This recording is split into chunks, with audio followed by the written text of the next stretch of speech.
Alright guys, now we have this checkout page ready. Okay, so the next functionality is to place the order. Okay, so in this one we are going to handle this place order functionality. So before we do that, we actually want to store this billing address and all those stuff, right? So for this we'll need some database tables. Okay, I have this sheet here.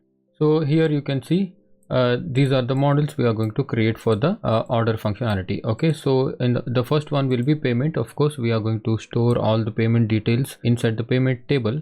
Okay, so this is the model, and in the order model we are actually going to store the order number and the payment foreign key and this billing address and if the order is purchased or not. Okay, and all these IP address and all these things. Okay, so in the order product table we are actually going to store the information about the product which is ordered. Okay, so we need two tables. Okay, so we cannot just add the products inside one table. Okay, so because order is one and inside the order we can have multiple products, right? So that's the reason we are going to create two products, two database tables for this product. Okay, and this one is payment. Okay, so in the as you can see here, we have created a foreign key for this payment in the order model. Also we have created a foreign key and a foreign key for this order as well as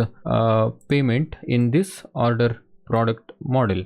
Okay, so all these are actually interconnected. All right, so what we are going to do is we are actually going to store these data before the payment successful. Okay, so like before you make the payment, we are going to store all these information. Okay, so we are also going to generate the order ID here in this order model. Okay, so once the payment is successful, what we'll do, we will just transfer all the cart item to this order product model. Okay, so that we will see all the products that are ordered. Okay, so once that is done, and we'll also delete the cart item. Okay, so because once the order is completed, once the order is successful, then we of course we need to clear the cart item, and also we need to decrease the product quantity. Okay, so if for example if I have if the inventory has like 100 products and I purchased the 10 products, then after completion of the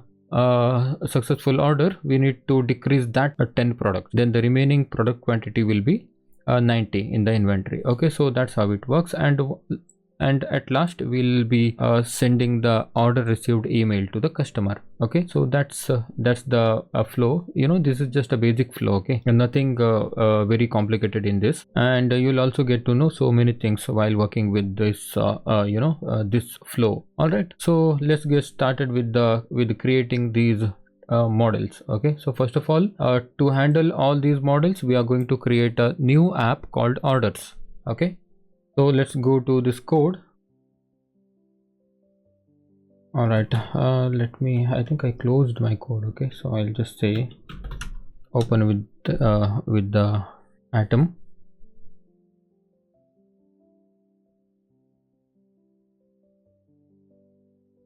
All right, let me run it for now. Anyways, see what we all right, I think we have some code to push to the GitHub, right? So what I'll do, I'll just stop the server, just see what is there to push. We have some account views, cart, context person. Okay, so I'll just say git add -a. Okay, we'll first push all this code to the GitHub before we get started with the orders. Okay, now let's say git commit -m.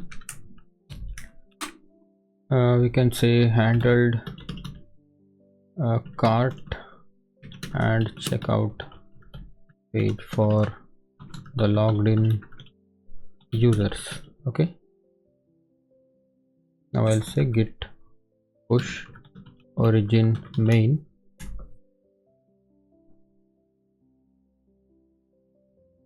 Okay, so now we'll start with this creating orders. Okay, so first of all, we'll just create a new app, python manage.py start app, and the name of this app, it is orders.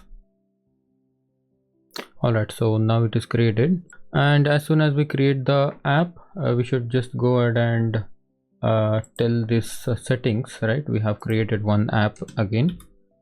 Now let's say orders here, okay, and just close this, and we have the orders app created here, right? And we also have this models.py. So in here we are going to make these three models. Okay, the first one is payment, order, and order product. Okay, so what I'll do, I'll just say class payment models dot model. So inside this we'll be having all these fields, right? So these fields will be having user, payment ID, payment method, amount paid, status, and created date. Created it. Okay, so we'll have to just write it down here. So what I did, I already have this code. Okay, I'll just copy and paste it here. Okay, so now you can just see this one and write it in your model. Okay, so this is user, account, on delete, model says cascade, and then this is payment ID, payment method, amount paid. For the payment method, for now we'll be having only one payment method, that is the PayPal. Okay, and amount paid, status, and this one, and this is the str method. So now one model is done, and the next model, it will be class order. Okay, so this will also inherit models dot model. Again, I have these fields, right? Okay, so these fields I have, we need to write it down. Okay, I already written this code here. Okay, I'll just copy and paste it. Just wanted to save some time. Okay, so now this is the status. Okay, in the status we will be having new status, accepted, completed status, cancel status. Okay, so if you need some other more status, then you can use that as well. So this is the user, of course, will be yeah, you see we are using account model, then that means we need from accounts dot models import account. Okay, so this is payment, and we have the payment already. So this is the account number, first name, last name, and phone number, email, address line 1, address line 2, country, name, okay, state and city. This is order note, order total, tax, status, IP address. All right, so this much we have, and again we need the str function. So I'll just paste it here. So now this is define str. This is user dot first name. All right, so next, the third model is this one, order product. Okay, in the order products we will be having all these foreign keys, 1 2 3 4 5. Okay, and this is color, quantity, all those stuff. Let's go ahead and do that as well. Class order product models dot model. Again, I'll just copy and paste the field names here. Okay, so in this we have order foreign key, and the payment foreign key, user foreign key, and product foreign key. Okay, product and variation we need. So we need to just bring these import these models from, I think they are inside this store. Okay, so let's say store dot models import what, product comma variation. All right, so I think this is all. Okay, and what I'll do, I'll just go ahead and migrate these changes. Okay, so I'll do migration now. Python manage.py make migrations.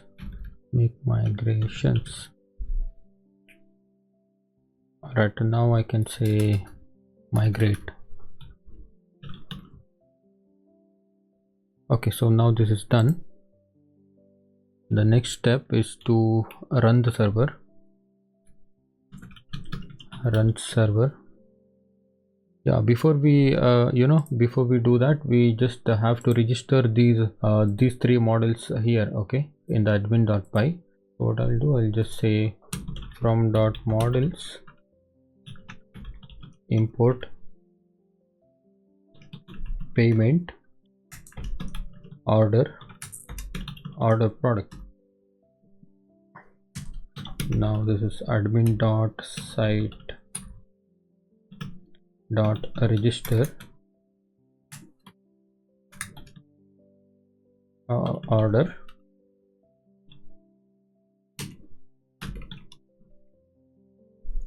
So now this is payment.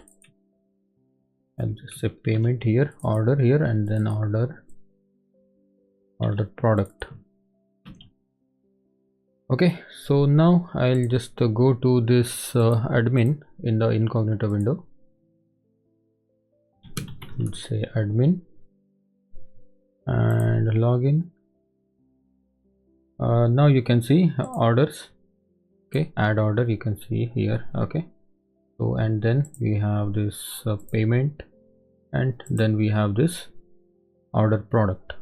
Okay, so now this is actually set up. So the next step is to when I click on this place order button, it should store these values inside the inside the database.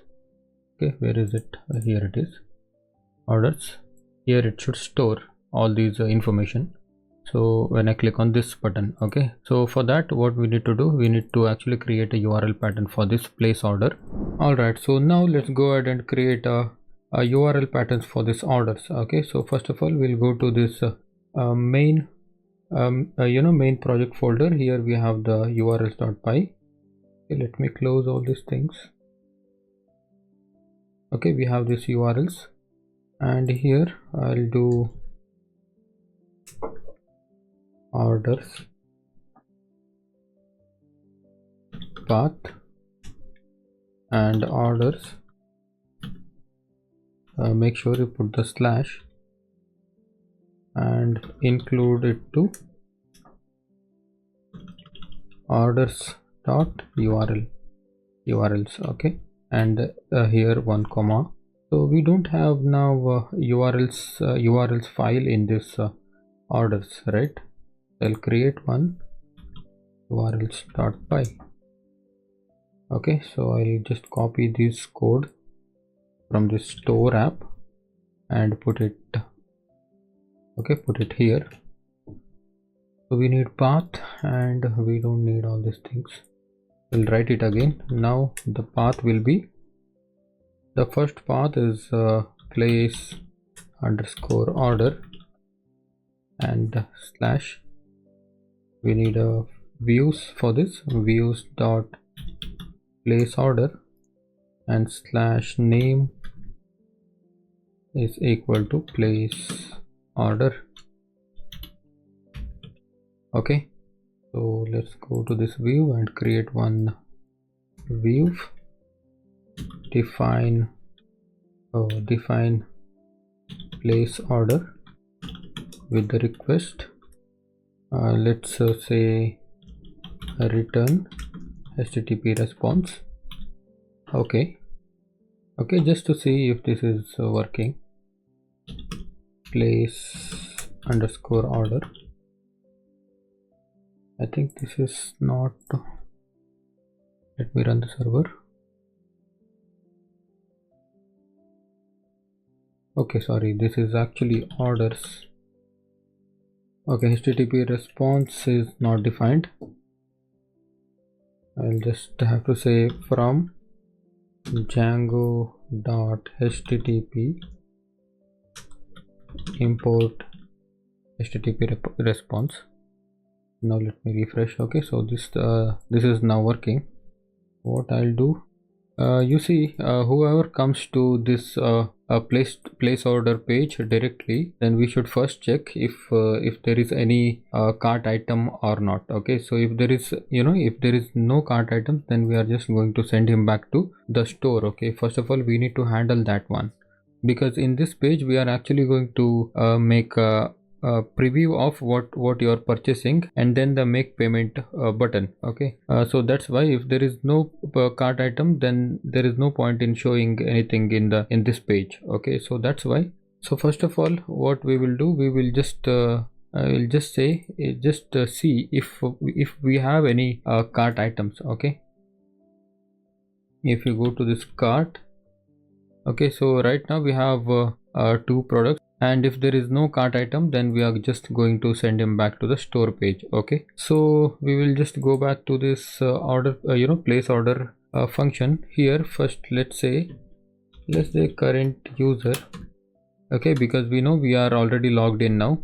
Okay, so we'll say current user is equal to request dot user. Okay, let's keep that variable. Now let's say if the cart count is less than or equal to 0, then redirect back to shop. Okay, so now let's say just bring the cart items. Cart items is equal to cart item dot objects dot filter. Okay, and filter it by user equal to current user. Okay, so this current user, and we need to actually bring this from carts dot models import cart item. Okay, so now we have this cart item. So let's see the cart count. Okay, so the cart count is just cart items dot count method, and it will give you the count. So now if cart count is less than or equal to 0, then we'll just say return redirect to store. Okay, so this part is done. So then we will make the actual functionality here. Okay, so first of all we are actually getting the post request, right? Because we are going to store these details in the order model. Okay, and also in this level we are going to generate a order number. Okay, so all these things we'll do here. Okay, let's first check if request dot method is equal to post. Now we need one form. Okay, form is equal to, we can say, order form. Okay, so this order form with the request dot post. Okay, we need to receive this request post inside this order form, but this order form does not exist yet. So what we should do, we should just create a new file called forms.py. Okay, so we are going to use the model form. So for the model form we need to say from Django import forms, and then we also need this from dot models import order. Okay, this order model we are going to make the form. Okay, so class is order form and inherit from forms dot model form. Okay, so this model form actually it gives you the replication of the model itself. Okay, so that's why we use the order form. Class meta model is equal to order, and field. Okay, we need to actually make the field First field is first name and last name and phone, email, address line 1, comma address line 2, and what else? Go to this model and I'll see first name, last name, phone, email, address 1, address 2, country, state, city, order note. Okay, country, state, city, order note. Okay, if you want you can add this you can add a pin code also. Okay, I forgot to do that, but anyways it is it's just one more field, that's all. Okay, we have this this much 1 2 3 4 5 6 7 8 9 10. Okay, and in the models also we'll just quickly check. We need 1 2 3 4 5 6 7 8 9 10. Okay, only this much we need, and after this all these things, order total, tax, status and all will handle. Okay, so the post request will bring all those data. Here it is. So now we have the order form, right? It is here. Okay, order form we have. Now let's just import it from dot forms, import order form. Okay, so now this order form is available. Now let's check if form dot is valid. If this form is valid, then what we'll do, we'll just say store all the billing information inside order table. I'll just start doing this. So first of all we need the instance of this order, so that's why I'll just say data is equal to just say order. Okay, now we got data, and I'll just say data dot first name. We need to assign this assign this post data, so that's why we'll need to do form dot clean data. As I said before, it is this is how we need to take the field values from the request.post. Okay, first name,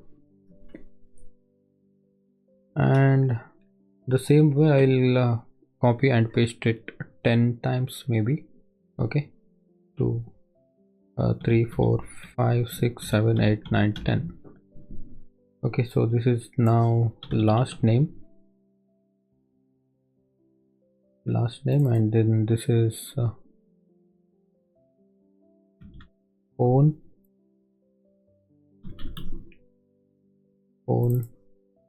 email,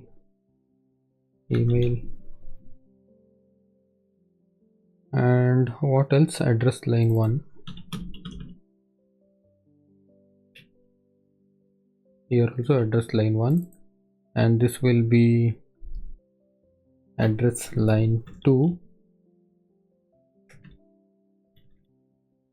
address line 2. Then we need this country and this country, state,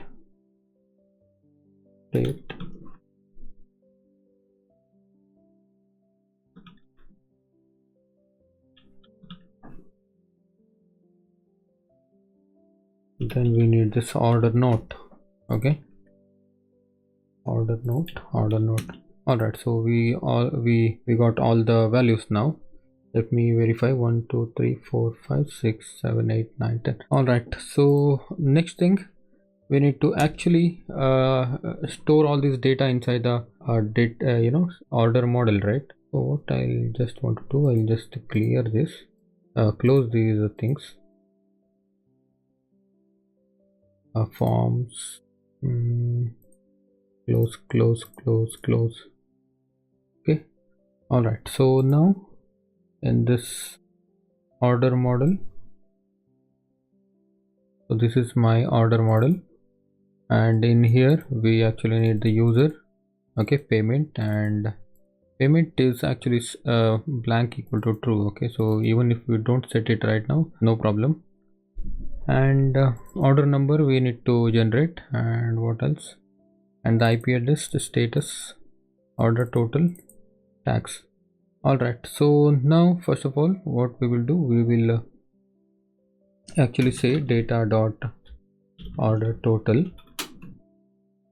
that is equal to, so this order total is actually the grand total. Okay, so and we also need this data dot tax, right? So this tax is in this tax actually we were giving the static value. Okay, so if you want the tax to be dynamic, then you can just go ahead and create one model for this with the single name, single field, that the percentage of tax, then you can fetch it. Okay, so for now we'll just add one static values, the tax and grand total we need.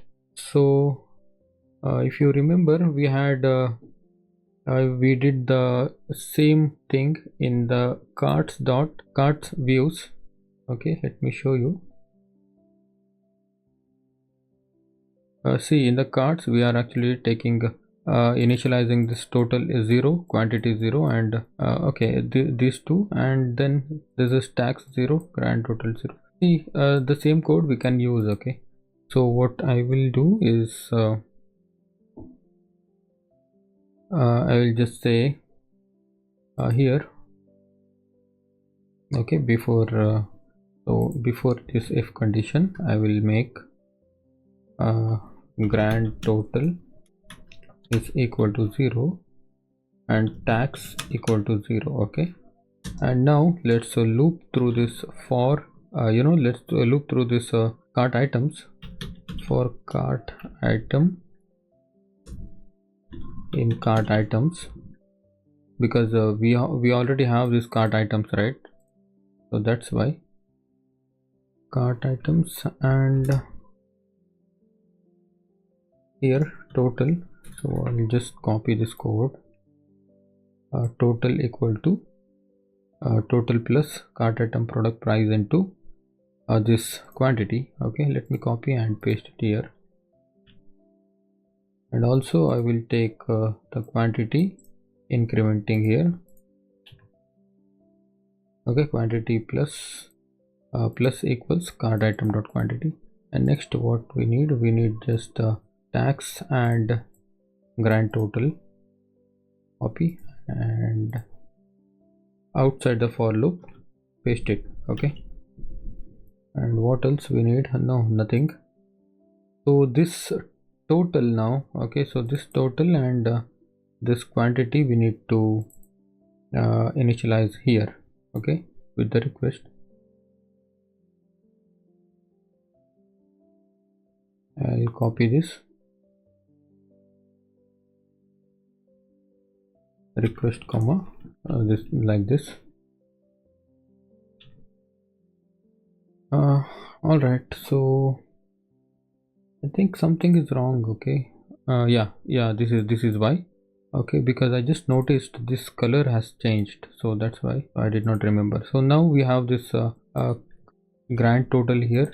I'll just say grand total, and we have the tax here. Okay, I'll just say tax. All right, so now what I can do now, the next thing, cart order total, tax, and this status. Okay, so this status is by default new. Okay, so user don't, customer don't need to do anything to this status. So this status is for the admin level. By default it is new. Okay, so then he can just say and accepted, completed, cancel, or whatever he want to do, he can do. And after this we need this IP, right? So I'll say data.ip is equal to to get the current IP, we just need to say request.meta.get. okay, then inside a single quotation, remote underscore addr. okay, so this will give you the user IP. okay, and now we will say data.save. okay, once we just saved this saved this model, so what will happen, it will create a primary key. okay, so it will create a ID number. so this is actually used to create a order ID. so to generate a order ID, so there are many practices. One of them is this one. In this we are going to actually take the current year, current date and current month with the ID number of this order. okay, so that this ID will be unique. Alright, so that's why, so I'll just say generate order number. So to generate a order number, we actually have this code. okay, I'll just say copy and paste it here. okay, you can just see this. so this is year. okay, so this is year. Date time dot date. we are going to import this date first. I mean import date time. okay, so date time dot date. so this is today. strf time. We are taking the current year. okay, here we got the year and here we got the percentage d. This will give us the current date and current month. okay, so this d will actually give you the year, date and month in this format. okay, year, month and date in this format. so it will be stored inside the d variable, and after that we are going to take this current date. okay, by percentage y. this is 2021 and the month and the current year. okay, so it will be like 2021, then this month maybe 3 and date 05. okay, like this it will work. okay, so now we have this much ID. so what next we need to do, we need to just concatenate the order ID. okay, order primary key inside this with this one order current date number. okay, so let's do that now. let's say order number is equal to current date. okay, so this current date and concatenate with the string. okay, you cannot just say data.id or something. so we will just inside the str method we'll have to say data.id. okay, so this is the data and we already saved this data, right? so that's why we got the id of this. okay, so this is always the unique one, so that's why this will be unique. okay, so now this, if this is 1, it will say 1. okay, like this. and now I'll say data dot order number is equal to order number. okay, so now I can say data dot save. so once this is saved, I'll have to redirect return redirect the user to for now let's redirect him to checkout page only. okay, later we will change this. here else return redirect, again we'll say checkout. okay, so this much code. now I'll go to this here, refresh and see if we have. okay, of course we don't have anything here. so first thing, we actually need to go to the checkout page first because we need to make sure if the form action is C. we did not set the form action. so let's say URL space place order Now refresh.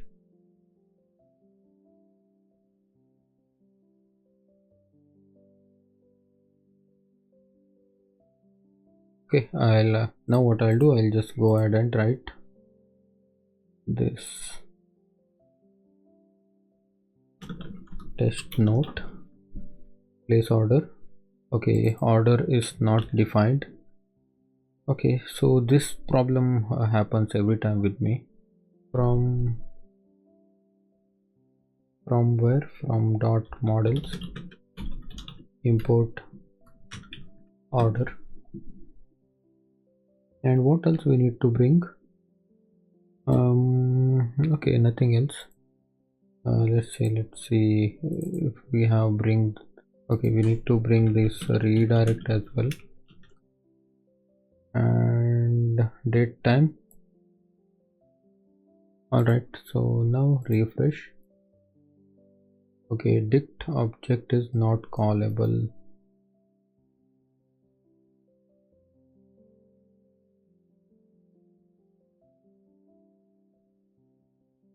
Okay, let's see why this is showing me error in the line number 32, 31, 32.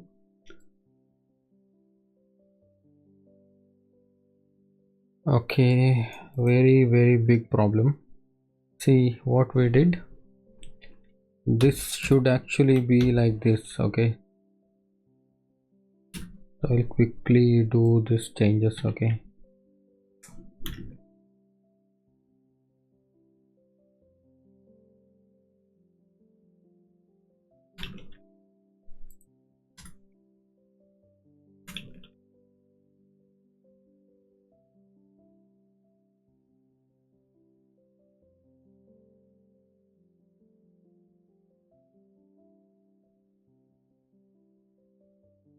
okay, and here also we'll copy this.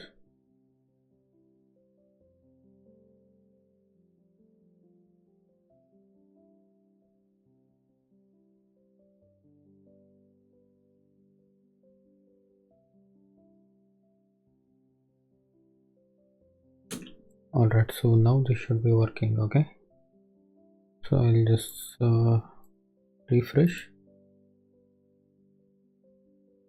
The server is stopped. Okay. One more is remaining, I guess. Yeah, this is remaining.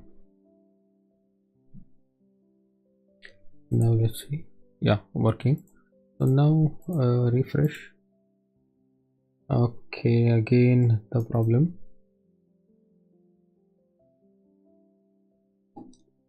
Okay, no, this should be actually not that square bracket. This should be like this.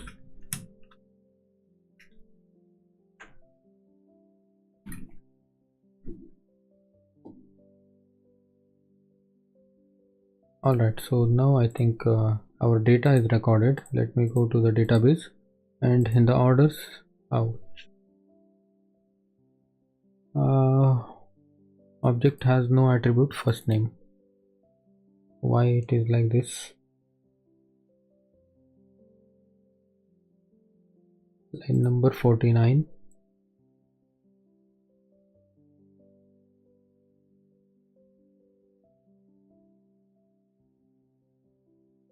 Okay, first name we are taking here, user dot first name, right? But in the user, let me go to this user model here. I think in here. Okay, not here, it is here, model, and in the account. Okay, so this is not otherwise I'll do like this. Okay, we don't need this user and all those stuff now. From here I'll do self dot first name itself. Okay, so now it should be fine. Now you can see one data is recorded now. Okay, so this did not record the a current user, right? So that is one problem, and let's see what else. Is it proper? Let's check that as well. Yeah, so it is recorded 127.0.0.1 IP address, and yeah, now let's see this one, because I think we did not give the user ID at all. Okay, so what I'll do, I'll just say data dot user is equal to current user.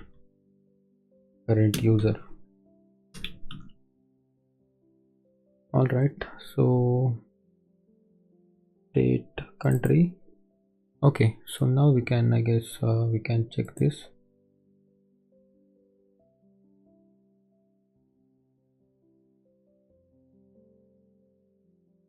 And now let me go to this again and refresh. I'll say some dummy text.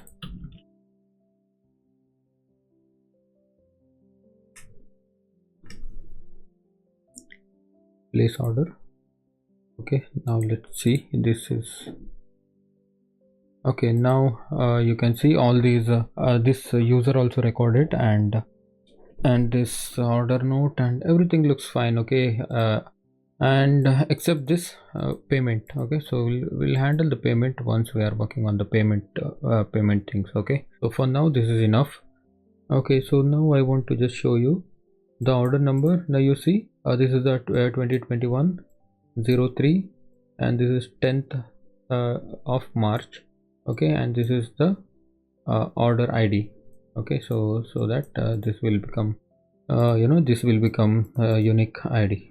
Hey, hi, I hope you are enjoying this course, and I want to take a moment and introduce to you to my full stack Django with machine learning course that I built using Django REST framework, React.js, and machine learning, especially neural networks LSTM architecture. In this project based course, we will build a full stack stock prediction portal where it takes the stock symbol and predicts the stock price movements. Let me quickly explain you the flow of this course and what are the things that you're going to build and learn in this course. So first, let me take you to the landing page of this course, and you can click on the link in the description to come to this page. Okay, so first and foremost, this is not just another course. It's a program to transform from a web developer to machine learning engineer.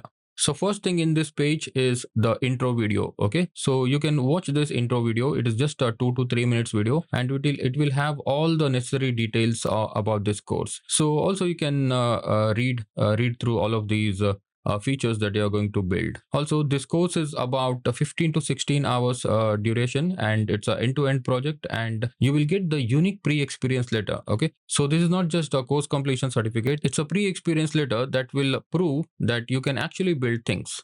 So more about this pre-experience letter, you can read through the details in this page.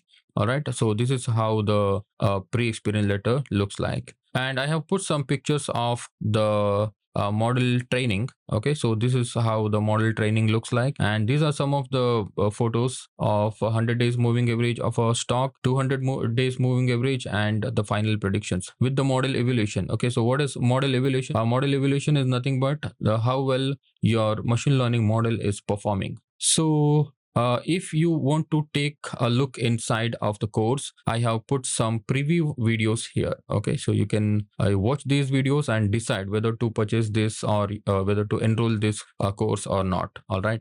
So, and scroll down, and this is the main thing. It's a course curriculum. Okay, what you're going to build, I mean what you're going to learn in this course. Okay, I've divided this course into 4 difficulty levels. One will be easy, another will be moderate difficulty level, and another will be challenging, and the last one will be hard. Okay, so this will be hard for the beginners. So first, in the easy, you will learn the REST framework. This is where you learn about API development using Django REST framework. You learn class-based views, mixins, generics, view sets, nested serializers, and the paginations and filtering. So many things, that's required for building the RESTful APIs. Okay, so once the RESTful API development is done, we will then move on to the moderate level. In this level, you will actually learn the React.js fundamentals, and it will have almost all the necessary topics that you need to know in React. Okay, so once you are done with the understanding the Django REST framework and React.js, and then we will move on to the challenging part, which is to build portal, right? So while building the portal, you will actually put some more effort to work with a real life project. This one will have the advanced authentication system that you will be integrating with the Django REST framework and React.js. Okay, this one will actually teach you a lot of things about access tokens, refresh tokens, and so many things are there. You see the protected views and Axios instance, Axios interceptors, and these are the very advanced thing that you have to know in terms of developing full stack software applications. So after that, we will move on to the hard level, which is about the machine learning. Okay, so if you don't know anything about machine learning, don't worry at all, because in this course I'm going to teach you everything about how machine learning works, what is neural networks, why we should use neural networks, and of course one more thing I want to mention here, that this course is not a machine learning boot camp. Okay, so this is actually the project based course. We're actually taking one use case, that is to predict the stock price movements. So that's why our goal in this course will be to predict the stock price. Okay, based on that, we will do all the researches, we will do all the pre-processing, we will understand which machine learning type to apply on it, and we'll also explore deep learning and why neural network is needed, and when to use neural networks, and on what type of problems we will need the typical machine learning, and on what scenarios we will need neural networks and deep learnings, and so many things we will understand. And finally, we will come to the conclusion that for our use case, which is our stock prediction portal, we will decide which neural network architecture that we need in order to predict the stock prices, which is time series data. So also you can actually have a look at all of these sections. Okay, so I have properly included everything lesson by lesson. Okay, so along the way you will also learn the data data collection, data exploration and visualization, and feature engineering. You will learn model building and model training, and then prediction and evaluation as well. Evaluation is nothing but how well or how bad our model is doing. Okay, so and you can also view some reviews. Okay, so also there are so many reviews. There are thousands of reviews on my courses. You can always have a look at those reviews. Maybe that will help you to enroll in this course. Okay, so there are some FAQs here. Okay, you can always read the FAQs. So because the main thing that you may need is this course 30 days money back guarantee or not. Of course, we do offer 30 days money back guarantee, and for any reason, if you don't like this course and you feel like this course is not for you, you can always come back and ask for a refund. Okay, you will get the 100% refund. So everything is here. How do you request for the refund? And to enroll this course, I'm providing you 20% additional discount, which is just add cart 20 in the checkout and apply. You'll get 20% additional discount. Okay, so that's about the overview of this course, and more details you will get in this intro video. So thank you so much for your time, and you can now continue with the course. Okay, so far we are recording this billing address and redirecting back to the cart page only, right? But we should actually redirect the user to the payment page. Okay, so in this one we are actually going to implement the PayPal payment gateway. Okay, so in the payment page we'll be having a PayPal buttons and PayPal pay buttons, and as well as in the left side of the page we are going to have the just a review of what he's what he is going to buy. Okay, so maybe the billing address and the payment method, as well as we can also show him the list of orders he is going to buy. And on the right side we'll be having a PayPal button. Okay, so when you click on the pay button, so it will automatically fetch the total amount of this order, and it will go to the PayPal server, and if the payment is success, then we'll be getting the response from the PayPal. So according to the PayPal response, we are going to show the success page or the failure page. Okay, so that's how it is going to work. So now we are going to make a payments URL. Okay, so for the payments page, of course we need PayPal payment URL, right? So let's go ahead and make this payment URLs. So in the orders urls.py, so here I'll make one path. Let's call it payments and comma views dot payments. Name is equal to payments. Okay, not like this. Okay, so this should not be inside a quotation, and I'll make a here on top of this place order, I'll make a define payments. I'll take a request here. Now let me say return render request comma store not store, this should be orders slash payments dot html. All right, so now let's make one template.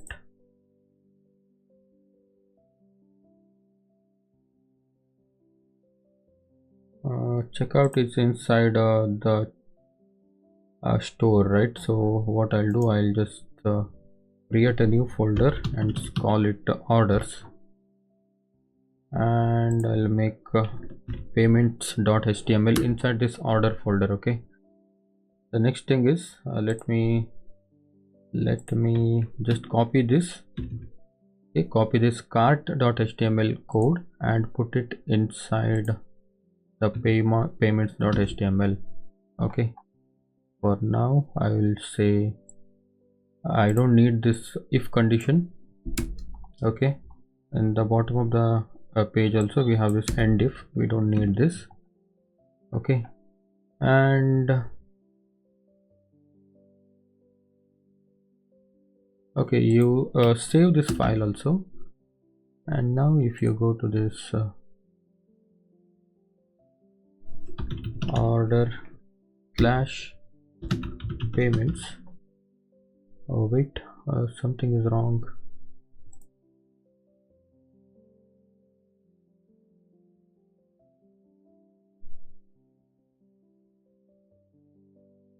Okay, I should put this forward slash. Okay, still this is the error. Okay, now not order, this is orders. Okay, now it is fine. Okay, now we have the payment page. We'll just modify it to according to what we need. Okay, first of all, in the aside tag class call lg, so let's make it 8. Okay, and come down, and here let's make it 4. Okay, so that what will happen, so this box will be a little bit bigger and it will be a little bit smaller. Okay, so this is enough, I guess. Next thing is actually we will get rid of this shopping continue shopping button, as well as we will remove this table also. Here I'll remove this continue shopping button. If you want to keep, you can keep. So in place of checkout, I'll say make payment, and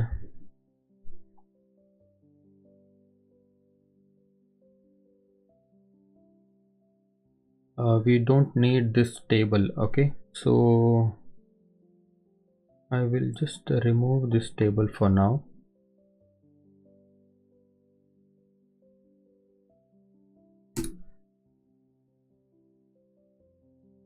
All right, now refresh.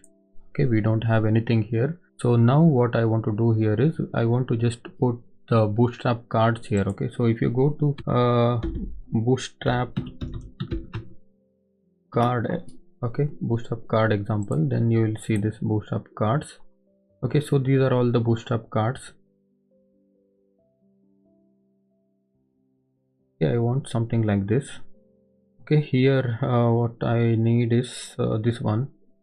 Maybe not this one, maybe this one we need. Okay, so I will copy this and put it here. Okay, I will remove this and paste it here. So this featured will remove, and let's say billing address. Now refresh. So this is billing address, and we don't need all these things. Okay, we need this text, but you know, I think this is the p tag, and we don't need button, and we don't need this h header also. We'll remove this, and we will remove this button.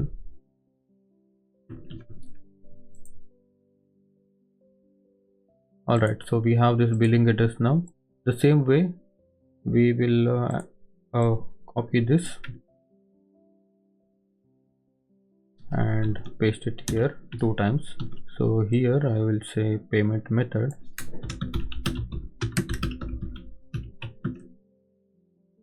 and this is review products. Okay, so we have billing address, payment method, and review products. So here we will actually have to print the billing address just to show him the preview of his billing address. Okay, so payment method, by default we are actually going to use PayPal, and this review products, here we will print the products. Okay, so this total price, tax, and grand total. So in between here we will be having the PayPal buttons.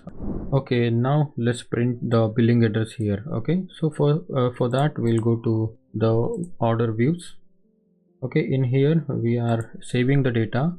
So to display all those these data, you know, this billing address and all those stuff, we need the order object, right? So for that I'll just say order is equal to order dot objects dot get user equals current user,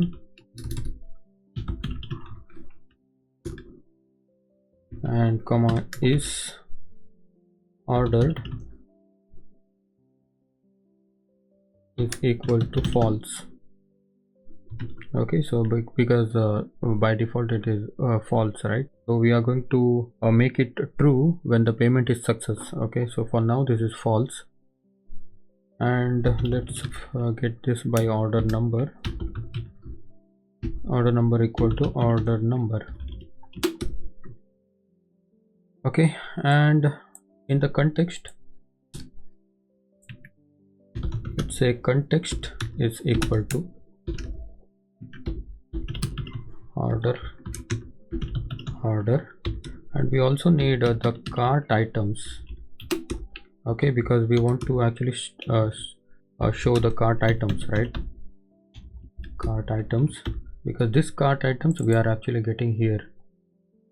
Okay, we have this cart items, right? So with that we need the grand total, tax, and we need the total, right? We need total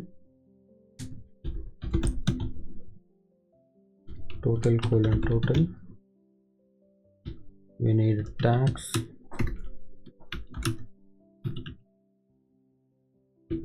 and we need a grand total.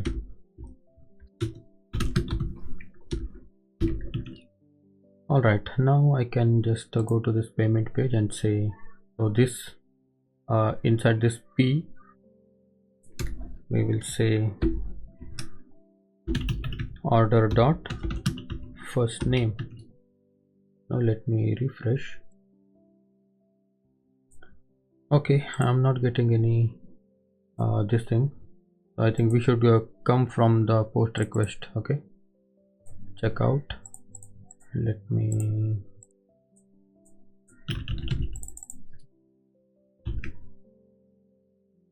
place order. Okay, the problem is we are not actually rendering the HTML, so we are just returning it here, right? So we'll say return render request comma orders slash payments.html. With that we'll pass the context. Now this should be fine. I'll say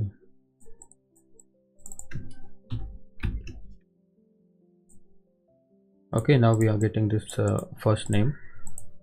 To print the first name we have you know we need to print the full name, right? We can also make like this order dot last name.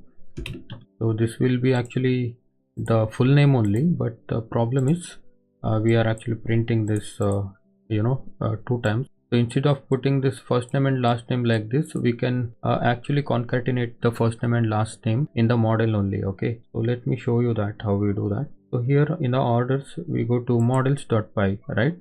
So order, so this is the order, and here we are getting the first name and last name. Okay, so this is the str method, and here I will make one new method.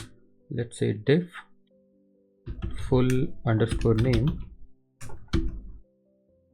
So this will take self and colon, let's say return, make a f string. Okay, so this is how we format the strings. Now self dot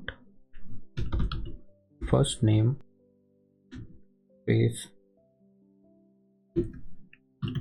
self dot last name. Okay, if you do like this, then you will get then you can access this one. Okay, full name. So here we, instead of this, we will say order dot full name. Now if you go to here place order, now also we are getting the full name. Okay, the same way we actually want to do it for the address also, because in the address we are getting address line 1, line 2, right? So we will copy this, because this is this will be easy when you are using the address in the multiple places, right? So I'll say full address, full underscore address. So this will be address line 1 and this will be address line 2. So this is now concatenated, and we can access full address here. Okay, in the payments, just copy and paste it, order dot full name full address. Now refresh. Okay, now we got this address line 1 and line 2. Now I need to print the other fields also. So the other fields are actually the models. We have the country, state, city, right? Let's quickly print them.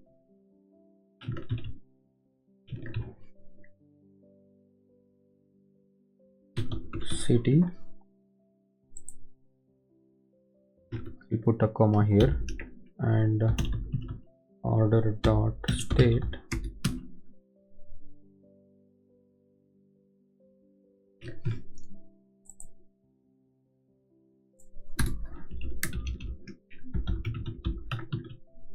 country. Okay, so I will make the margin bottom 0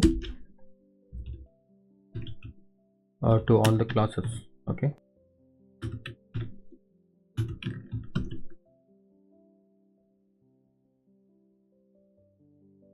alright, now we see city India, city here, I mean city, and the state, and actually this should be state. Okay, so I'll go back.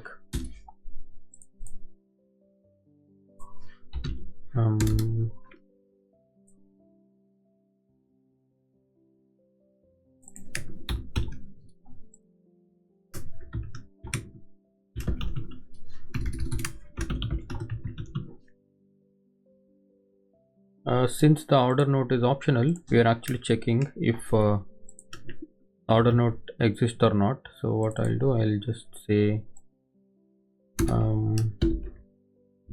if condition, if order dot order underscore note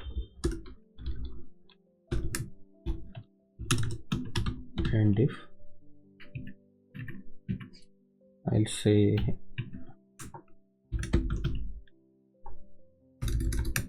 order note, let it be inside the bold tag, and I'll print order underscore note. Okay, order dot order note. Alright, order note is exist actually here. If I do the, if there is no order note, place order, so this is not even showing the order note label also. Okay, so this is how it works. And what else, we actually need to print the email address also, right? So now email address and the phone number also. So I'll do it like this here, order dot email and order dot phone.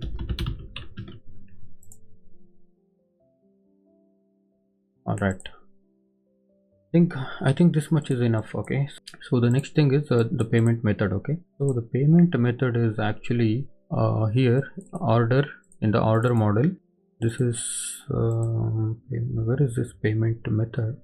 Okay, this is the payment method.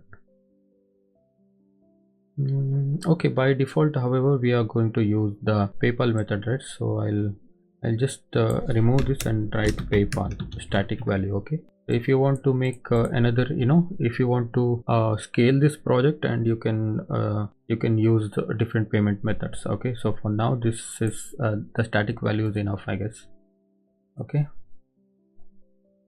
this is PayPal. And review products, here we are going to list the products. Okay, the same way we listed the products inside a checkout page, right? I'll go to checkout page now. So here just scroll to the bottom. So we have this table, right? So this table I'll copy. Okay, so this table I'll copy. So I'll paste it inside this.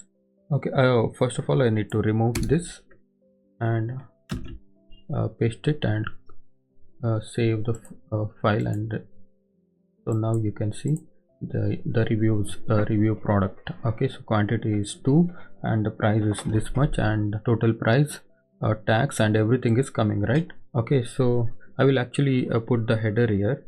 So what I'll do, I'll go to the top of this page, and here I'll put the H4 and I'll say review your order and make payment.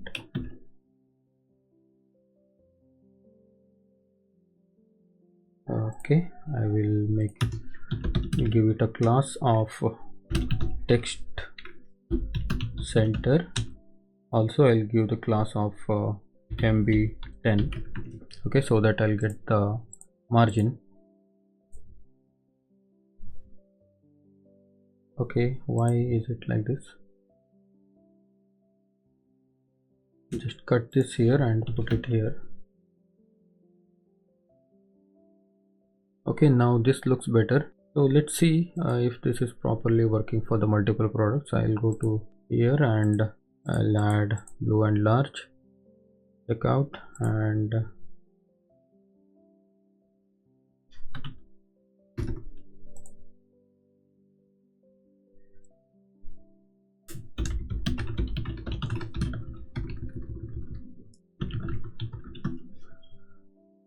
place order.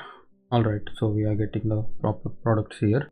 Now I can actually make the payment here. Okay, so in this place we are actually going to put the PayPal buttons. Okay, so once that is done, we are almost done with the payment flow. Okay, Okay, now the next step is to integrate a PayPal payment gateway. Okay, to integrate a PayPal payment gateway, we first need to have a PayPal business account. Okay, because we are actually going to create a sandbox account for that PayPal account. Okay, so what is sandbox account is, see, the sandbox accounts are actually used to test the payments. Okay, so when you are developing an application, you cannot just make a real payments, right? So that's why you will have to create a sandbox account, and you load the money into your sandbox account. Maybe if you want to add any amount of money, like for example $1 million if you want to add, or I can say $50,000 if you want to add into your sandbox account, then you can use that sandbox, $50,000 for making a test payments. Okay, so that's how it works. So that's the reason we usually use this sandbox accounts. So to create a sandbox account, you have to have a business account. Okay, so to create the business account, so if you guys have a business account, then you can skip this this video. If you don't have a business account, so what you'll have to do is you'll have to maybe you have to go through some YouTube videos, because actually I wanted to show this step by step in this course, but the problem is this creating a PayPal account, PayPal business account for it is very different for country to country. So I live in India, and if you are living in some other country, then it will be difficult for you to follow. So that's why the best way, what I can say is, you just have to go to YouTube and say how to create you can say create a PayPal account, PayPal business account in your country name. See what I'll do, in India I'll just say India. Okay, I'll see you see this is actually the official video from the PayPal India. Okay, so if you are not living in India, or if you are living in United States, you can just say PayPal, create PayPal business account in United States. So like this you can actually set up a PayPal business account. So once you are signed up with the PayPal business account, then you are good to go with the next step. Okay, so in the next step, actually I'll be showing you how exactly to create the sandbox account. All right, I hope you guys have created your PayPal business account and you are good to go with the creating the sandbox accounts. Okay, so first of all, to create a sandbox account, you just have to go to this developer.paypal.com. okay, so here you just need to click on this login to dashboard, and you need to actually log in with your business PayPal account. Okay, login. Okay, it may ask you for some quick security check. Let me do that.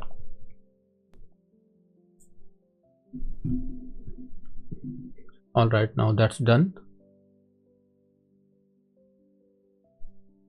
Now this is the developer console of this PayPal. Now what you need to do is see, this is actually the apps and credentials, and this is the sandbox accounts. Okay, you just need to create a sandbox accounts here. Click on the accounts, and you will be landed into this page. Okay, so first of all, you need to create two accounts here. First one is business account and another one is personal account. Okay, so let me click on this create account. So now you can see account type personal and business account. Okay, this personal account is actually for sending the money. Okay, and this business account is actually for receiving the money. Okay, so what I mean by sending is, so this personal account is used to make the payment. Okay, and this business account is to receive the payment. Okay, so we need to create both of these accounts. So what I'll do, I'll just create a personal account now, and now you don't have to do anything here. Just click on this create custom account.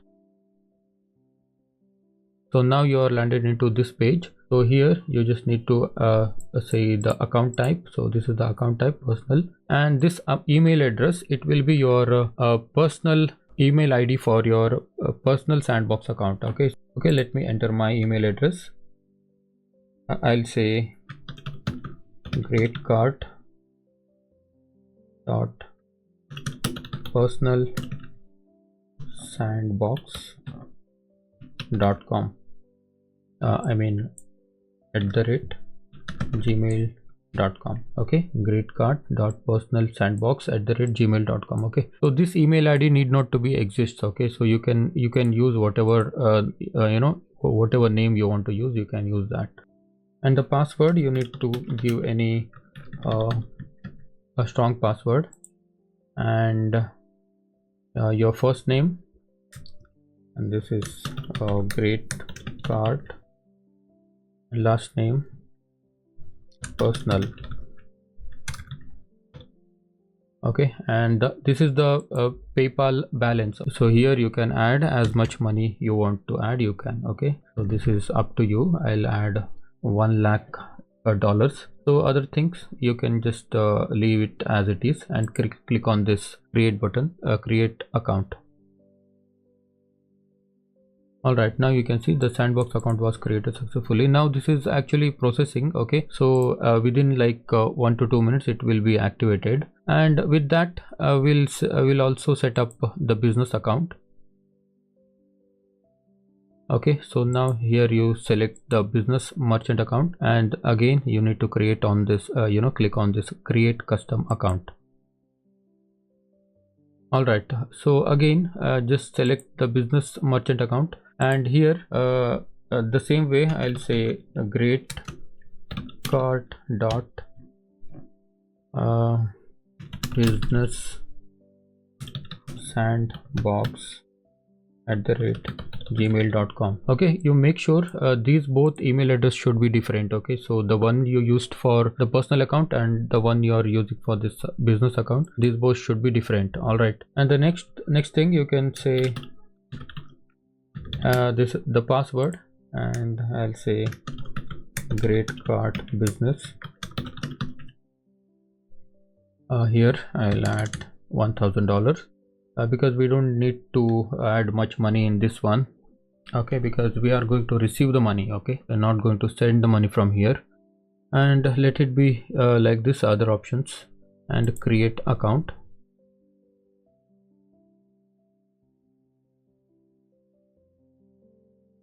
Alright, now you can see the processing is it is done for the personal account. So this is actually now it is still processing. Let's refresh. Alright, it will just get activated in few minutes. And the next thing, we need to just go to this my apps and credentials. Here you need to click on this create app.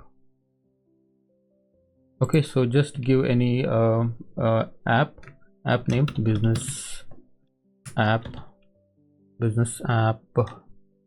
for great cart.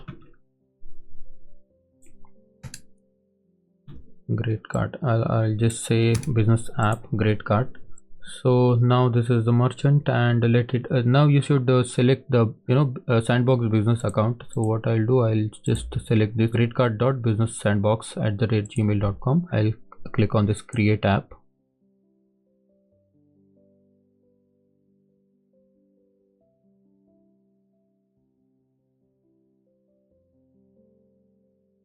Alright, and now as you can see, we have the client ID and we have the secret key also. Let this be like this now for a while, because we actually need to set up a checkout button for our our application here. Okay, instead of this make payment button, we'll be we'll be putting the PayPal buttons. Okay, so we have this client ID, and we let's quickly see if that a business account is activated. Alright, so both are activated. Now you can see the next thing, we just need to go to this go to the Google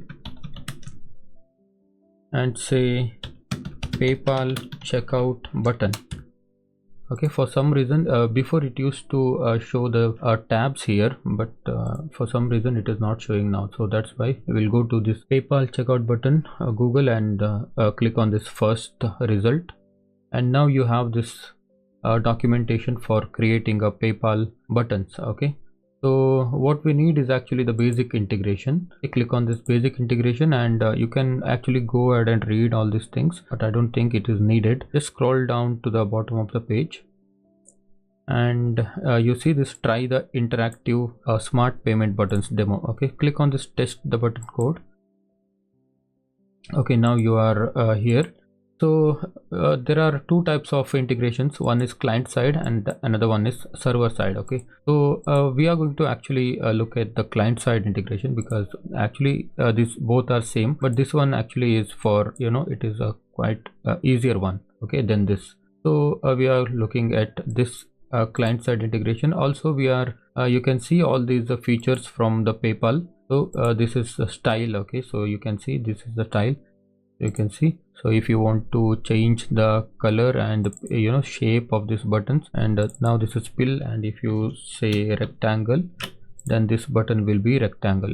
Okay, so you can actually play with this if you want. Okay, so what I'll do, I'll go to this client and I will actually have to integrate all these codes inside our application. Okay, first thing, okay, you see there are three things here. So the first one is the div where we are going to load the button, and this is the PayPal script. Okay, so this is where we are going to put the client ID and all. So we'll also integrate this inside our application, and also this script we are going to copy and paste inside our code. All right, so the first thing is we need to just copy this.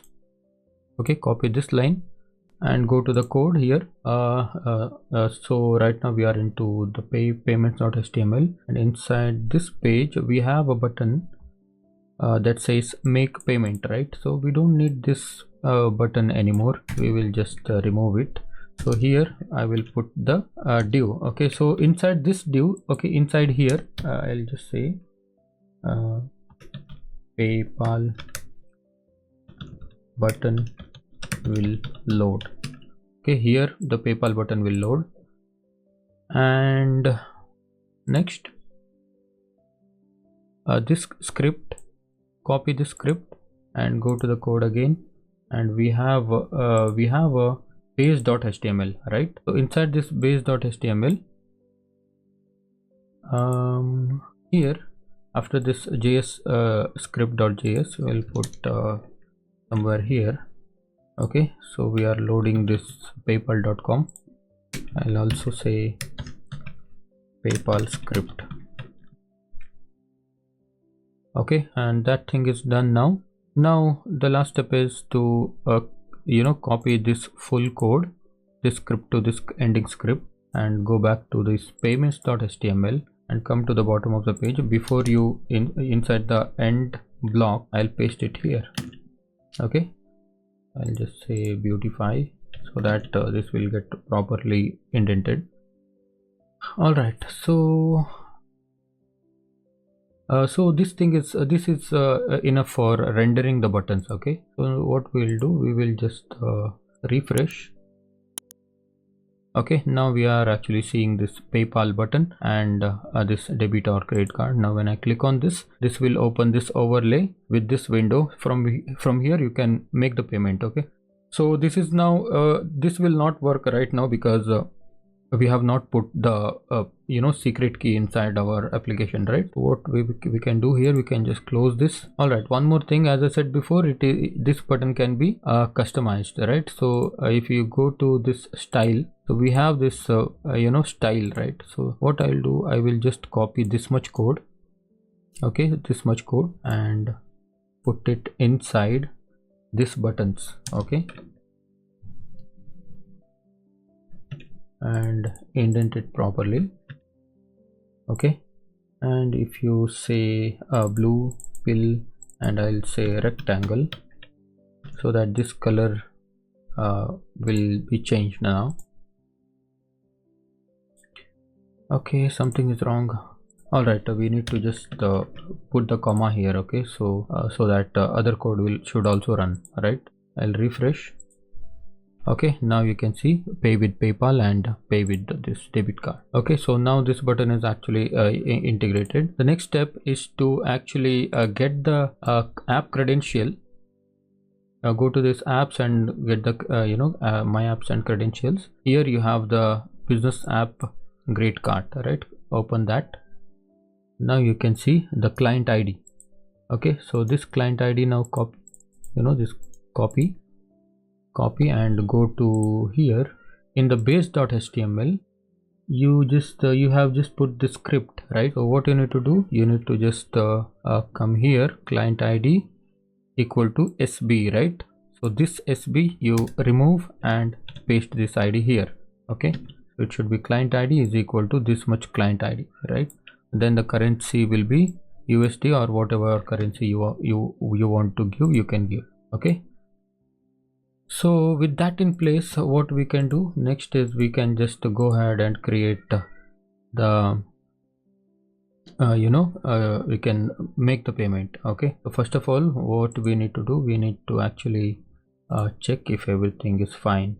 You see, I actually forgot to explain these two functions. Okay, so this is actually the create order function, and this is actually the on approve. So this create order will actually take the amount of your amount of your order and create the order. Okay, so this on approve will give you the response if the payment is successful or if there is any problem with the payments. All right, so this is actually the default code. So this is actually alerting you if the transaction is successful. It is giving you the transaction completed by payer name. Okay, so and we are also modifying this code, okay, according to what we need. So what I will do, I will just say console dot log, and I'll console dot log this details. Okay, so this is the detail. In this detail we will be having all the details of our transaction. Okay, so that's why I wanted to show this details, so that's why I just logged this inside the console. So with that in place, we'll go to refresh, and we have this this amount is 608 now, right? So now the first thing is we'll go to this incognito window, and let's say sandbox dot PayPal account, I mean paypal.com. From here you just log in, okay, and put your password here. Click on login. So this is actually the personal account, right? So now you can see we have $1 lakh dollars inside our account, right? So the same way I'll also log in and show the business account. So now this is the business.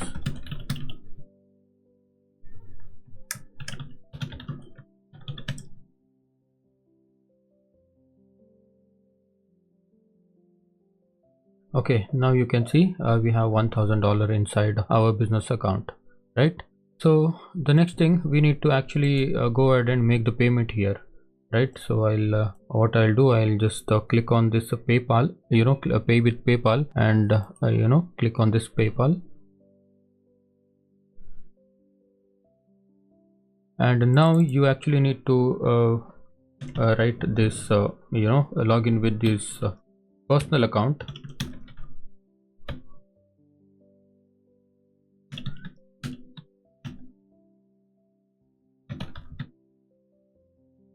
And your password.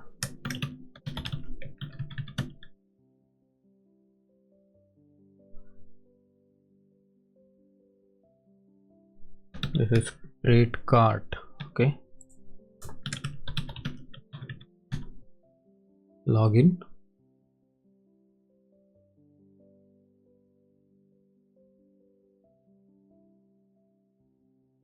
Okay, I'll just click on this agree and continue, and now you can see this is how it is going to look. And one thing to notice here, see, this is 88.44 USD, but our order total is 608, right? So we'll fix that. But when you click on this pay,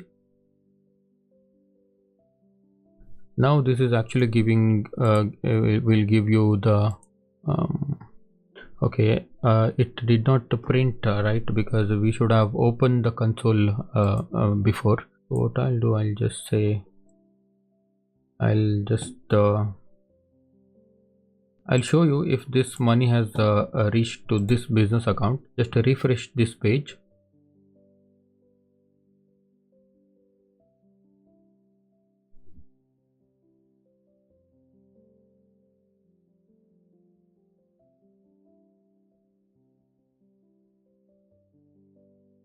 Okay, now you can see the money has been reached to our PayPal business account. Right now you can see recent activity, payment from Great Card Personal. Okay, so from personal account we paid this money, so that's why it came to here. All right, so we'll fix this one now, because this is not what we want to. We need the proper amount, right? So for that what we are going to do, we are actually going to change this value. Okay, so this amount, and this is taking the value. Right now it is taking actually the static value. We will make it dynamic. Okay, so first of all, what we need to do, we need to insert this script. I'll take a variable called amount. Amount is equal to this is a grand total. Right, this is grand total, because grand total we already have in this page. Okay, payments.html, we have grand total, right? Because we are sending this grand total from this context. Okay, so that's why it is available here. So the same variable we will be putting here, so that we'll store that amount inside grand total inside this amount variable, and we'll copy this amount variable and put it here. Okay, so that's done now. All right, so next, if you now try to click on this pay with PayPal, let's see. Okay, you guys open this console. Okay, so just click on this inspect element, and now you can see the console. Okay, so here we are going to print the transaction details. All right, so because we are actually consoling out this detail, right? So that's where it is going to print. Let me pay this pay with PayPal.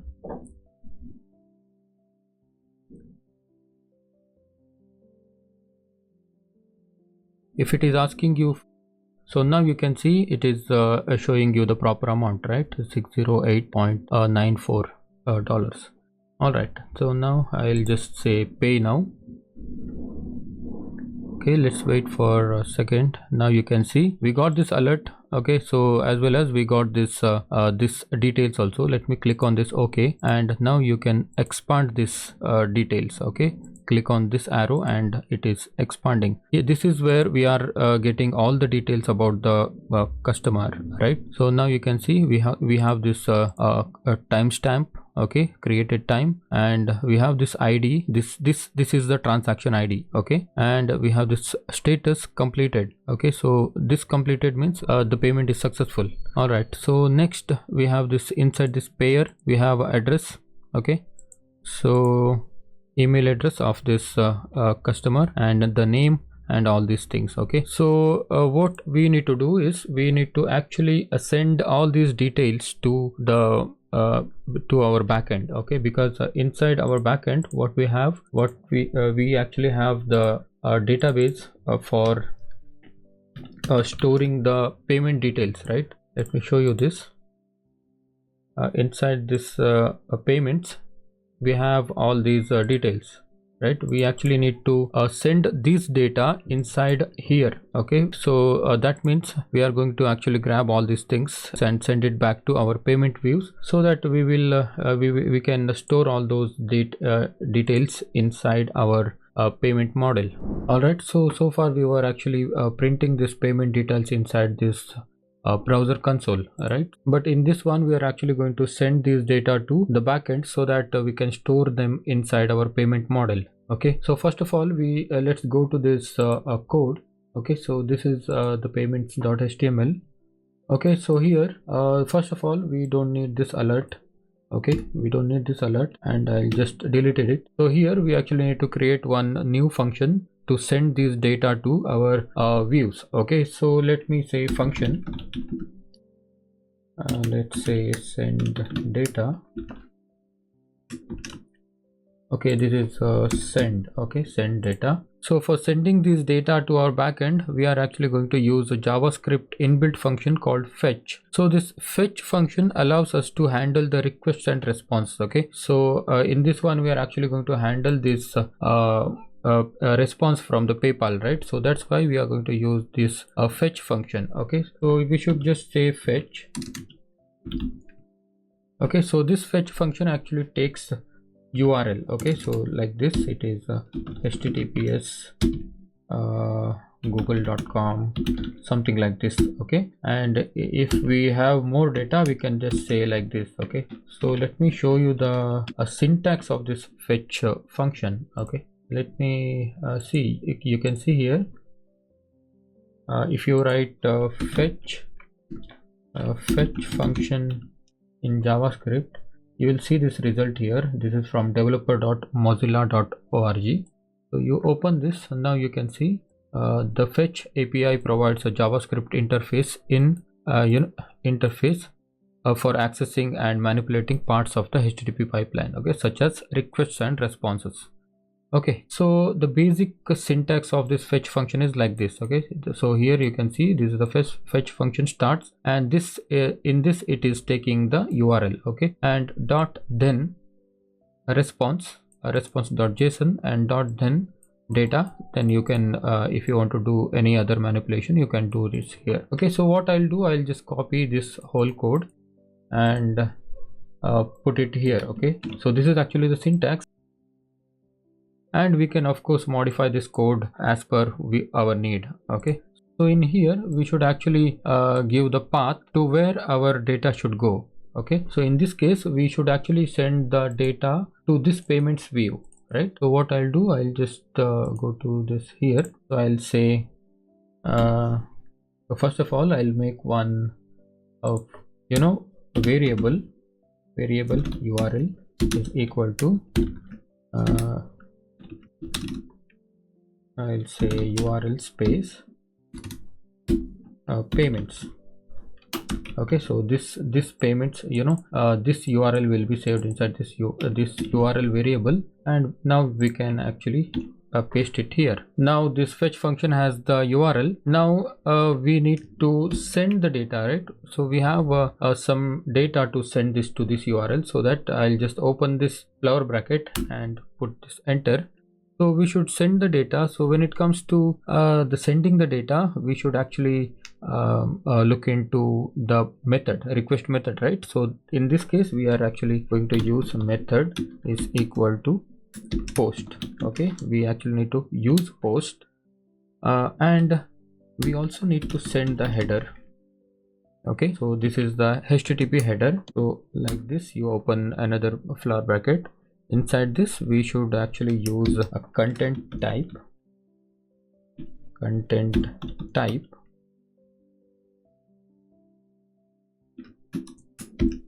application /JSON, and we also need to send the CSRF token, right? Because we are actually sending the data with this post request, and as you know, while using post request we should always send the CSRF token, otherwise this will give you error. Okay, so here we will say X CSRF token. Okay, now we don't have the token, right? So we don't have this CSRF token. So we should actually generate this CSRF token manually. Okay, so when I said manually, we don't have to write the code one by one, but you can see in here I can say generate a CSRF token in JavaScript. Okay, so now we got this result. So in the first one, you see docs.djangoproject.com. so here you will get the code.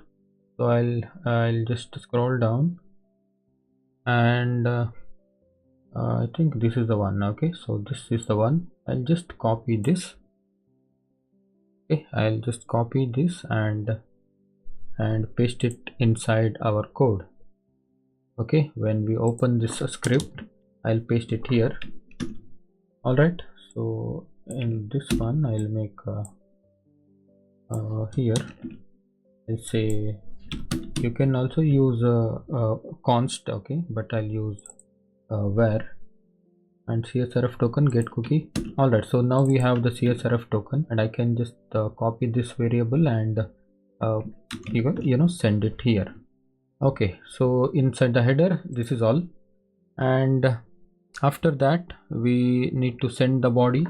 Okay, So inside this body we are actually going to send all the details about the payments. Okay, so here we'll say body and colon. Now let's say JSON dot stringify. Okay, stringify. You know what, you don't need to remember this. So if you want to see this, you can just head back to here inside this fetch function. Just scroll down and there is everything. Okay, so you can see fetch. Okay, so it is taking the URL and it is also taking the method post, and it is also taking the header, right? And you can see body json.stringify and data. Okay, so like this it works. Okay, inside this also the same thing. You don't need to remember all these codes. Okay, you just need to know from where exactly you can get it. All right, so inside this JSON we need to send the data. Okay, so we'll send the raw data. So we have order ID. We need to just send the order ID. Okay, but we don't have the order ID, right? What we'll do, we'll actually make another variable called order ID, and that is equal to order ID. Let's say order ID, I think this is the order number, right? If I say order number, I should get it. Okay, so this will print the order ID. And also we need to say the, okay, let's pass user order ID now. And we also need to say the transaction ID. This is actually, this transaction ID is actually inside this where is this? Okay, here it is. See, this is from this we are going to take. Okay, so it is actually the details, and inside the details we are accessing this ID. Okay, so this ID you can see. All right, so what we'll do, we'll say details dot ID. Okay, we got the ID now, transaction ID. And we also need to say transaction, maybe we can say payment method colon payment method. Okay, so I wrote it like this because we need to create one. You can either pass a PayPal like this, but I don't want to do that. Okay, I'll just say the variable, and here I will add another variable. Variable is payment method.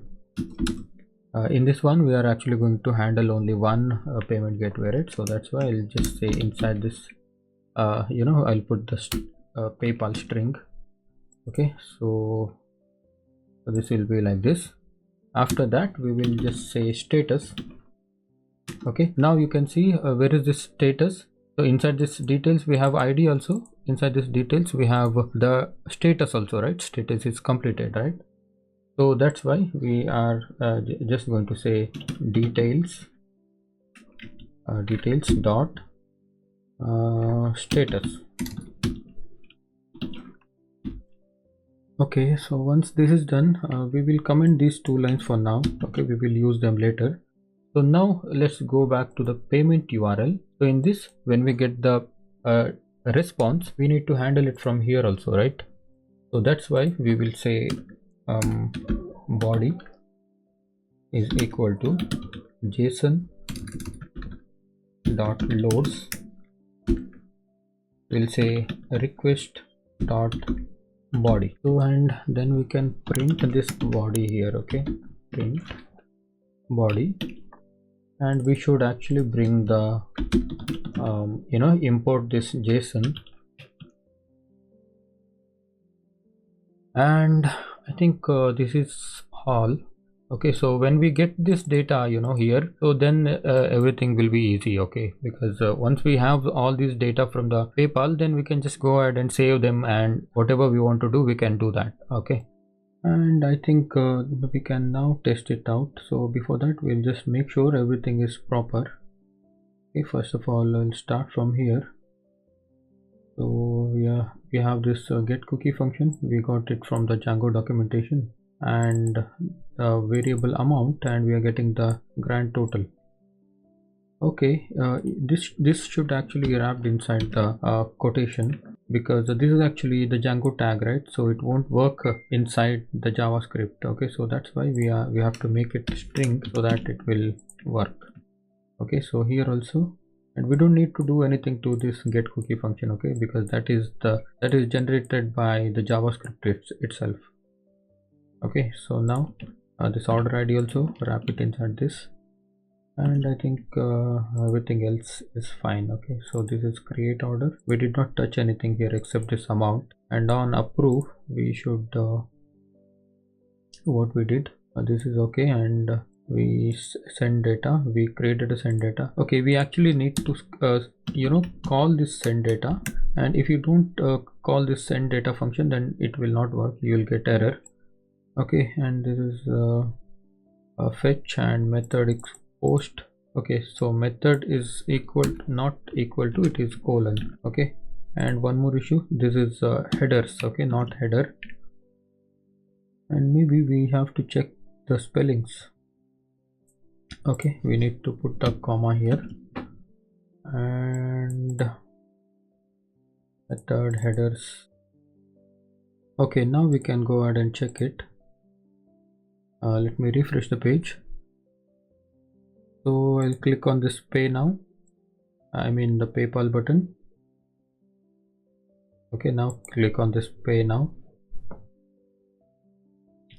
So we should, of course, we got this response, but let's see in the console what we are getting. Yes, we got the order ID, we got the transaction ID and payment method, and this status. Okay, this thing we got because we are printing this one here, right? We are printing this body. Got it. So that's the reason we are getting this one. Yes, so now we have all the transaction details here. So now we can actually go and store all the details inside the payment model. Okay, so first of all, let's say store transaction details inside payment model. Okay, let's say payment is equal to payment model, and we are using payment model. That means we need to we need to import it, right? Payment, and inside here we are going to say user is equal to request.user. okay, because once again we'll check the model. Here it is. We have this user and we have the payment ID, right? So this payment ID is nothing but the transaction ID. Okay, so now we will say payment ID is equal to this trans ID. Okay, so this trans ID is this trans ID is inside the body, right? So that's why we need to say body and trans ID. Okay, and next what we need the payment method. So the payment method is equal to, again inside the body it is a payment method. Okay, so if you want to make sure payment method, payment underscore method, right? And what else we need to store? We need to store the amount paid and the status. Okay, so we'll say amount paid is equal to body. Okay, so this is not inside the body. It should be we should get this from the order. Okay, so what I'll do, I'll just make a simple query.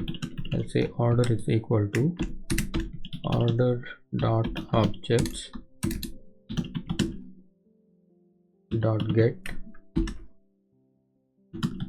user is equal to user is equal to request dot user, and is ordered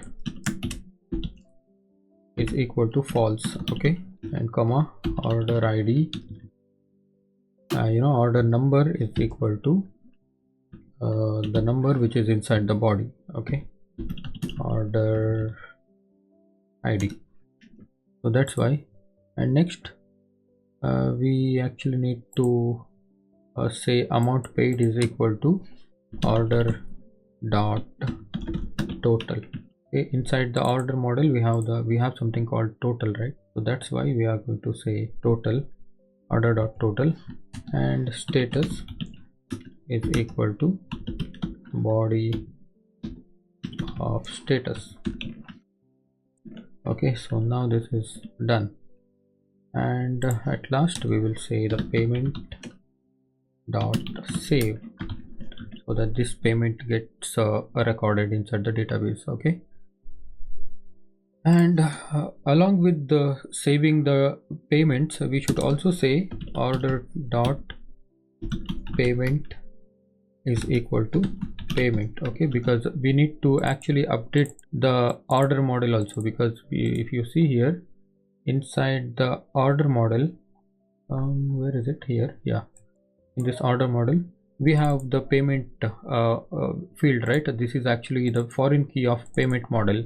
So that's why we need to say order dot payment equal to payment. Okay, so this payment, okay, so this is the payment object, right? So we'll say order dot payment equal payment. Okay, so again order dot is ordered is equal to true now, because see, when we are done with the payments, then of course we need to set this is ordered status to true, right? So that means this product is, or this order is successful.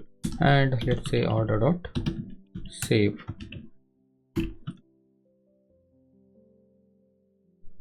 All right, so I think okay, so later we can actually move the cart items to the product products order products table, but for now let's check this one. Okay, so let's try the payment, and let's see if it is recorded inside the database.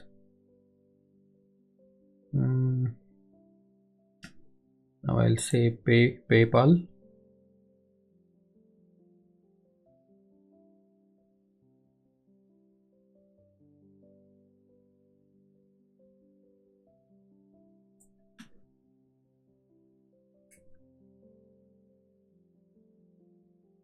Alright, post internal server error.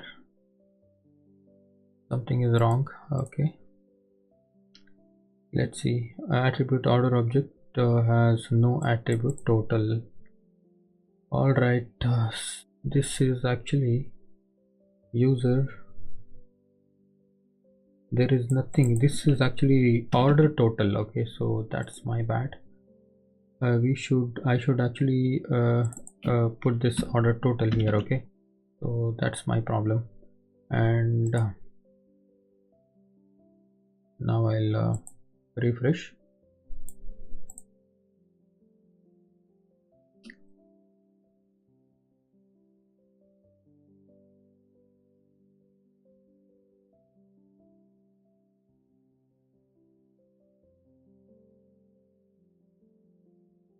Okay, now click this pay now. Now hopefully we get the proper response. Yeah, we got the response, and no error at all. And now let's check this admin panel.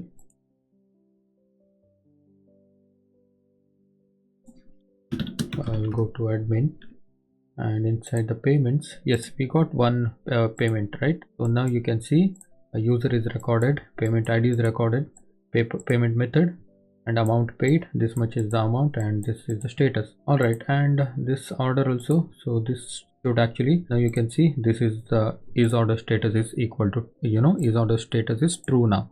Anyways, so this is now done. So the next thing is actually when we are done with the successful payment, of course we need to clear all these cart items, right? All right, we have saved our transaction details inside the database, right? So the next step is we need to move the cart items to the order product table. Okay, because we have the model called order products, right? So in this one we are going to store the products, store the order products. All right, so then the next step, once we move all these cart items to the order product table, then we also need to reduce the quantity of sold products, right? First of all, I'll write here, I'll write move the cart items to order product table, and then we need to reduce the quantity of the sold products. Okay, because once the product is sold, then it has to be reduced from the original stock, right? So that's why. Then next we need to actually clear the cart, right? And at last we are going to send the email to the customer. Okay, send order received email to customer. Okay, and we need to also send these data, send order number and payment payment, or I can say transaction ID back to here. Okay, so we need to actually send this data to here. All right, so I'll say on approve method, or I can say send data method. Okay, because we are going to send these data via JSON response. Okay, because we need to from here, once we send the JSON response from here, so then we'll be getting this one here, so that we will actually redirect the user to the thank you page. Okay, so in the thank you page we'll be having the list of products he bought and the transaction ID, and he'll be also getting the order number. Okay, so that's what I was thinking. And let's go back to here, and I'll say send order number and transaction ID back to send data method via JSON response. Okay, and all these things we need to do. So before we start doing this, I just want to go to this admin and modify a little bit, so that we can clearly see the data here. Okay, because right now it is saying only the first name of the user, and I want it to show all the details here. Okay, I mean most of the details in this table. All right, so what I'll do, I'll just go to this admin.py, and here I'll say class order admin and admin dot model admin. Okay, so we use this list display.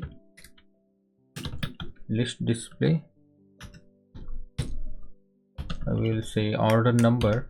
First of all, we'll be showing the order number, and we can also say the name.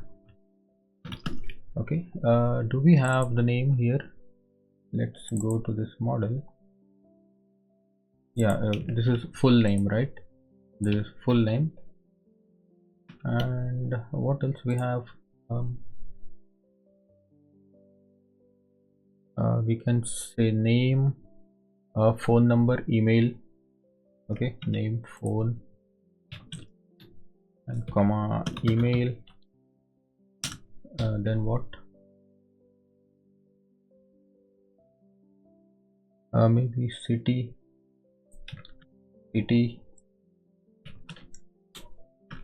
and order total. We can say tax, I think, tax status.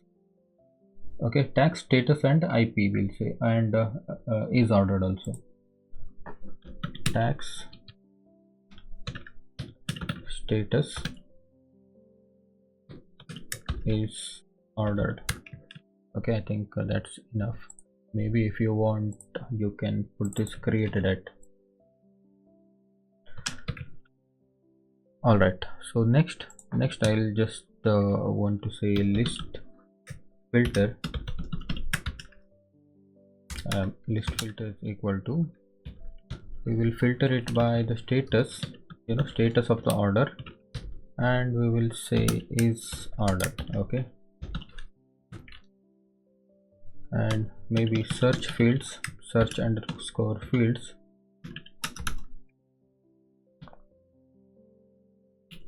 order number, first name, last name, by phone also we can search, and by email also we can search.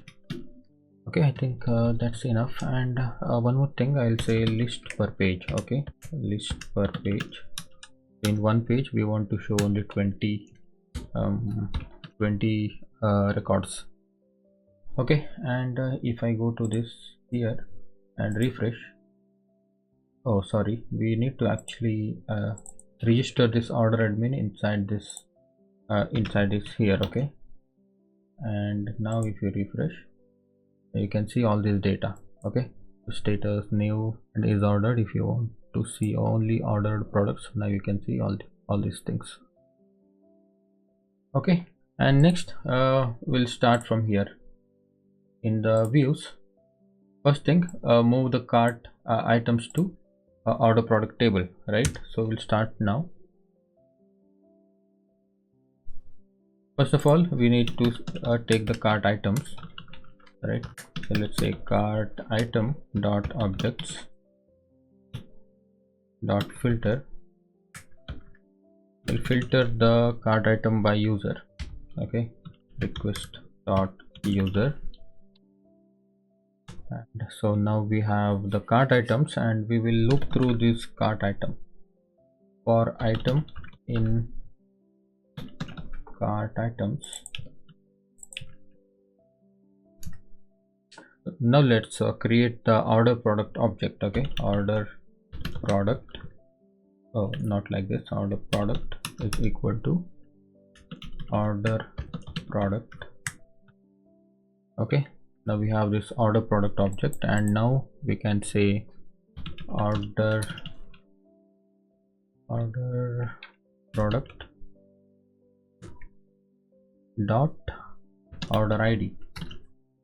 Okay, order ID, I'm referring to this one. Okay,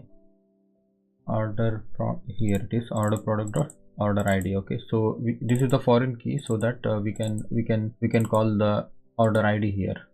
Okay, order ID is equal to order dot ID, because we already have the order, right?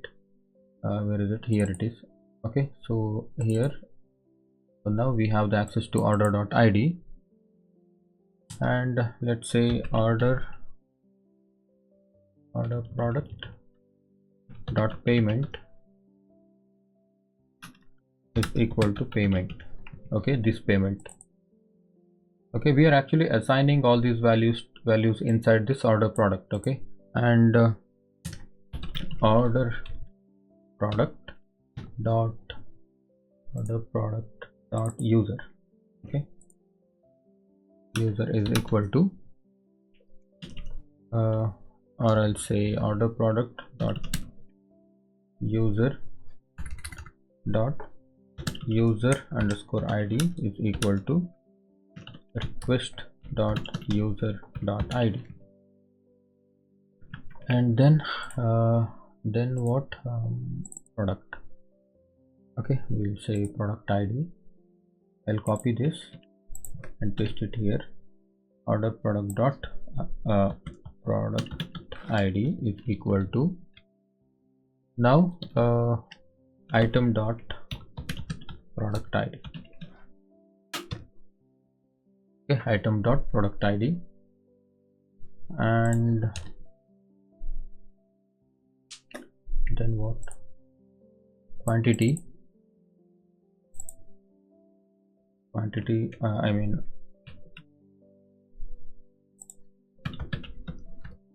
order product dot quantity is equal to item dot quantity.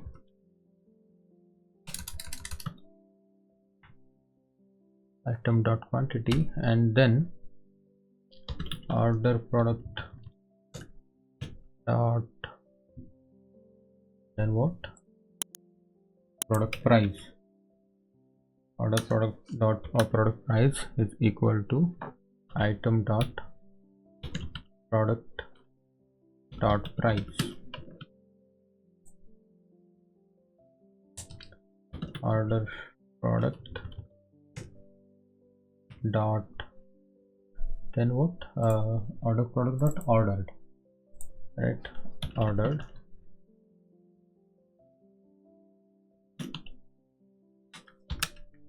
is equal to true.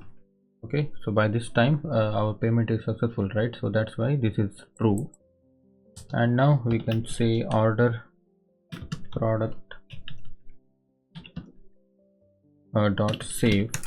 And one more thing you need to notice here is I did not write anything for this variation, right? Because you know what, this variation is many to many field inside this cards. If I go to these models, you can see variations equal to models dot many to many field, right? So that's why for storing the many to many field, you have to first save the object and then you assign the value. Okay, so that's why I did not write. You cannot just directly assign the value to many field. Okay, so that's why. So even if you try like this, order product dot variations is equal to item dot variations.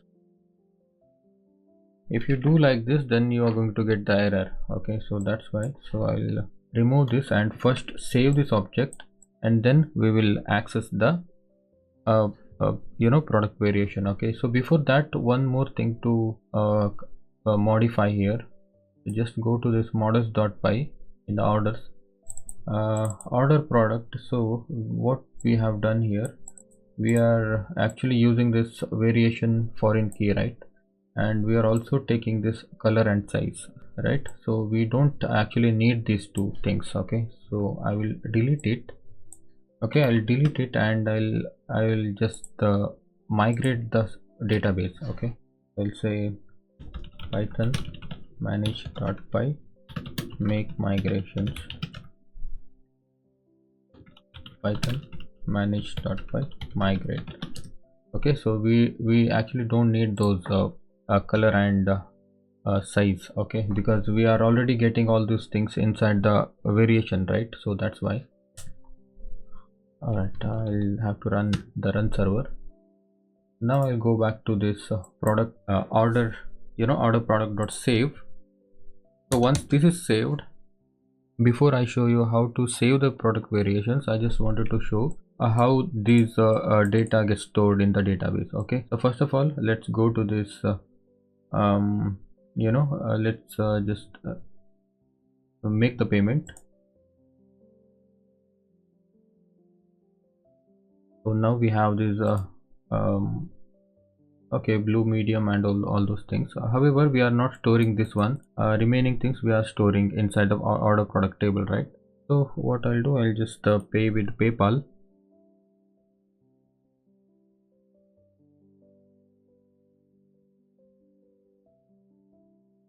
Okay, looks like there is an error.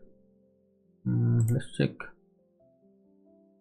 Okay, order product is not defined. Okay, so we should actually import it, order product. All right, now let's check this, pay with PayPal.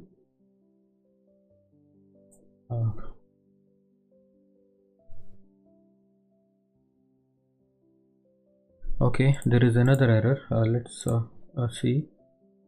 Database cursor not null constraint failed, order product variation ID. Okay, let's see in the model. I think this is variation equal to models of foreign key variation on delete. All right. In the cards, okay, I'll actually copy this line. Okay, so instead of this foreign key, we will just say many to many field here also. Okay, so now this will be blank. so that it will get stored. Okay, so this null, so if you add this blank equal to true, you will not get this error. Okay, not null constraint. Okay, so now hopefully this should work. All right, we actually just need to save this data. Okay, let's refresh. Okay, before that we need to migrate it, right? Let me make migrations and migrate, and now run the server. All right, now pay with PayPal.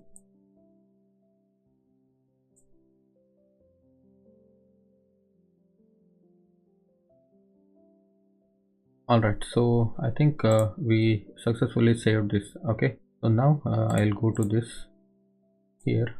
I got the order 395. So in the order products, now you can see all this data has been recorded, right? So this is the payment ID. Okay, so this is the payment ID, and ignore this one for now. Okay, so now this is not getting selected because we are not handling it for the variations, right? We'll do that in a moment, but just wanted to show this quantity and all those stuff. And this is also the same product. Okay, so because we had like 3 products, right? So that's why it is showing 3 products. So if you see here, yeah, now you see 3 products. But the one confusion here is, you don't understand which this product belongs to which order, right? So that's why what I'll do, I will actually show this order products model here. Okay, so below this table. Okay, technically we call it a tabular inline. So to do that, we should actually go to this admin.py. So in the admin.py, we just need to say class is equal to order product inline admin dot tabular inline. Now let's say model is equal to order product, and yeah, that's it. Okay, so now we will say here inlines is equal to order product inline. Okay, now if you do this, so this table, okay, this order product table will appended here. Okay, now if you refresh, now you see all these data, you know, all these data came here, right? So now you know what, you're seeing this 3 extra extra fields, right? 1 2 3, right? So this is actually by default Django gives you. If you want to say delete, you can delete it, but the thing is, if you refresh, it will again appear. Okay, so in our case, we don't need these 3 3 rows, right? So what I will do, I will say extra is equal to 0. Now this should go. Okay, now there is nothing. So these products belongs to this order. Okay, so now you see order number 395, and open this, and this is all the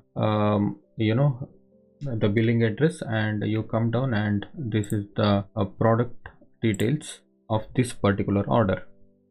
Okay, so this is how it looks. And one more thing is, these items should not be edited. Okay, so what I'll do, I'll make all these fields read only. Okay, because this is a thing which is coming from the customer, right? So this should not be edited. That's why I'll go to here and say read only fields. Okay, read only fields, and the first read only field will be payment, then this user, and payment, user, and product,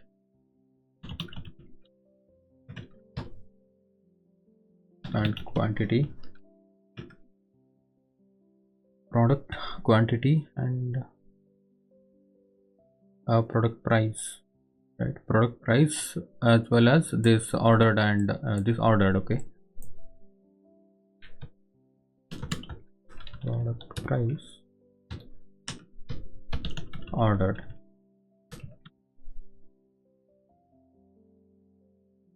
Now refresh. You see nothing here. Okay, so you cannot just edit this one. Okay, so the same way, if you go to this and there is no products here, okay, in for this order, so that's why this is blank. And if you order another one, so it will append it here.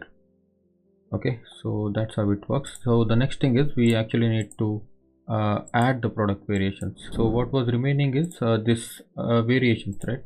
This variation is not working now. Okay, we should actually fetch the variation from the cart item and store it inside the order products table. Okay, so let's go back to this views. Now after we saving this, and we will actually take the cart item. Okay, we'll take the cart item by item ID. Okay, we'll say cart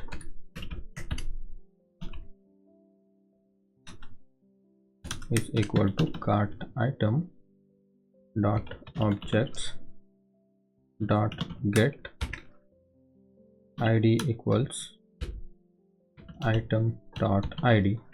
Okay, because we are accessing this cart item by cart item ID, it is because we want to take the variations of that particular cart item, right? So that's why. So we have this cart item now. So from this cart item, we'll take the product variation. Okay, now say product variation is equal to cart item dot variations dot all, and now let's say product we need the product order product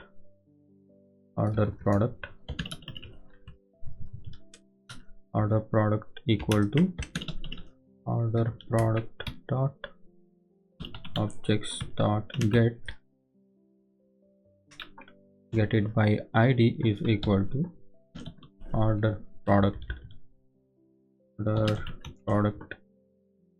dot id. Okay, so we are accessing this by order product id because we already have the order product id, because you see this save has generated the id for this order product. Okay, so that same id we are accessing here, so that we get the order product and we got the product variation. Okay, so we are going to actually add this product variation inside this order product variations. Okay, so that's how it is. And now I'll say order product dot variations dot set product variation. Okay, this product variation we put it inside this set method, and now we can save the order product. Okay, say order product dot save. Now this should work. And if you now make the payment,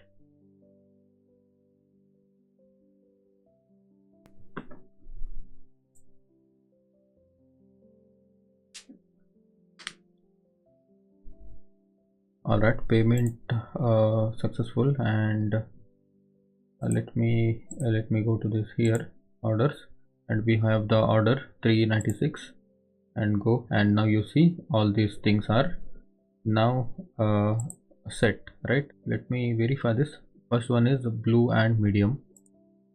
We have the blue and medium, and then blue large and white medium, blue large and white medium. Okay, so now this is done. So alright, so this part is done. Now let me show you which part is done. This part is done. Move the cart items to the order product table. Okay, so this part is done. And next, this part, right? Reduce the quantity of the sold product. Alright, so now we have moved the cart items to the product order product table. Then the next thing is reduce the quantity of the sold products. Okay, so now here what I will do, I will say product is equal to product dot objects dot get id is equal to item dot product dot id. Okay, because item is here, we should actually indent it over here. Okay, so this should be inside the for loop. Okay, and now this is id equal to item dot product dot id. You see product id equal to item product. Okay, this is not item dot product dot id. Let's say item dot product underscore id. And now let's take the stock from this product dot stock minus equals item dot quantity. Okay, now if you say product dot save, now this will reduce the quantity of this product. Okay, so first let's check how many products we have of this ATX jeans. Okay, we are going to do. So let's say we have the stock 100. Okay, so now inside here how many quantity we have? 4. Okay, 2 3 4. Okay, so now we will make the payment, and now this should be 100 minus 4, that is 96, right? So let's see if that works.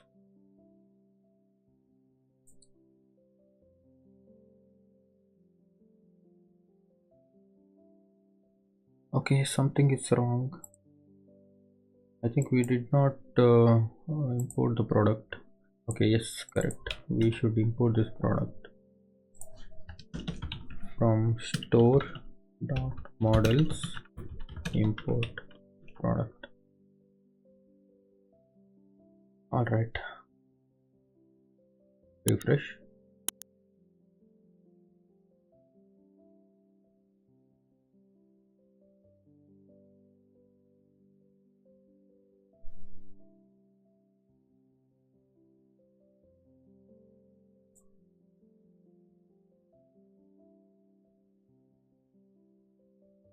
Okay, payment successful. And now if you go to this, and first of all let's see products, and now you see stock is 96. Okay, so now 96 is remaining because we reduced the quantity, right? And the same way in the orders we will see we got the orders also. Okay, so now the next step is to clear this cart item. Okay, once these items are ordered, then there is no point in putting those items again inside the cart items, right? So that's why we will also clear that cart. Okay, so here we will clear the cart. You see this clear cart code should be outside of this for loop. Okay, and I'll say cart item dot objects dot filter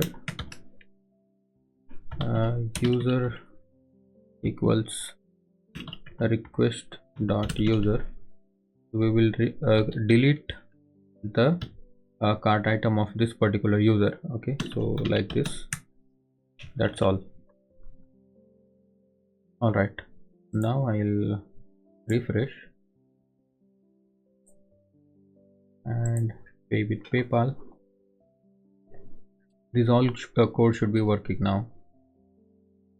Let me say pay now. All right, so this is now go to products, and now you see 92 product remaining. And if you refresh this page, we don't have anything inside the cart, right? Because we just cleared it out.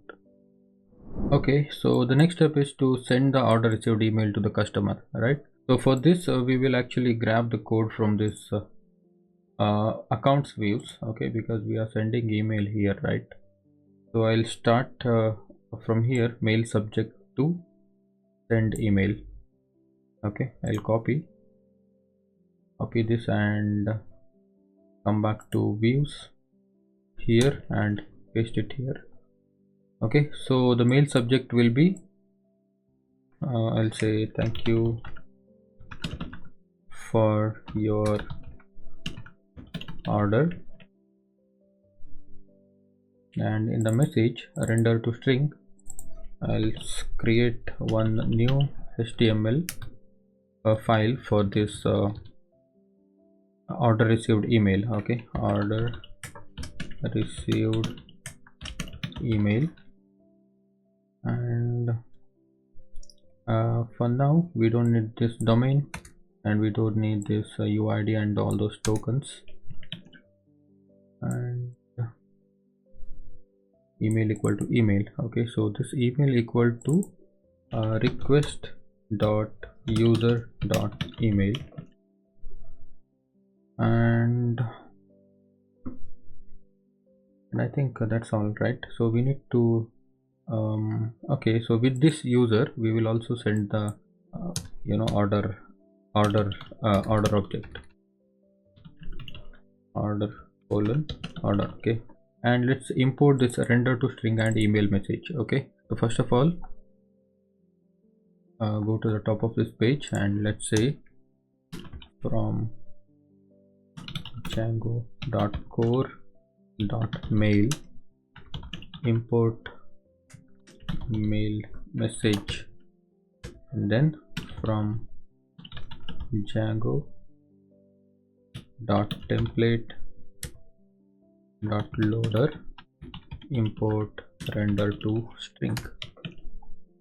All right, now okay, so we have this email subject and we have this message orders and order received email. All right, so let's go to this template.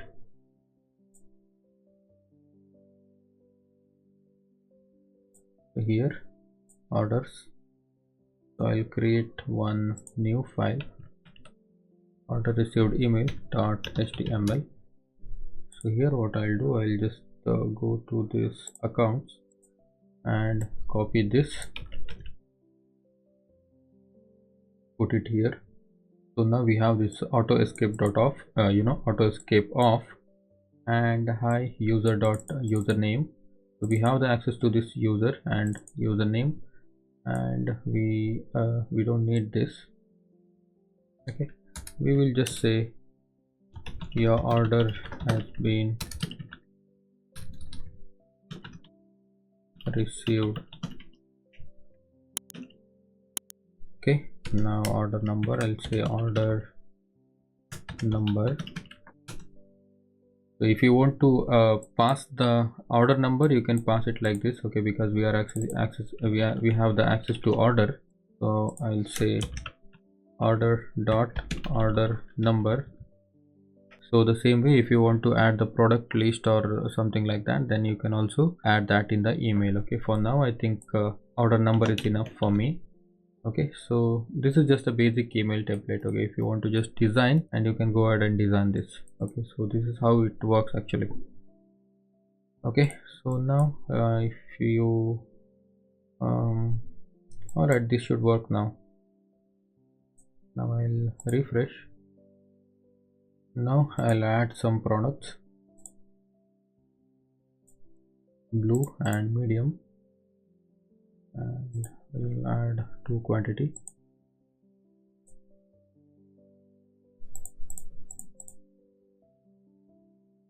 Okay, go to checkout, and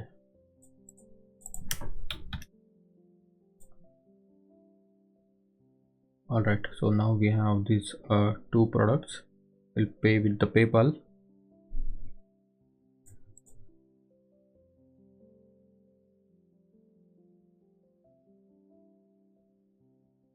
Okay, there is an error, I guess. User equals user. Okay, that's the problem. Actually, this is user is request dot user. Now we should try this again. Refresh. So now you can see these cart items has been cleared.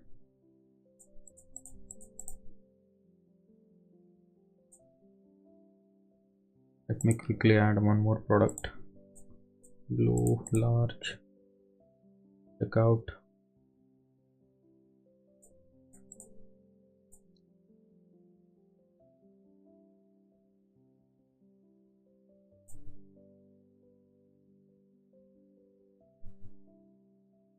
All right, looks like we have sent the email. Let's check the email.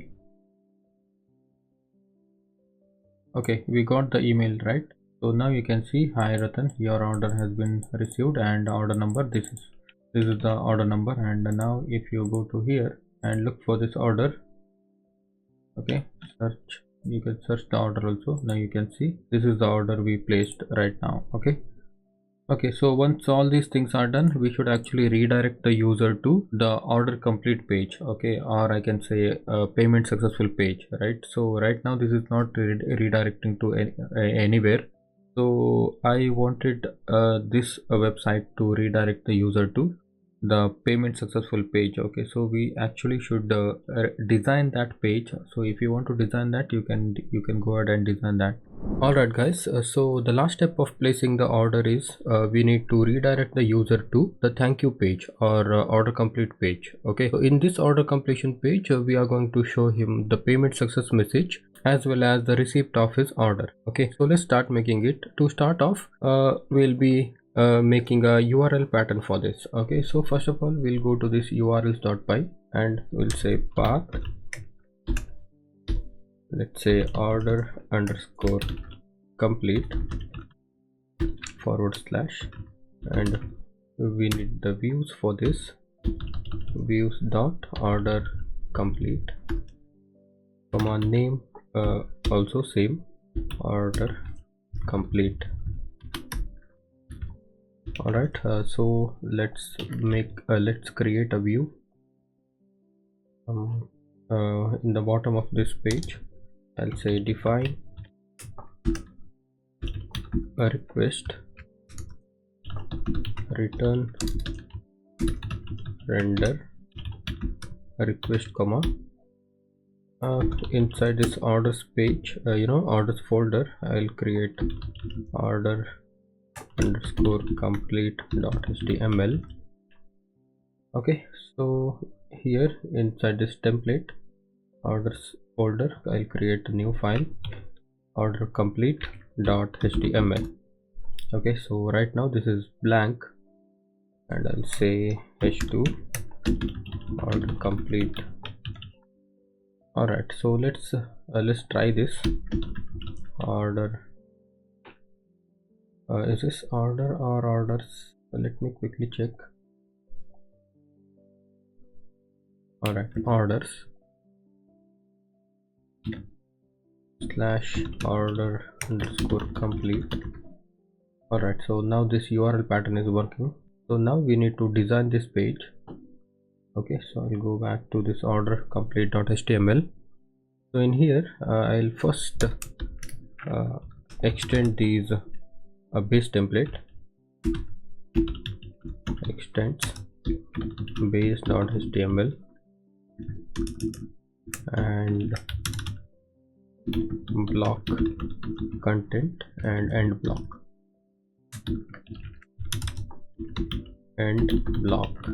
all right, now this should bring us a header and footer. okay, so inside this we need to put the content, right? So I believe you guys have a good understanding of HTML, that's why I'm not making this design from scratch. okay, so what I did is I created this order complete.html page. okay, so I got this design from the internet, so I just copied and put it inside your HTML template. okay, so you will see this order underscore complete.html. open this file and copy all the code, Ctrl A and Ctrl C, and now you paste it here. okay, so this is actually the design. Now you refresh, so this is how it is going to look. okay, so this is for the payment successful page. okay, so it's a very simple design, and this is the design we are going to use in this one. So the next step is we will actually we need to load this logo from the static. right, we'll go back to this code. You see here it is. what I'll do, I'll say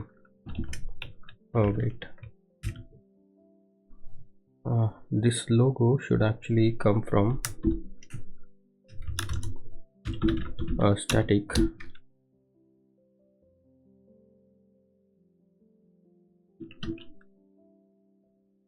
Now if I refresh, okay, wait. All right, so we should actually load the static. Load static. All right, so now this logo is working. Next we need to go to this here. Okay, here.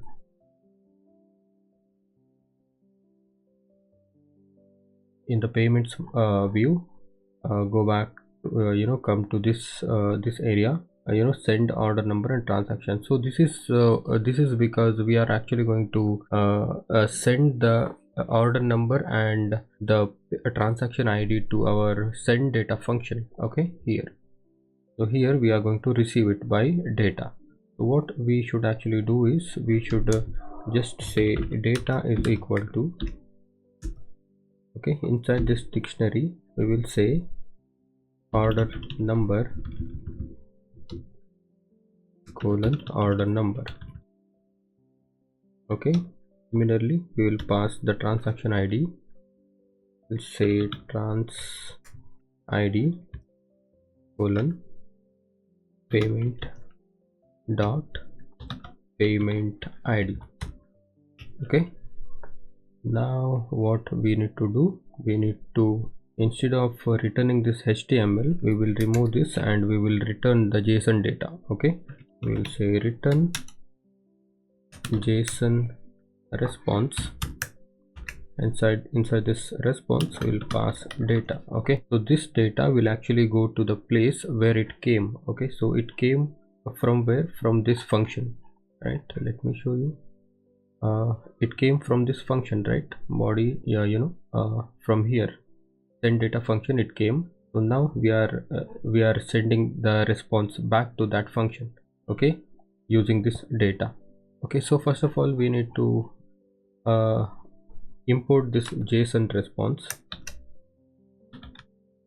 Okay, Django.http import JSON response. Now you can access this data here. Okay, now we will uncomment it. You don't need to do anything to this one. Okay, so whatever we are doing this, we are working on this one. Okay, so data, now data console.log, now data. Okay, so this, inside this data we are going to see whatever the data we are getting from the view. Okay, so what data we are bringing? We are actually bringing this order number and transaction ID, right? So here we will catch it. So what I'll do, I'll remove this for now and open this curly braces. Inside this I'll say console.log print success, and we'll print the data here. Okay, we will also console.log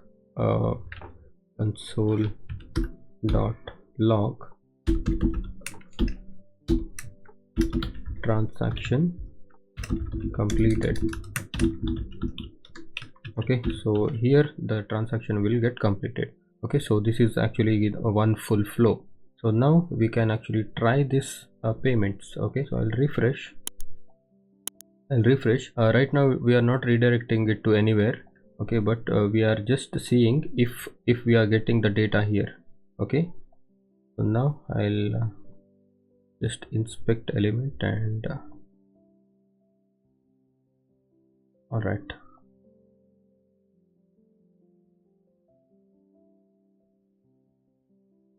I'll add a product checkout.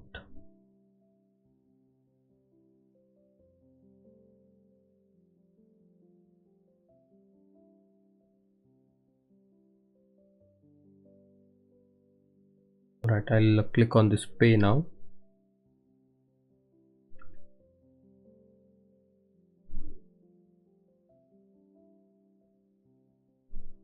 Now let's wait. Okay, so we got the error, uncaught error. Okay, so let's check what is the problem.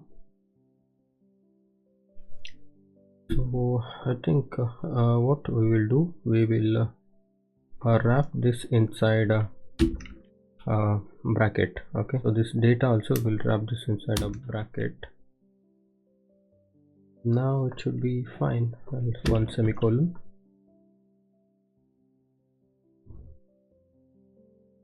There is nothing else, I guess.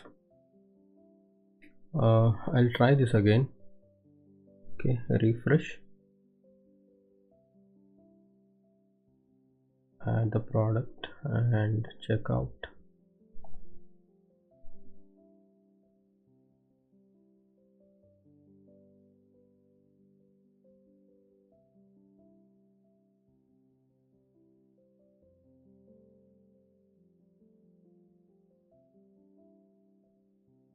Alright, we got the payment response. Okay, it is still giving me error. Maybe let's see the console.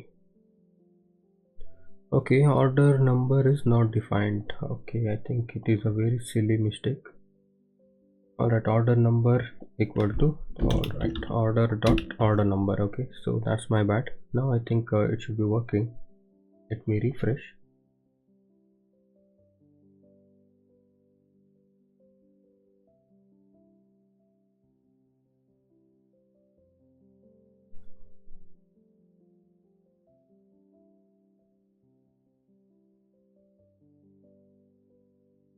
Alright, pay now.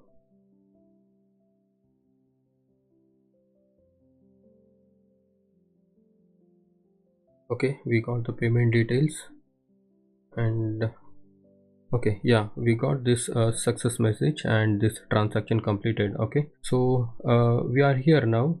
Okay, we are here now. Okay, we reached to this place, and from here we will actually redirect the user to the success page. Okay, so what I will do, I will say now we don't need this console log and all. I'll just redirect him to a thank you page. Okay, so I'll say window dot location dot href is equal to, let's make a new variable. Let's call it redirect URL. We'll make a redirect URL variable where redirect URL is equal to, so which URL we need to redirect. So this is now order complete. Okay, to this URL we are going to redirect the user. Okay, so now redirect underscore URL, concatenate it with the order number question mark, order number is equal to data dot order number. Okay, why this data dot order number is because this order number is inside the data, right? So that's why data dot order number, and also concatenate let's say ampersand payment ID is equal to plus data dot payment ID. Okay, so like this. So if you do like this, then the user will be redirected to this URL, order complete URL, with this order number and payment ID. Okay, why we are sending this order number and payment ID is because, so in the order complete view, we are going to fetch the order number and payment ID from the get request. We want to show the user details about his order, right? Order products and all those stuff. So that's the reason we are actually bringing this order number and payment ID via get request. Okay, so now let's see. So let's not do anything to here now. Okay, for now let's see if this is redirecting us or not. Now add the product.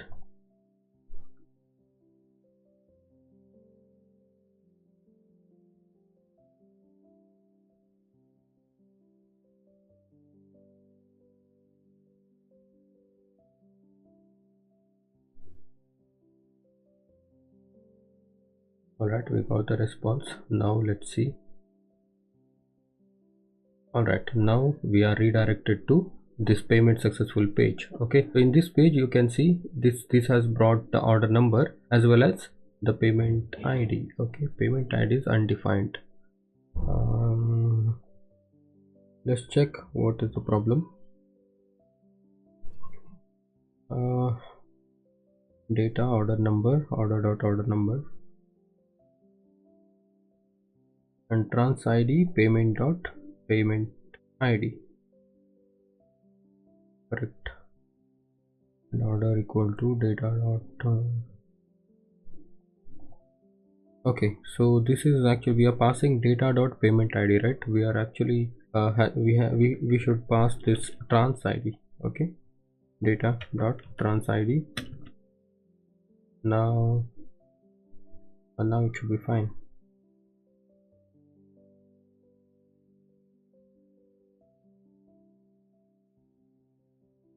Check out.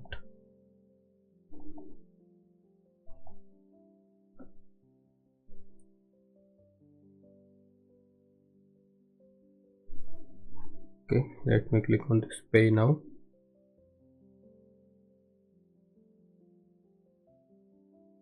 Alright, we got the response. Now you can see we got the order number and we got the payment ID also.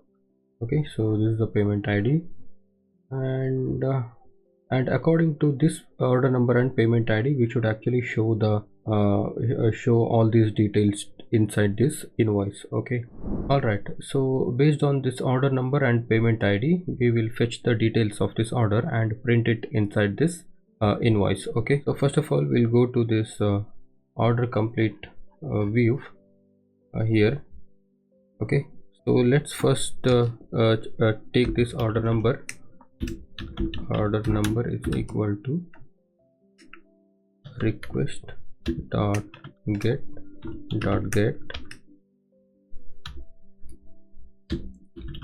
order number,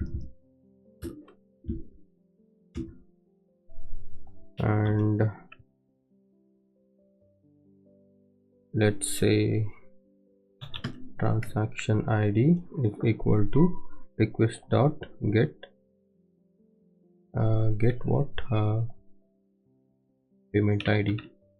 Okay, payment ID.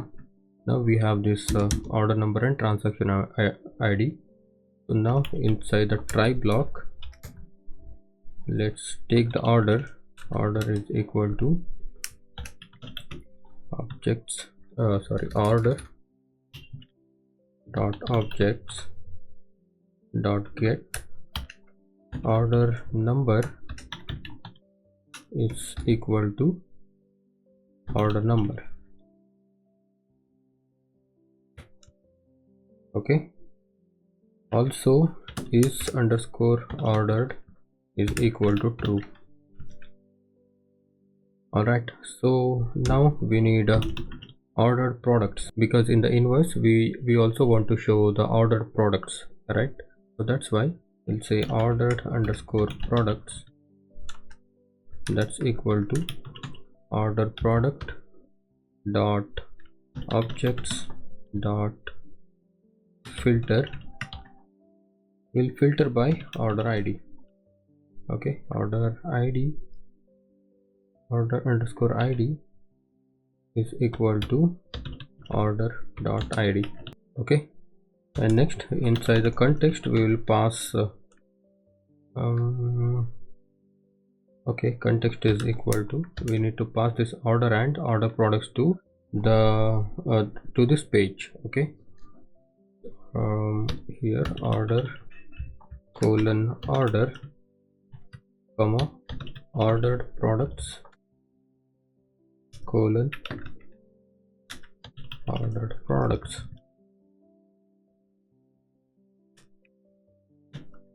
Alright, so we will actually cut this and put it here. Okay, so we are passing this order and order products, right? So in the except block we will handle payment does not exist and order does not exist error. Okay, first of all let's say payment dot does not exist, comma order dot does not exist. Then return the user to return redirect to home. Okay, that means if somebody puts a wrong ID here, and then the user should be redirected to home page. Okay, because with the wrong payment ID and order number, the object the order does not exist, right? So that's why in that case we will be sending him to home page. Okay, so now we will implement all these things in the order complete.html. okay, so first of all, let's see. First we need to put the order number. Okay, so let me see where this order number is. So here you can see order. So what I will do, I will pass the order number from here only. Okay, order underscore number colon, we have this order number, right? Or I can say I'll take the order number from order dot order number. Okay, and now I will put it here.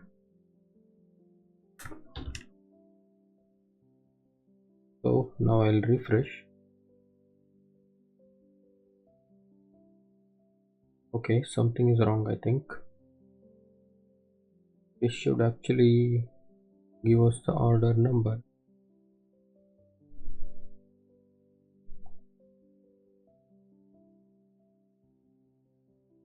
Okay, we did not pass this context here. We need to pass it, otherwise it will not work. Refresh. Now you can see this is the order number. Okay, the same way we'll pass the transaction ID also.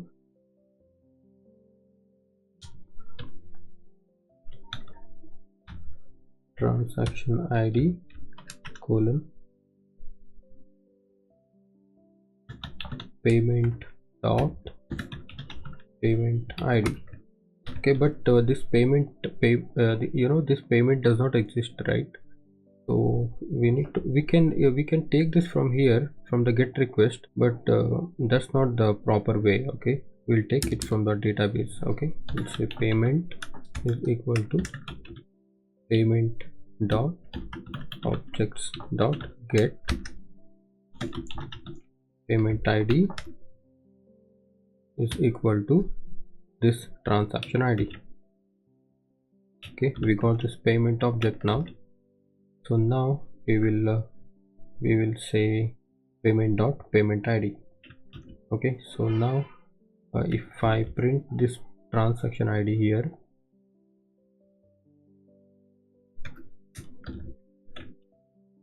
okay, so you can print the transaction ID like this, transaction ID. Now you have this transaction ID. Okay, so order date you can actually so let's say order dot created at, I think created at, yes. Alright, now this status.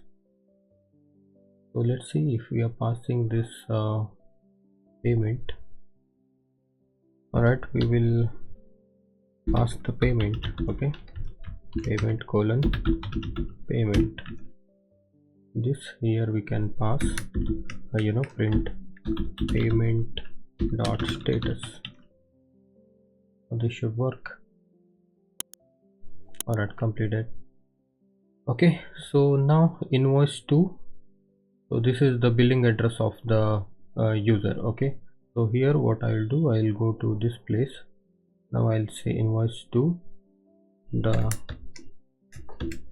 order dot full name. Now order dot full address. This is order dot city, order dot state,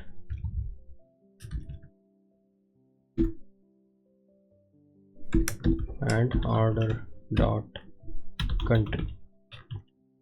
Okay, now it should be fine. All right, so now you can see this is the address, and now instead of this description I'll say products. Okay, this is quantity, and products, quantity, and total. So here inside this table tr, so there are 3 tr, right? I'll remove 2 of them. Okay, we'll loop through this tr. I'll say for item in what? Item in ordered products. For item in order products, let's first end this for loop, and for, so this is the product name, right? So inside this I will say the item dot product name, and then the quantity, this should be, I think, item dot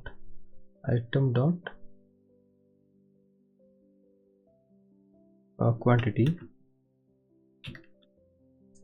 and now this is the product price. Okay, so now I can say item dot product price. Now let's refresh. All right, one product, quantity 1, 199, and this is the product price. And now we need this subtotal, tax, and grand total, right? We need to actually bring this.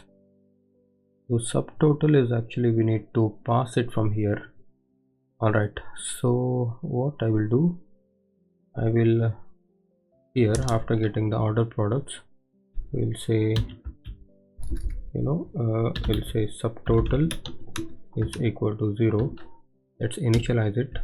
Now I'll for loop loop through this order products. For I in ordered products, subtotal is equal to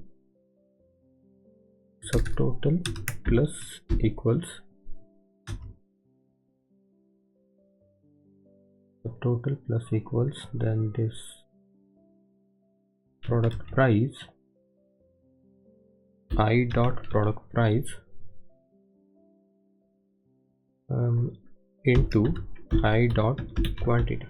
Okay, so this will give us the subtotal, and I'll pass this here. Okay, subtotal colon subtotal. Now in here I'll say subtotal, refresh. Okay, subtotal is not defined. Okay, so this should be, this is not underscore, no, there is no underscore here. Refresh. Alright, so this is subtotal now. So right now there is only one product, right? So that's why it is giving you this much amount. And the tax we already have in the order table. We'll fetch that from there. This is the tax, right? Order dot tax. Now this is already inside our this grand total is inside our order total. Okay, so inside our order model, order dot order underscore total. All right, now refresh. So this is the amount now. Okay, so this is actually the subtotal, tax and grand total. So what I will do, I will actually go ahead and add 3 to 4 products. Amount 2. Okay, I think only 2. All right, so I'll add something else. Blue and medium. Check out. Place order. Pay now.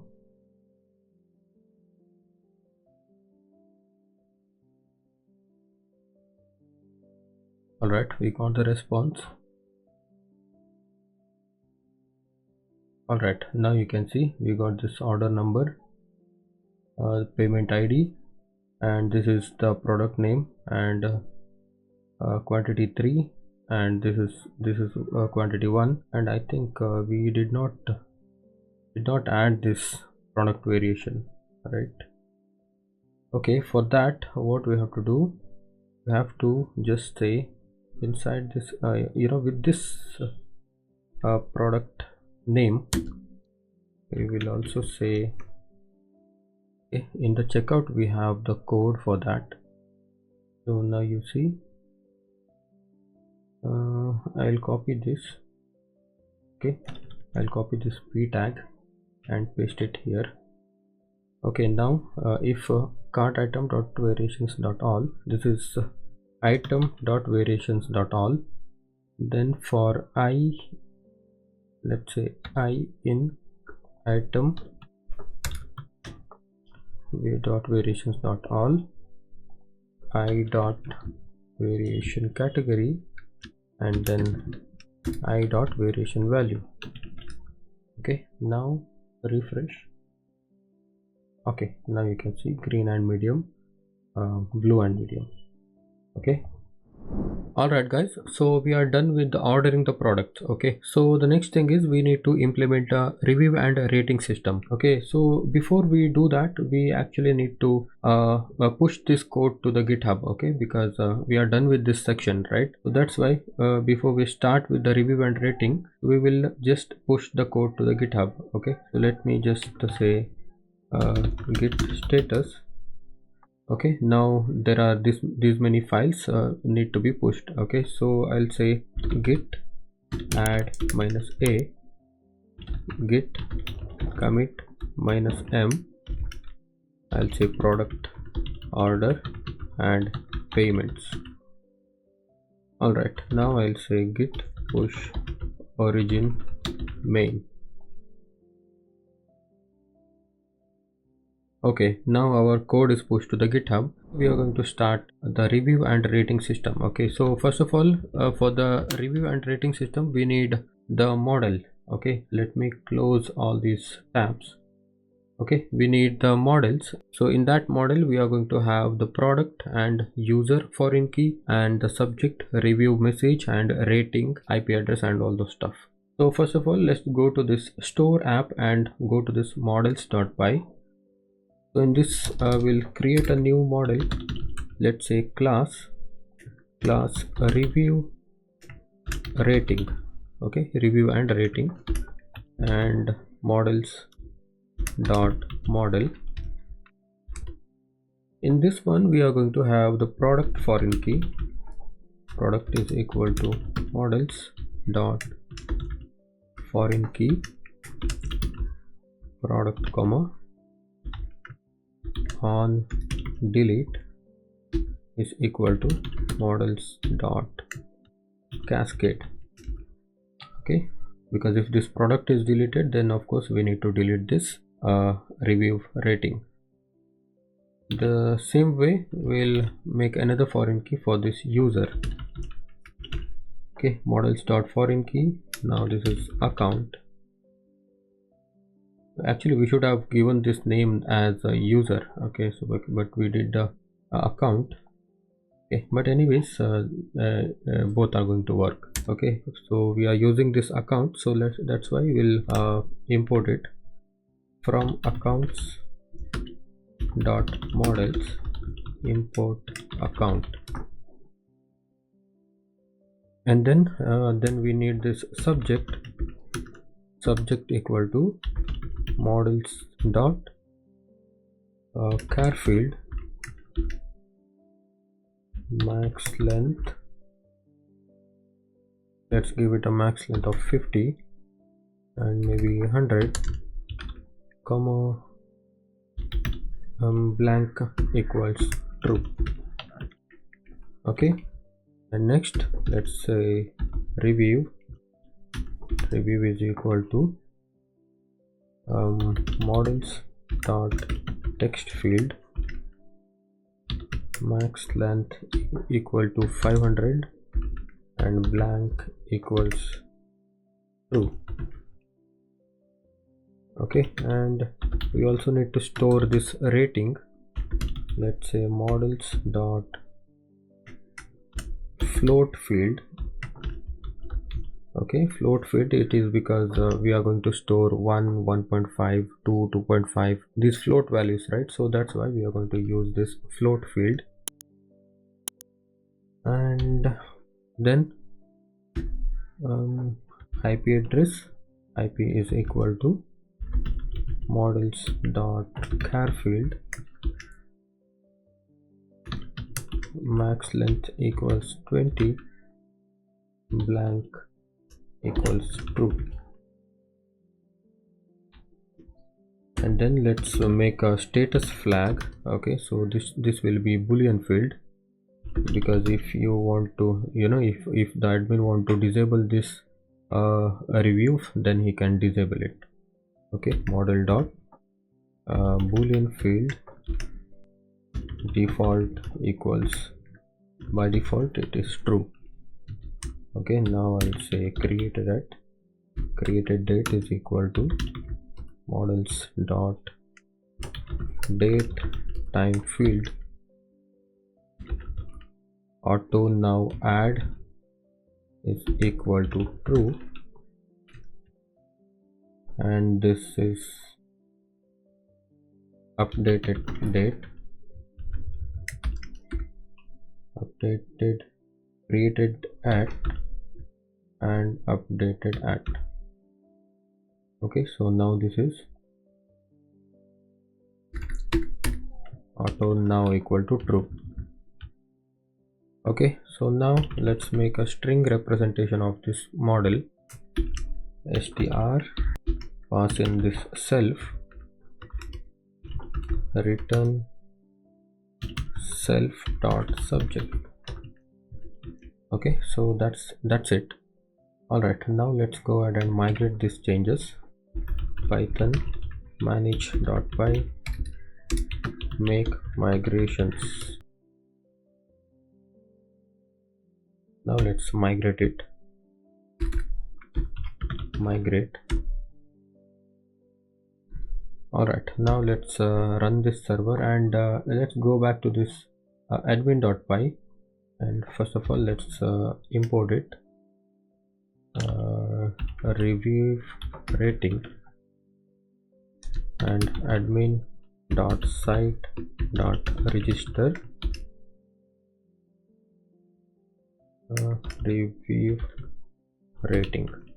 Okay, so now if I go to this admin panel, all right, let me log in. All right, now you can see review and ratings here. So this way you can add the review. Of course we are not going to add this review manually, so we are going to implement the review form here. Okay, so in this place. Alright guys, so in this video we are actually going to make a review form, okay, in this product detail page. Okay, so first of all let's create a form. So for creating a form we should actually make forms.py. okay, forms.py. So in this forms.py we need to first bring the model forms. Okay, from Django import forms. Okay, so now I'll say class review forms, and here forms dot model form. Okay, now in the class meta,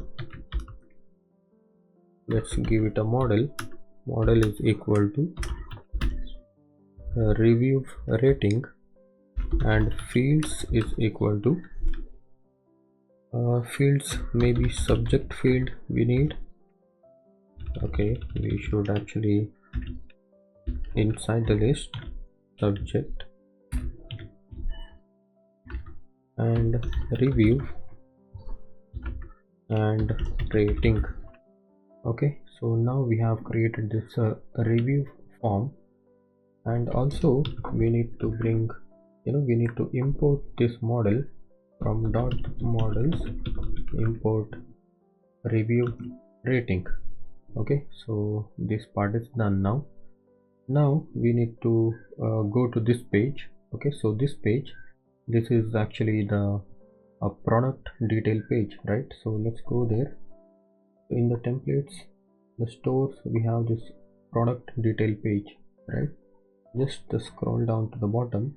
So now you can see here we have this class row. Okay, so this is the row you are seeing here. All right, so what I will do, I will this is the header. Okay, so after this header, what I'll do, I'll just make a form. So form action, let's give it later. For now, let's say method equal to post,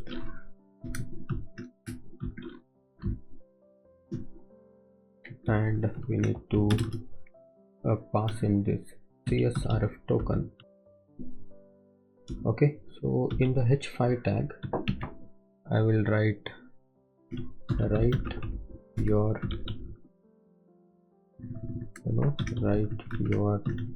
review, and that is the label. And after that, I'll create a div. Inside this div, first of all, we have to make a rating stars.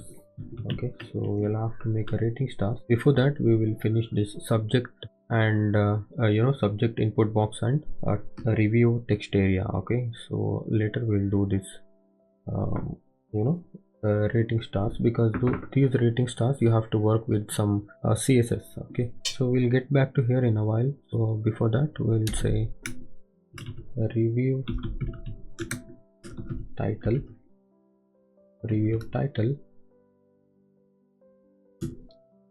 and say input type equal to text, and class is equal to form control, and name is equal to subject. What else? Let's we don't need value, and this is required. Okay, and if you want, you can put the ID, but no need now. I'll put a br tag, then again I'll add review. So this review input, let's say text area name is equal to review, and rows, let's say 5.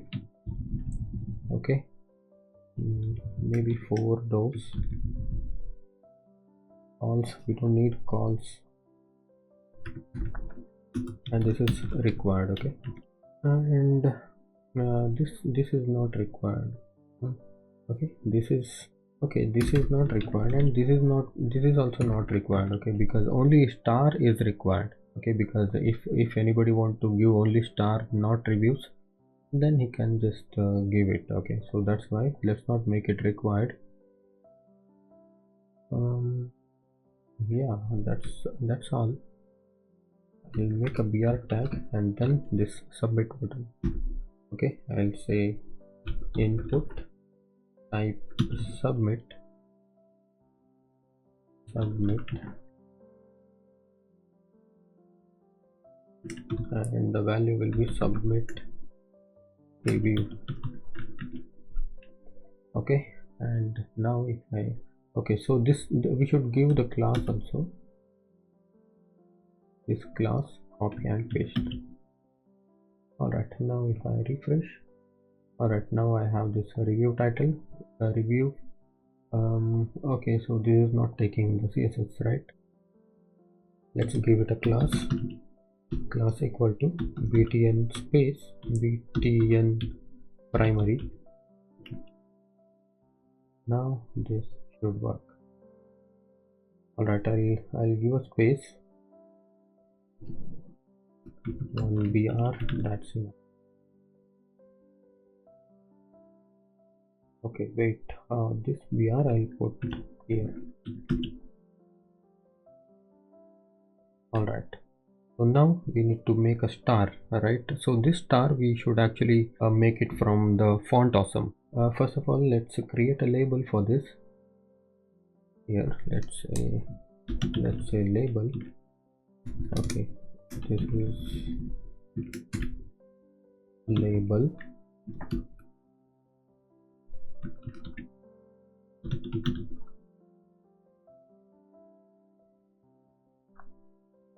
In the label, let's say how do you rate this product? Okay, and yeah, how do you rate this product? After that, one br, and now let's make a div with a class of rate. Okay, we'll give it a class of rate, and in this one we'll put the input type equal to radio, and the name is rating. Let's give it a id of let's keep this id like this, and now this is required. Okay, and so now if I refresh this, you can see one radio button. So we need actually 10 radio buttons. Okay, why 10? It is because of course we are going to handle only 5 stars, but also we are going to store the half ratings, right? So that's why what I'm thinking is we should make a 10 10 radio buttons.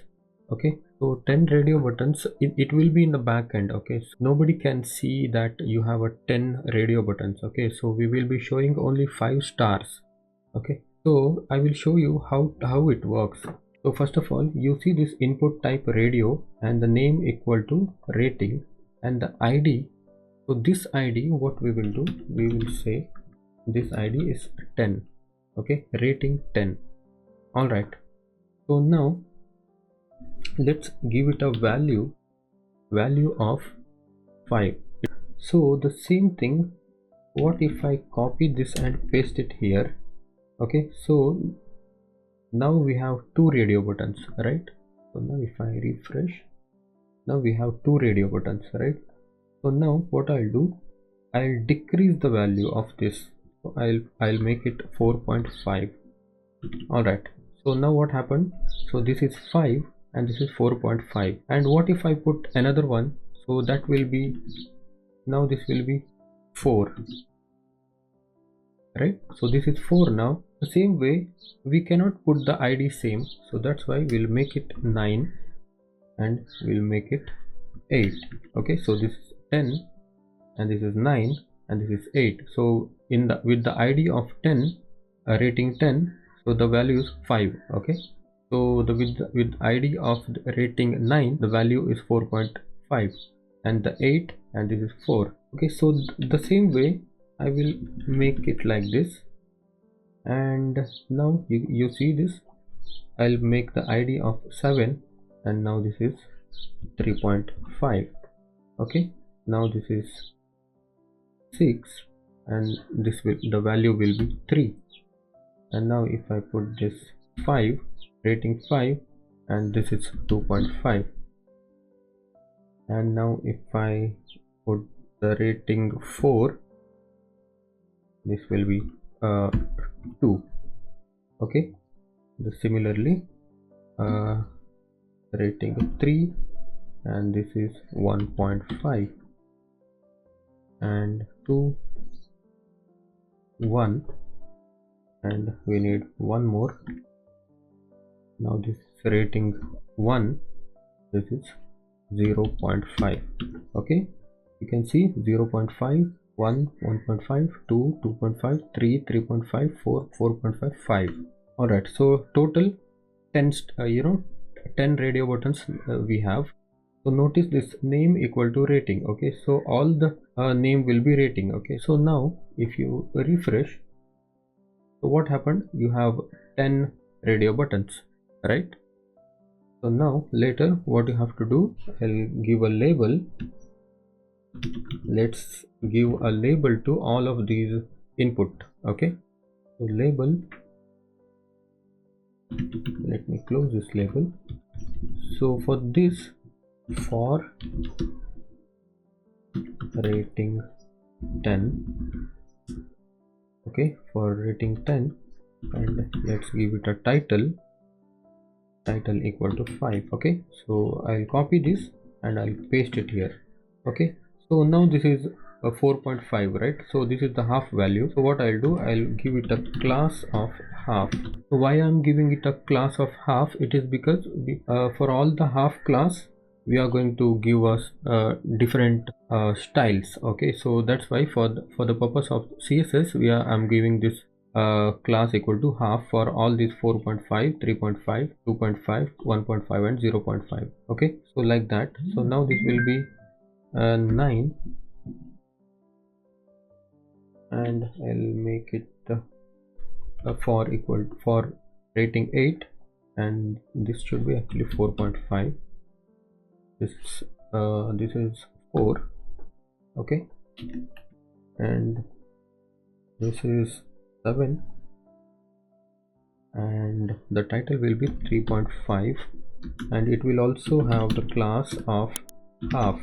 okay, so I'll show you how to give the CSS to this half class. okay, so now this is 6 and the title will be 3.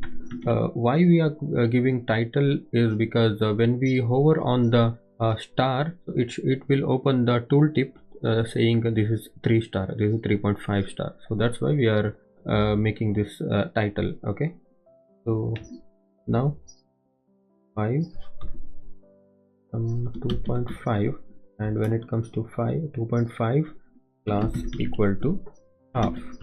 okay, and now rating 4 title 2.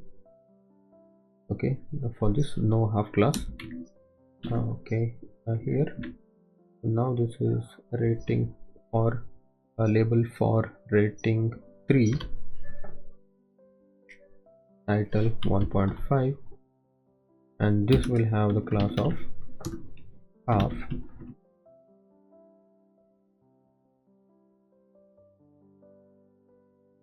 And this is rating 2, it will be 1, no half class. Now rating 1 title 0.5 and it will have class of half. okay, so now if you refresh, no changes, it will be like this. okay, so now what we want to do, we want to give the CSS to all of these stars. okay, so first of all let's go to this static folder. okay, in the static folder we have this CSS, right? So inside this CSS folder I'll create a new file called custom.css. okay, so we have created this custom.css file. So next thing what we need to do, we need to go to this base.html. okay, go to this base.html and I will copy this. okay, I'll copy this and place it here. Now static CSS, we should link this CSS. okay, custom.css. okay, so now that we have linked this to the base.html, we can close this. okay, and in the custom CSS what we are going to do, let's first of all we'll hide this radio button. Hide radio button. Okay, because we don't want to show this 10 radio buttons, right? So let me hide them first. So it is in the rate and input. I'll say display none. Display none. Okay, now if I refresh, you see there is no radio buttons, right? Next, what I'll do now, I'll give the CSS to this rate div and display inline block. Okay, and this border 0. Refresh, nothing much, right? All right, let's continue. Now let's give a rate to the label of this rate div.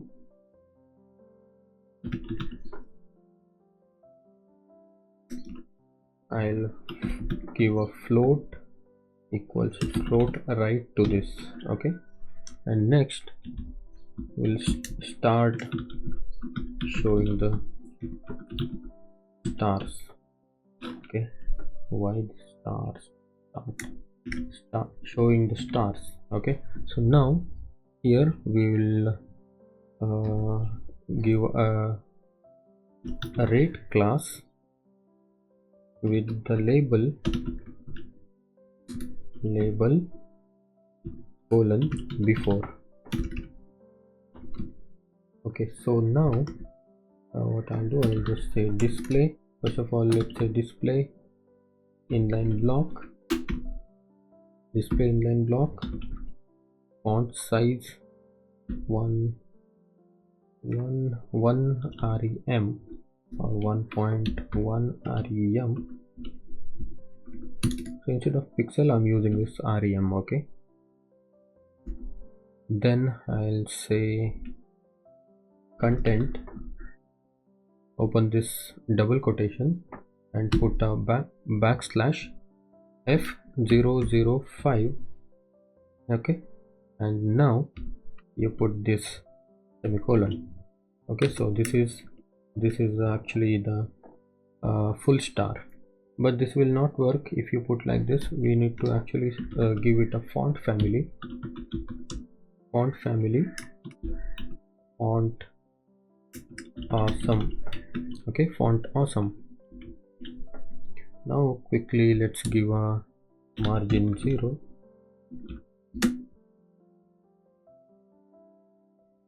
and padding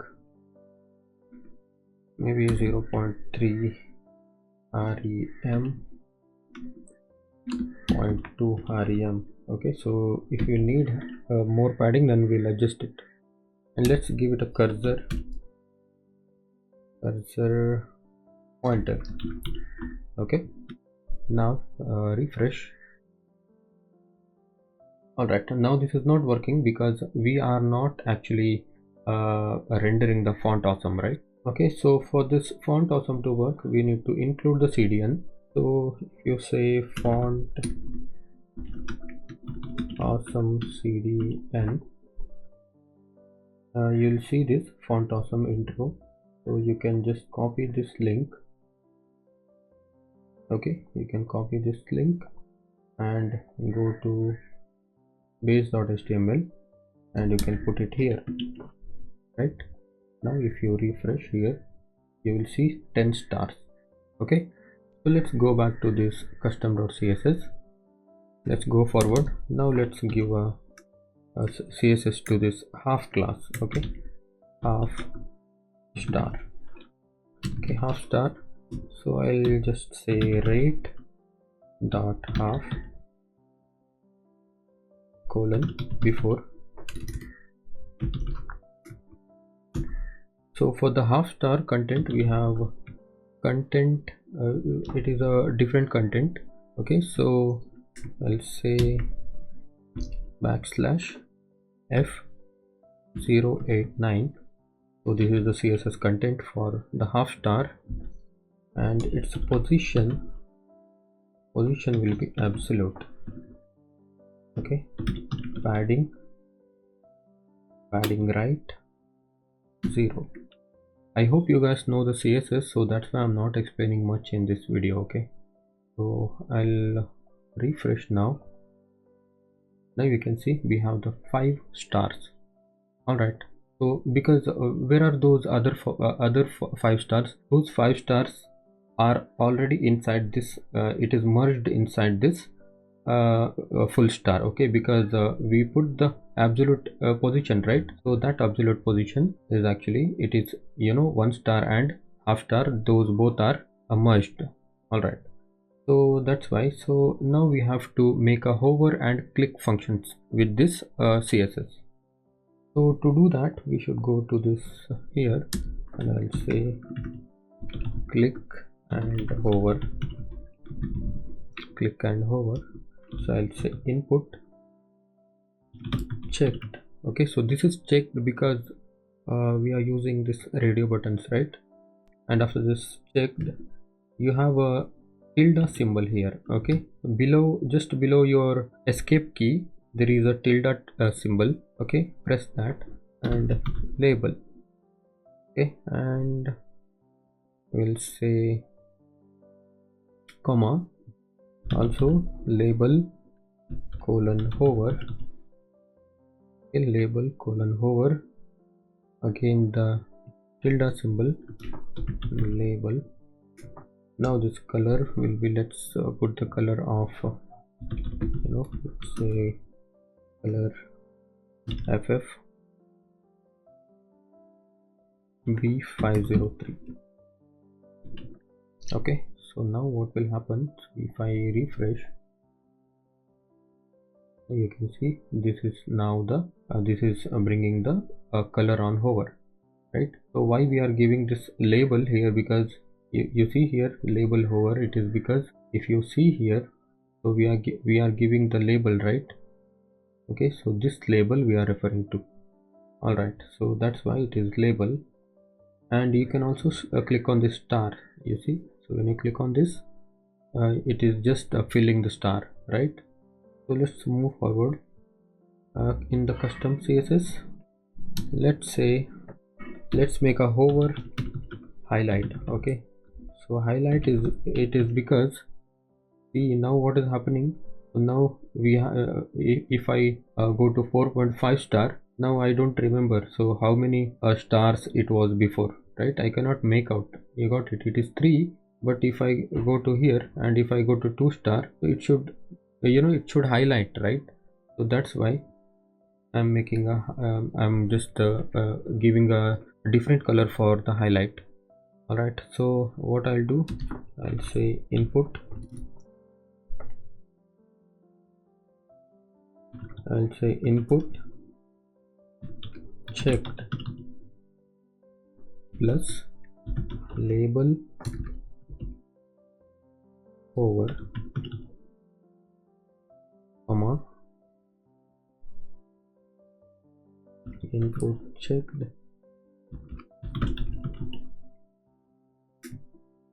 tilde label hover, and next I'll say input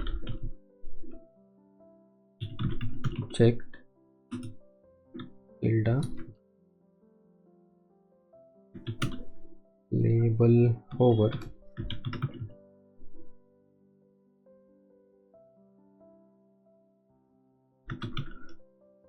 label, also label colon hover, input checked with label. We'll give a different color, color colon hash CC9000. Okay, so this is actually the little bit of advanced the CSS. If you're not aware of this, just ignore it. Okay, so actually this thing I am showing you, it is because you can actually use this same star methods in all of your projects. Okay, so that's the reason. So this is not limited to this project. Okay, so you can just copy the code or save this code somewhere in your notebook so that in future you can use this star methods, star functionalities in all of your, most of your projects. All right, so that's the reason I'm showing this. So I'll refresh. Now you can see I'm clicking on this 3 star. So what is happening now? You can see the difference between the checked stars and the not checked stars. You got it. These 3 stars are a little bit dark and this is a little light. Okay, so now you can see half stars also you can select. All right, so that is done now. So now if I yeah, now you can see here it is showing the title. You see 5 and 4.5. You got it. So that's how it works. So I think yeah, now this review rating will give one BR tag. Okay, so that it comes down properly. So now we are done with the form.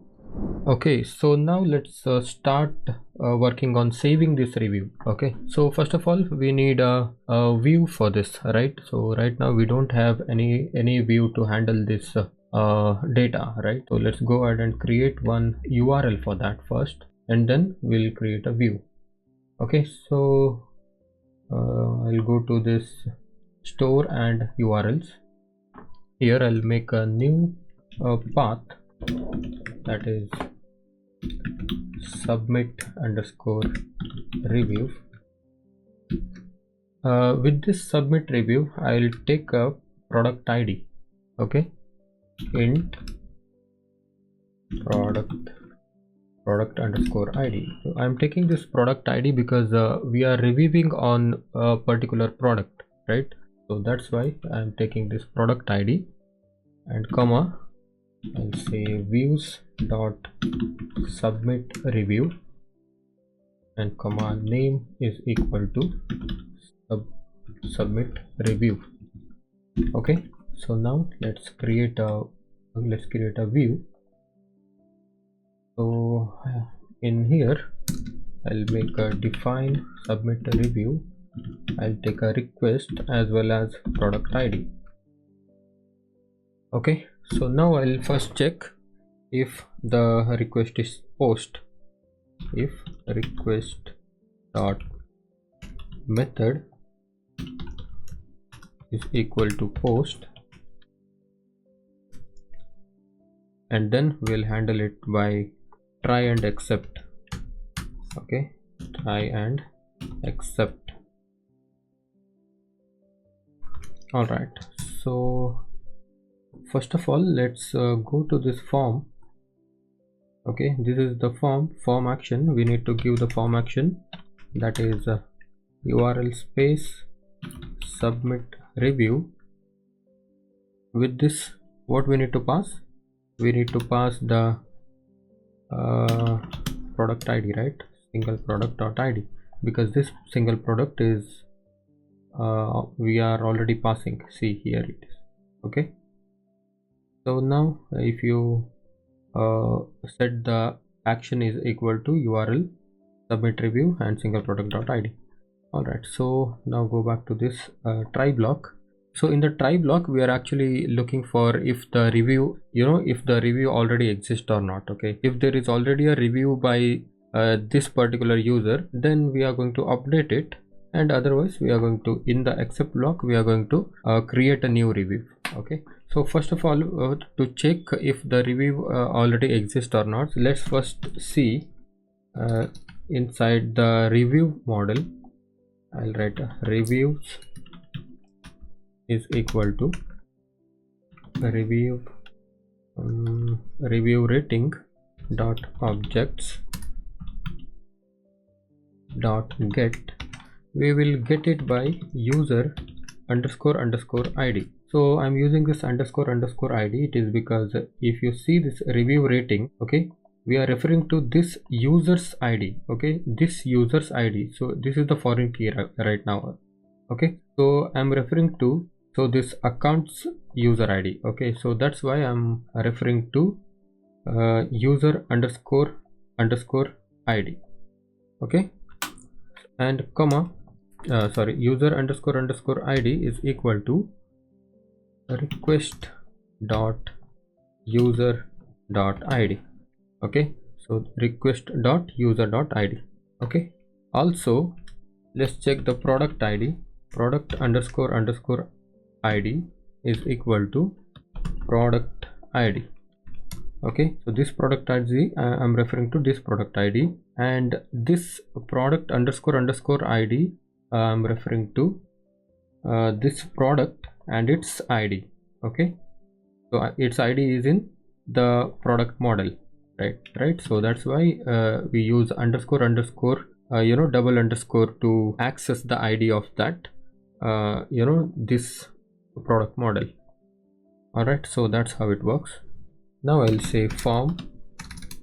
Let's take the form is equal to review form, because we have made this review form, right? Review form. So this review form we have to you see we have this review form, right? So this review form we have to bring from the forms. Let's say from dot forms import review form. Okay, so now this review form is available to us. So with this review form, what we are going to pass, we are going to pass this request.post. Okay, because in this request.post we will be having all the data about the stars we will be having, title we will be having, and review will be having, right? So that's why we are passing this request.post. Okay, and with this request.post we need to also pass the instance. Okay, instance is equal to this reviews. Okay, so why we are passing this instance is because we want to check if there is already reviews, then we need to update that review, right? So if you don't pass this instance, then it will by default it will create a new review. Okay, so we don't want to do that. If there is already a review by this user for this product, then we need to update that review. Okay, not create a new one. So that's why by using this instance equal to this review, okay, this object, then our form will understand that we want to update the record. Okay, so that's how it is. And now we'll say form dot save. Okay, later I'll say messages dot success. I'll pass this request and thank you, your review has been updated. Okay, so this is now updated, not created. Okay, because we are passing this instance, right? All right, we need to also redirect the user, right? Let's say return redirect. Okay, so redirect to where? See, we actually want to redirect the user back to this current page, right? So what I'll do, I will actually take the take this URL. Okay, so this current URL I'll take it and store it inside the URL variable. Let's say request dot meta dot get. So now if you say http underscore referrer, so what will happen is this will store this URL. Okay, so this URL will be stored inside this URL.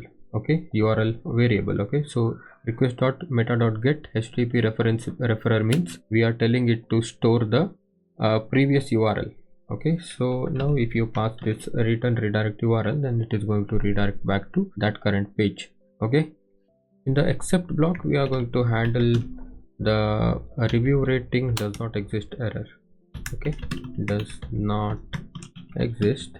If there is no review rating, then we are going to say we are going to store a new record. Okay, form is equal to review rate review form. So now in this review form we are only going to pass the request dot post. Okay, so in this case we are passing instance dot reviews because we want to store update the record, but in this one we are only going to pass the request dot post. Okay, So now what I'll do, so now I'll check if form dot is underscore valid.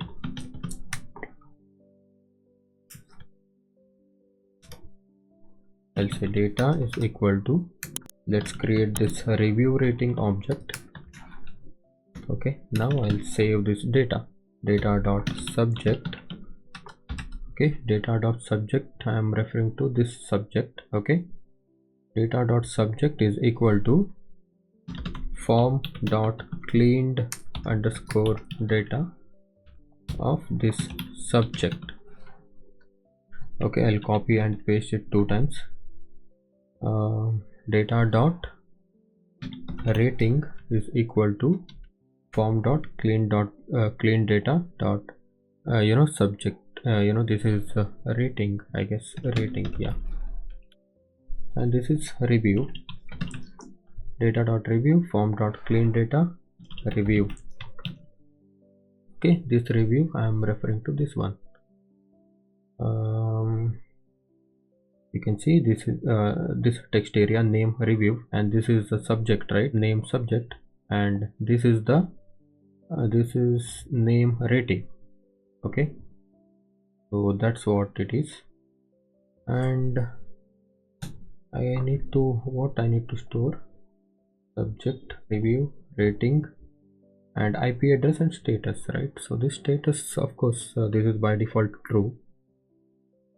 So now we need to store this data.ip. Data.ip is equal to request dot meta dot get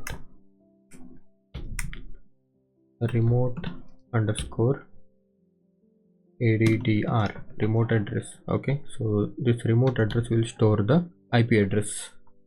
Now I'll say data dot product id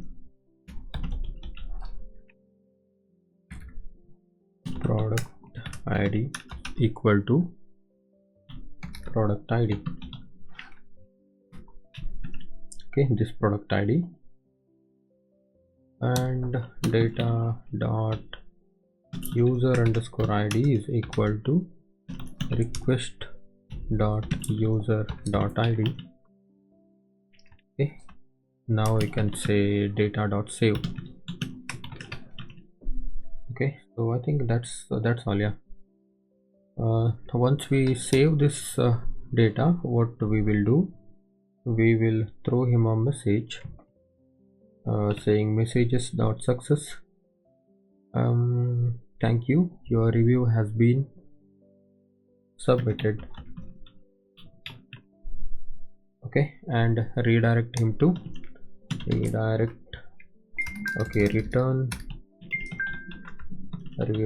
to URL. Okay, so this URL we are redirecting him. All right, I think let's first check if we have imported it, review rating, product comma review rating. Okay, we need to import it, and I think that's all. Okay, now we can check it. All right, so we are using this messages, right? So that's why here we want to show the message, right? Maybe here we can show the message. Okay, about this. All right, I'll put this customer reviews here. Okay, so below this button I'll cut this and I'll put it here. All right, so maybe here I'll show this message below this submit review button. Okay, so let's see. So here I'll say include space includes slash alerts.html. okay, now that the messages should work. Okay, so what I'll do, I'll give a 4-star and test review, submit. All right, null, not null constraint,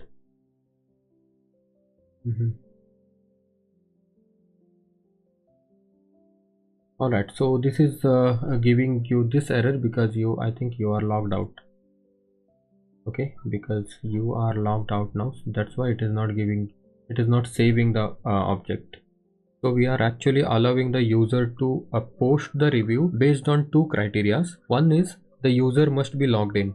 Okay, another criteria is the user must purchase this particular product. Okay, so if he want to post a review for this particular product, then this logged in user has to purchase this product, then only we are going to allow him to post a review. Otherwise we are going to tell him you must purchase this product. Okay, so based on two criteria, one is he must be logged in and the one is he must purchase this particular product. Okay, otherwise he cannot he cannot post a review. Okay, so first let's check here.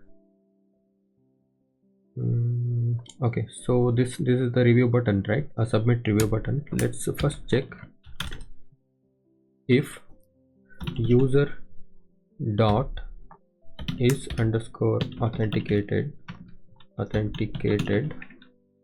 Okay, if he is authenticated, then we are going to show him this button.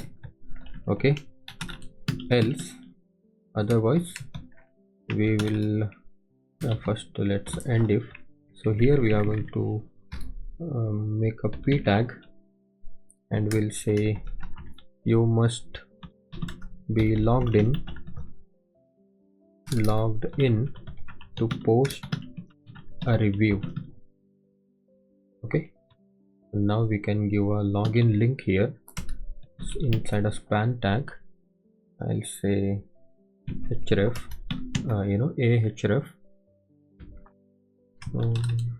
url login, and here I'll say login now. Okay, login now. So if I refresh, now you can see the button has gone now. Now it is showing you must be logged in to post a review. Okay, login now.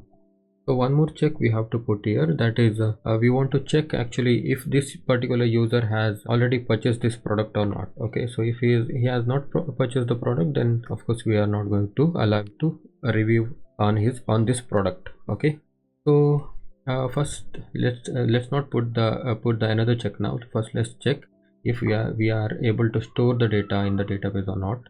Okay, first of all I'll put 3.5 star, and this is test subject and test. Okay, all right, we have to log in, right? If you're not logged in, then of course this is not going to show you this button, right? Okay, so now I put 4 star and test review, submit. All right, messages is not defined. Okay, so we have used this messages. Actually we need to import it. Okay, from Django.contrib import messages. Now refresh. Okay, redirect is not defined. Redirect. All right, so yeah, we have now your review has been submitted, right? Okay, so if I go to here in the database, let's see. Okay, now you see we have one data here, rating 4, and this is the product, user, and the subject, review. Okay, let's see. Okay, so we want to test if this is updating or creating new one.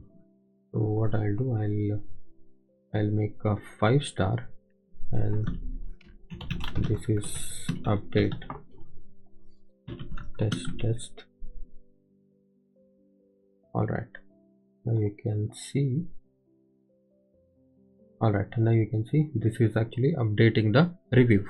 All right, so now we need to check if the logged in user has purchased this product or not. Okay, so if he has not purchased this product, then we are not going to allow him to submit the review. Okay, so to check if he has purchased the product, we should actually modify the code in our product detail view. Okay, so because we are inside this product detail page, right? So we should actually go to this product detail view. Here you can see here. So here we need to check. Okay, so once this try and accept block is done, we will start working on this here. Okay, let's make another try block, and I'll fetch the order product. Okay, so that's where we have the product and user information, right? So that's why I'll go to I'll fetch the order product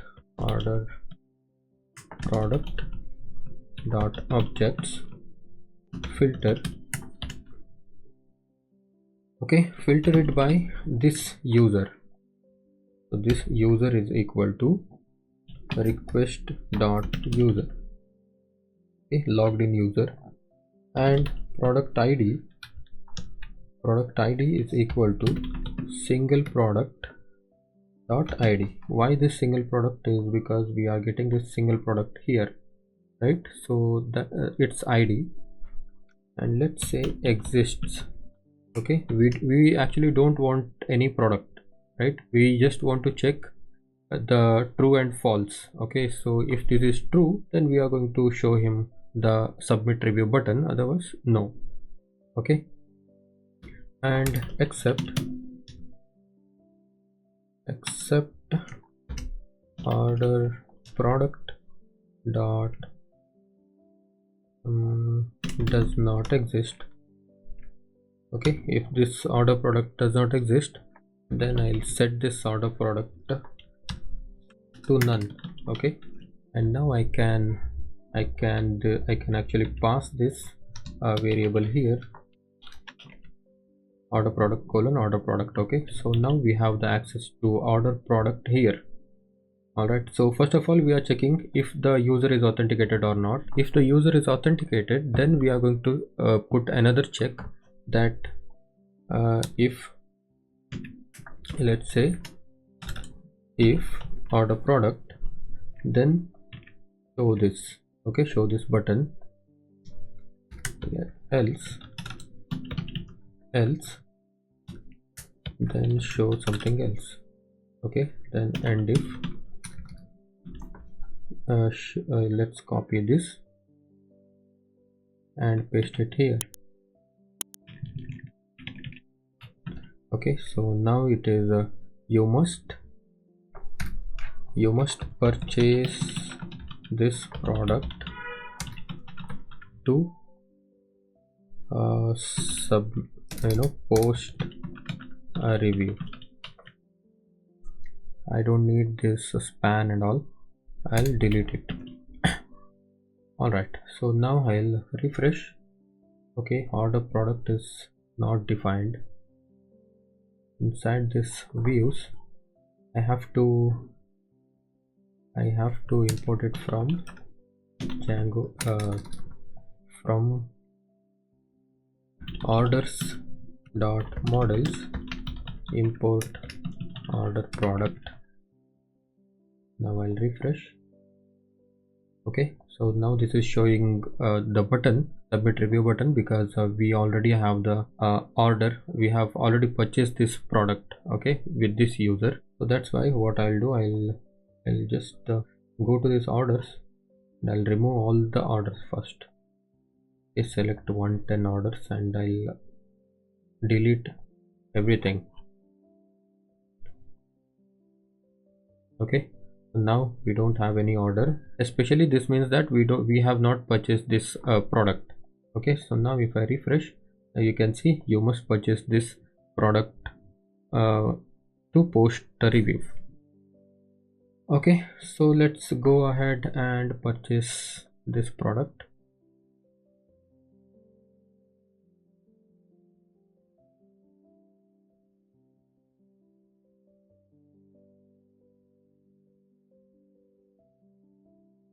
Alright, so let's wait for that. Wait for the response. Actually, while waiting for the response, you can put something like please wait until the transaction complete or something like that. Okay, so for now we don't need that. So now you can see our payment successful and we have the complete status. Now let's go back to this product and see. Now you can see this button is now enabled. Okay, so now I will post a review. This is a nice pant, nice, and submit review. Now this review is submitted and that review has to come here. Okay, all right, so this is a 5-star. Alright, and the next thing is we should actually list all the reviews from the customer. Okay, not only the logged in user, we should list all the reviews that belongs to this product. Okay, so also I want to put the stars here. Okay, so here below this ATX jeans product name, I want to put the average stars here. Okay, so we will calculate the average of stars, then we will put it here. We are going to show all the reviews that belongs to this product. Okay, so let's go to this views and again go to this product detail. Okay, so from here we'll get the reviews. All right, so I'll say reviews is equal to review rating. We'll go to this model and objects dot filter. Okay, so filter it by product ID, right? Product ID is equal to single product dot ID. Okay, and here also status equal to true. Okay, so by default this status is true, and if any case the admin want to set this if he don't want to show some particular reviews, then he can just go ahead and make the status false, so that particular review will not show in the website. Okay, so now we have the reviews inside this reviews, and I'll pass this here reviews : reviews and put the comma. And now here I'll go back to this customer's review. So here you see this article, right? So this in this article tag we are going to loop. Okay, so we are going to loop this article tag. Okay, so right now we don't have any photo for the user. Actually, I was thinking of making a profile picture for the user. Okay, so what I'll do, okay, for now we will print the user's full name, and later if you want we can come back and check the change the photo. Okay, so for now let's loop through reviews. For review in reviews, I'll end this for loop, and for okay, so if you refresh, of course there is only one review, right? So if I add another review here, I go to add another review by different customer for 127.0.0.1, just to see, okay, if it is fetching everything. All right, now you can see we have 2 reviews. Okay, so this is actually not the right way of making a review, but I just wanted to show this. Okay, all right, so what I will do, I will now inside this review we have the date, we have the name and everything, right? So here I'll say review dot user dot review dot user dot name Okay, I think not name, it is, if I go to accounts model, first name and last name, right? We don't have anything called name. Okay, so if you want, you can make it, let's say def full name pass self return f string, and I will say self dot first name and self dot last name. Okay, now we can call this full name.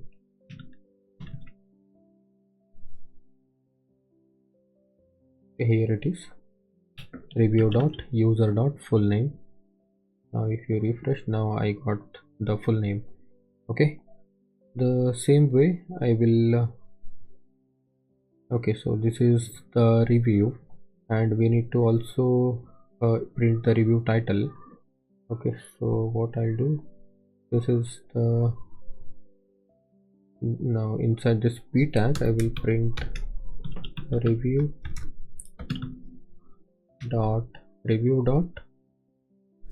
what review dot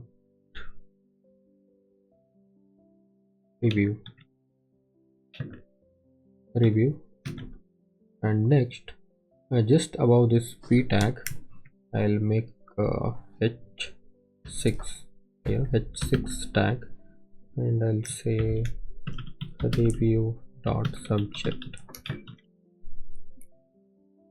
Now refresh. Alright, so this is the title of this review and this is the review. Okay, so what else? Okay, so we should just update this date. Now I will say review dot created at or updated at.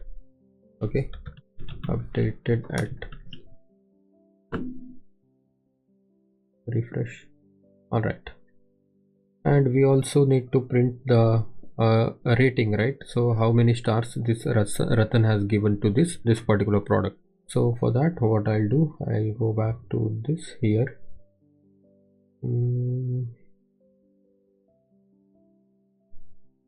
I'll remove this image tag. Okay,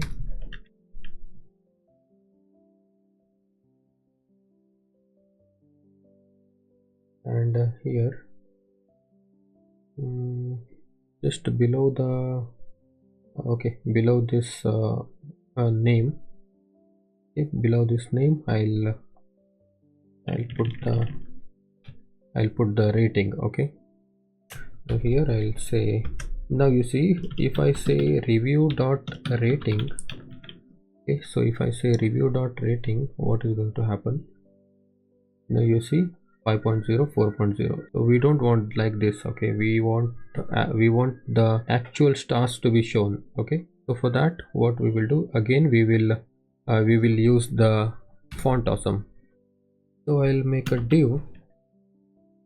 Okay, I'll make a div, I don't need any class, and inside a span tag, now if you see the font awesome, you know, font awesome star. Okay, font awesome star, if you say, now you will see, you see this is the code for printing the star in the font awesome. Okay, font awesome actually provides the icons. Okay, so you can also use material icons, any icons you want to use, you can. So in this project I'm going to use this font awesome. Most of the people use font awesome. Okay, so you can also use that, there is no wrong in this. Okay, so I will print a star here. What I'll do, I'll print the star like this. Now you see one star is printed. So we want to show the stars based on what rating he has got. Okay, so I'll go back. So now I'll edit this icon. Okay, so one more thing I want to show you. See, now this is the full star, right? So if you go to this font awesome, you can see I class fa space fa hyphen star. Okay, so now I want to show you the half star. So what I'll do, fa star hyphen half hyphen o. Okay, so now if you refresh, now you can see this is the half star. Okay, so right now this is the black color, so we can change the color of that. Now I want to check if the rating is something like 0.5, 1.5, 2.5, then I'm going to insert this half hyphen o class. Okay, otherwise I will not insert anything, so that it will bring the full star. Okay, so first of all I'll remove this. So here I'll check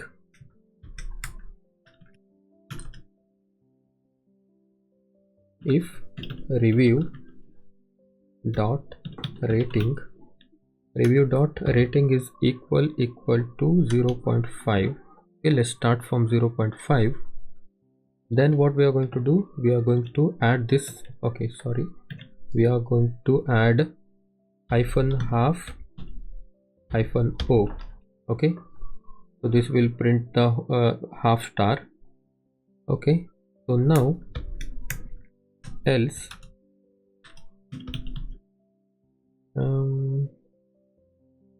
not else, I'll say elif review dot rating is less than 1. Review dot rating less than 1. Then what I'm going to do, I'm going to just say o. Okay, why this o? It is because it will not show anything if I want to show this to you. Now you see, I'll remove this half from here. Now you see it will not show a half also. Okay, so this will be just border. Okay, so that's why. Okay, after that I'll just end if. Okay, end if. Now refresh. So this is now a 5 star. Okay, I mean the full star, right? So I'll go to this here. I will change this. Okay, I will change this to what? 0.5. Save and refresh. Now you can see it has printed a half star. Okay, so I'll go back and I'll just copy this line and paste it here 5 times. Okay, we have 5 star, right? So that's why. So now what I'll do, so in the second line I will make it 1.5. okay, so if review dot rating is equal to 1.5, then print this, then make this star half. Okay, elif review dot rating is less than 2, then just print this o. Okay, so that it will not it will not print any star, it will be just blank. So let me show you this how it works. So right now you see, let's check this condition. Review dot rating is less than 2, that means we will set the review to rating to 1. So what will happen, refresh. Now you can see this second star is blank, right? So ignore these other 3 stars. Okay, so you'll understand this while we implement it. Okay, what I will do now, I will make this third line 2.5, and this is 3, and this is 3.5, and this is 4, and this is 4.5, and this is 5. Okay, so now this should be working. If you refresh now you can see 1 star is printed, correct? Because we have 1 star, right? You see this is now 1 star, right? So now if I make it 2 star, this is okay. Now you can see 2 star. It's the same way I will make it 3.5 star. Now refresh. Now you can see 3.5 star, right?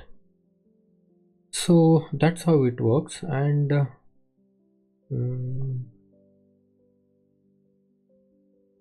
yeah, that's all. Okay, so this should also be working. Right now this is 4-star.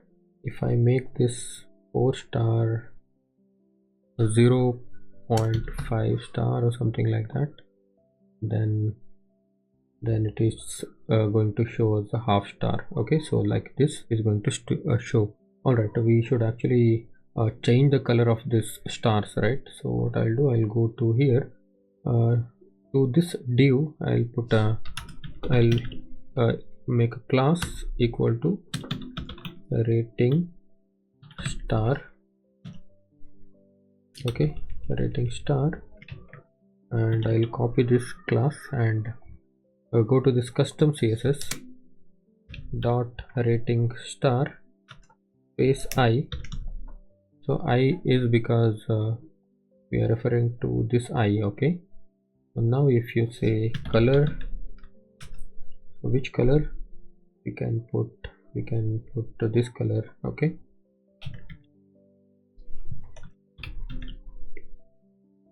now refresh. All right, I'll actually make it important. Okay, you make a hard refresh. Okay, just control F5 and it will clear the cache and load the stars. Okay, so I think that's enough, I guess. We have the stars in place, and okay, so we should also insert the average star here as well as here.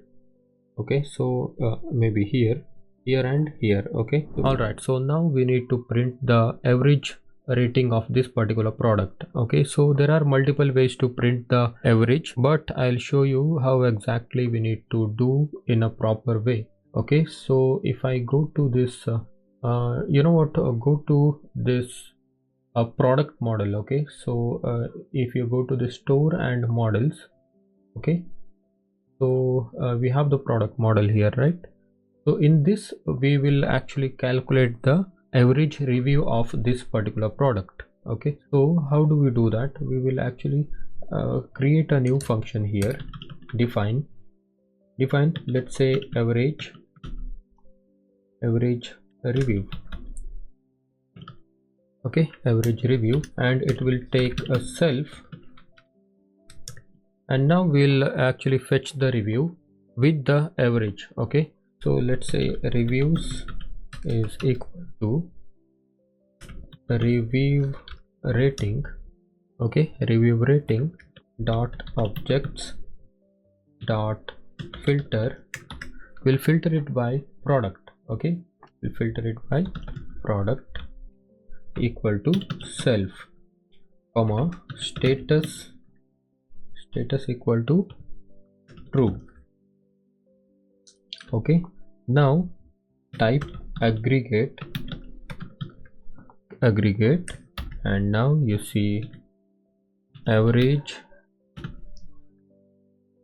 is equal to avg of this rating. Which rating? This rating. Okay, so this rating, you see here, this rating. Okay, we are putting that rating inside this average inbuilt function. Okay, so that's why it will give you the average. And now let's say average is equal to 0, so you should initialize this average. So now if you say if reviews of average, okay, so this average, reviews of average, put it inside the quotation, review average is not none, avg is equal to float of reviews. Okay, so we are taking this reviews of average. Now you can return average. Okay, so when you return this avg, then you can call this average review function. Let me explain how exactly this works.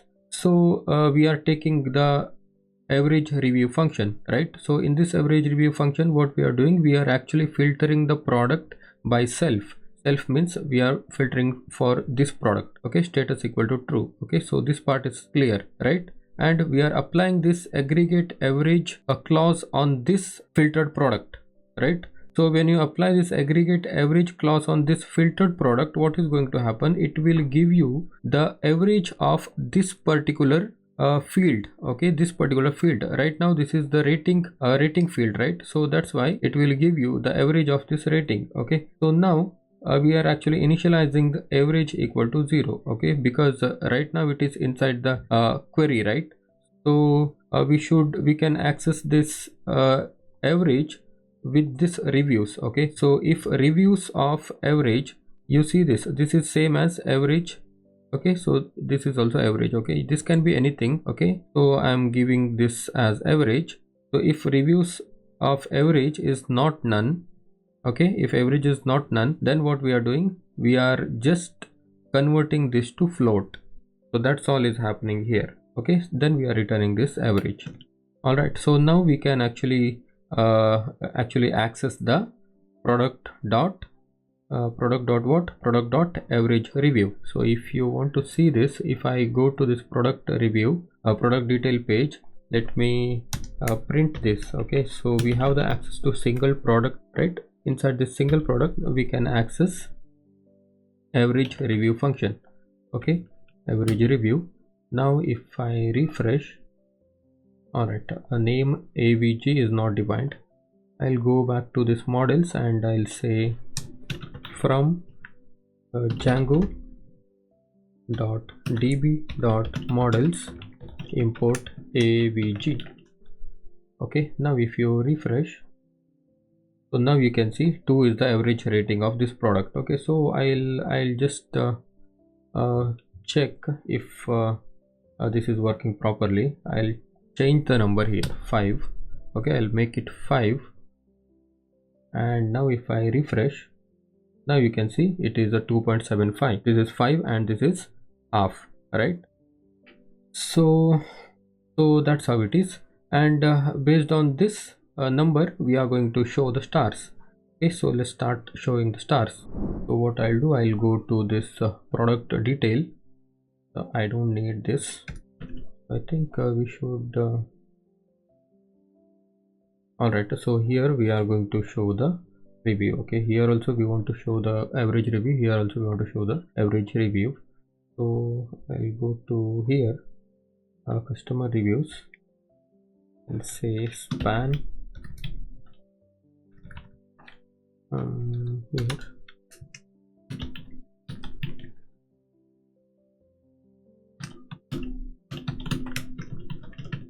Okay, so that we don't forget that.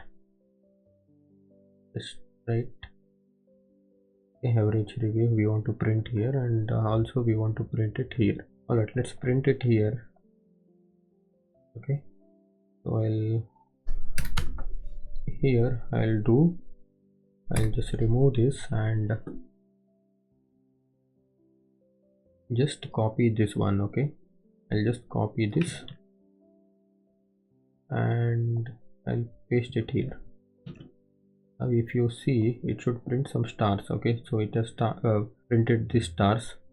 All right, so I will change this condition a little bit so that it will work as per our need. Okay, so first of all, if single product dot average review is less than 0.5, then what we are going to show, we are going to show this blank. Okay, so blank in the sense -o. Okay, so this is fa -*-o. Then we are going to show this elif. In the elif we are all again let's copy this and paste this here. Elif single product dot average review is greater than or equal to 0.5, okay, greater than or equal to 0.5, and single product dot average review is less than 1. Okay, then what we are going to show? We are going to show half -o, okay, and end if, okay, and this end if. All right, similarly I will copy this. What I'll do, I will copy this whole line, okay, and paste it here. Okay, so now this is 1.5 and it's greater than or equal to 1.5, and now this is 2, right? The same way I will make this 5 times, 3, 4, 5. Okay, so now this is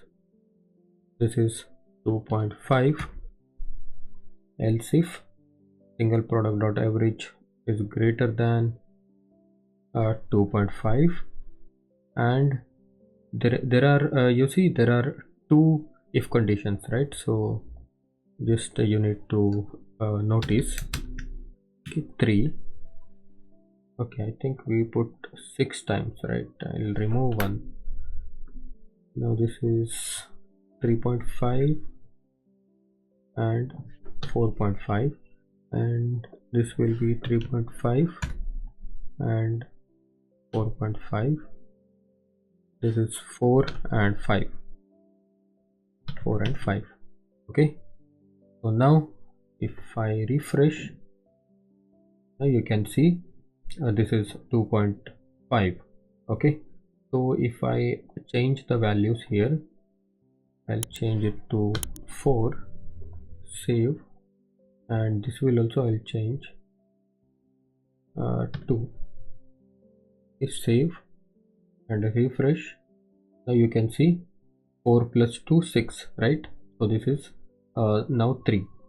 6 by 2, right? This is 3, and again I'll say 1, maybe 3.5. Save. So this is now 4 and 3.5, 7.5, right? Let's see. Now you can see 3.5 is the average. Okay, so that's how it works. What I'll do, the same star I will put it here. I will copy this and go to the top of this page. So we have the title here, right? So here after the title I'll just paste it and refresh. Now you can see we have the stars here. Okay, so we have the average stars now. All right, so yeah, so that's it. Okay, so if you want to show something like 2.5 stars out of 5 stars, you can do that as well. So if you want, I'll make that also. What I'll do, I'll just make another function here. Define count review. Okay, count review will take a self. We'll make it very quickly. Okay, so I'll just copy this and aggregate average, and now this will be count equal to, so we need to call the count method, count of the id. Okay, count of the id, and I'll say count is equal to 0. If I will copy this, I'll copy this. If reviews of count is not none, then this count equal to int reviews of count. Okay, so this will be return count. So now we have the access to this count review. So I'll put this okay, I'll make a span tag and I'll print the count. Okay, single product dot count review. So reviews. Now refresh. Oh wait, so we need to import this count as well. So it will also come from Django DB models. Just put the count, refresh. Okay, 2 reviews. Okay, so I want this to be here. Is in a single line. I'll do.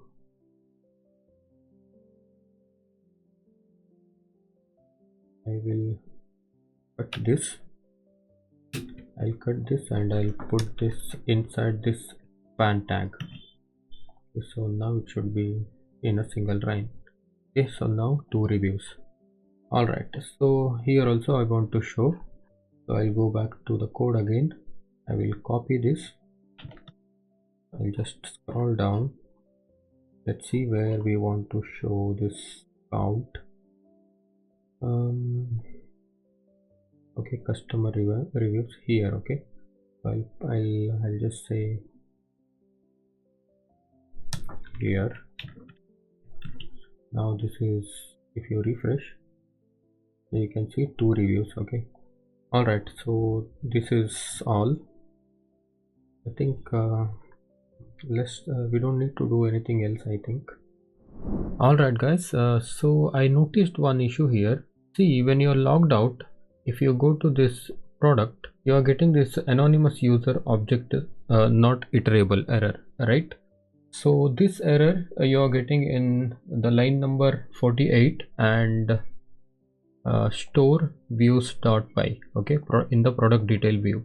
See, here we are using user equal to request.user. Okay, so this request.user means we should be logged in. Okay, so but in this case we are not logged in, right? So that's the reason it is showing that error. So what we can do to fix this error is we can make a if condition. If request dot user dot is underscore authenticated, then we can put this try and accept block inside this if condition. Okay, so and then else, okay, else we will set this order product equal to none. Okay, so this will now fix the issue. Okay, now this is fixed. All right, so even if you are logged out, this is not going to show you any error. Okay, and let me log in and show you. All right, no issues at all. Okay, all right, we are done with the review and rating system. Okay, so let's quickly push all this code to the GitHub, then we'll start with the dashboard functionalities. Okay, now let me see the Git status. Okay, there are files to be pushed to the GitHub. Let's say git git add -a, git commit -m, review and rating system. Okay, it was a spelling mistake. Anyways, git push origin main.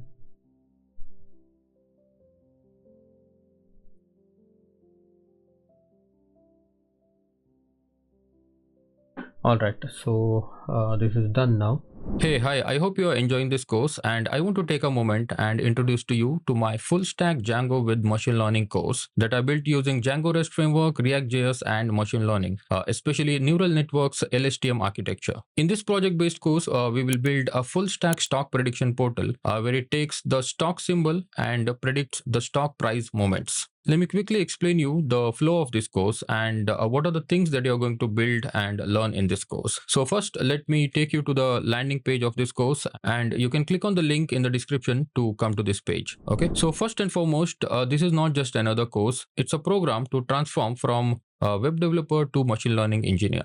So first thing in this page is the intro video. Okay, so you can watch this intro video. It is just a 2 to 3 minutes video, and it will have all the necessary details about this course. So also you can read through all of these features that you are going to build. Also, this course is about 15 to 16 hours duration, and it's an end-to-end project, and you will get the unique pre-experience letter. Okay, so this is not just a course completion certificate, it's a pre-experience letter that will prove that you can actually build things. So more about this pre-experience letter, you can read through the details in this page. All right, so this is how the pre-experience letter looks like, and I have put some pictures of the model training. Okay, so this is how the model training looks like, and these are some of the photos of 100 days moving average of a stock, 200 days moving average, and the final predictions with the model evaluation. Okay, so what is model evaluation? Model evaluation is nothing but how well your machine learning model is performing. So if you want to take a look inside of the course, I have put some preview videos here. Okay, so you can watch these videos and decide whether to purchase this or whether to enroll this course or not. All right.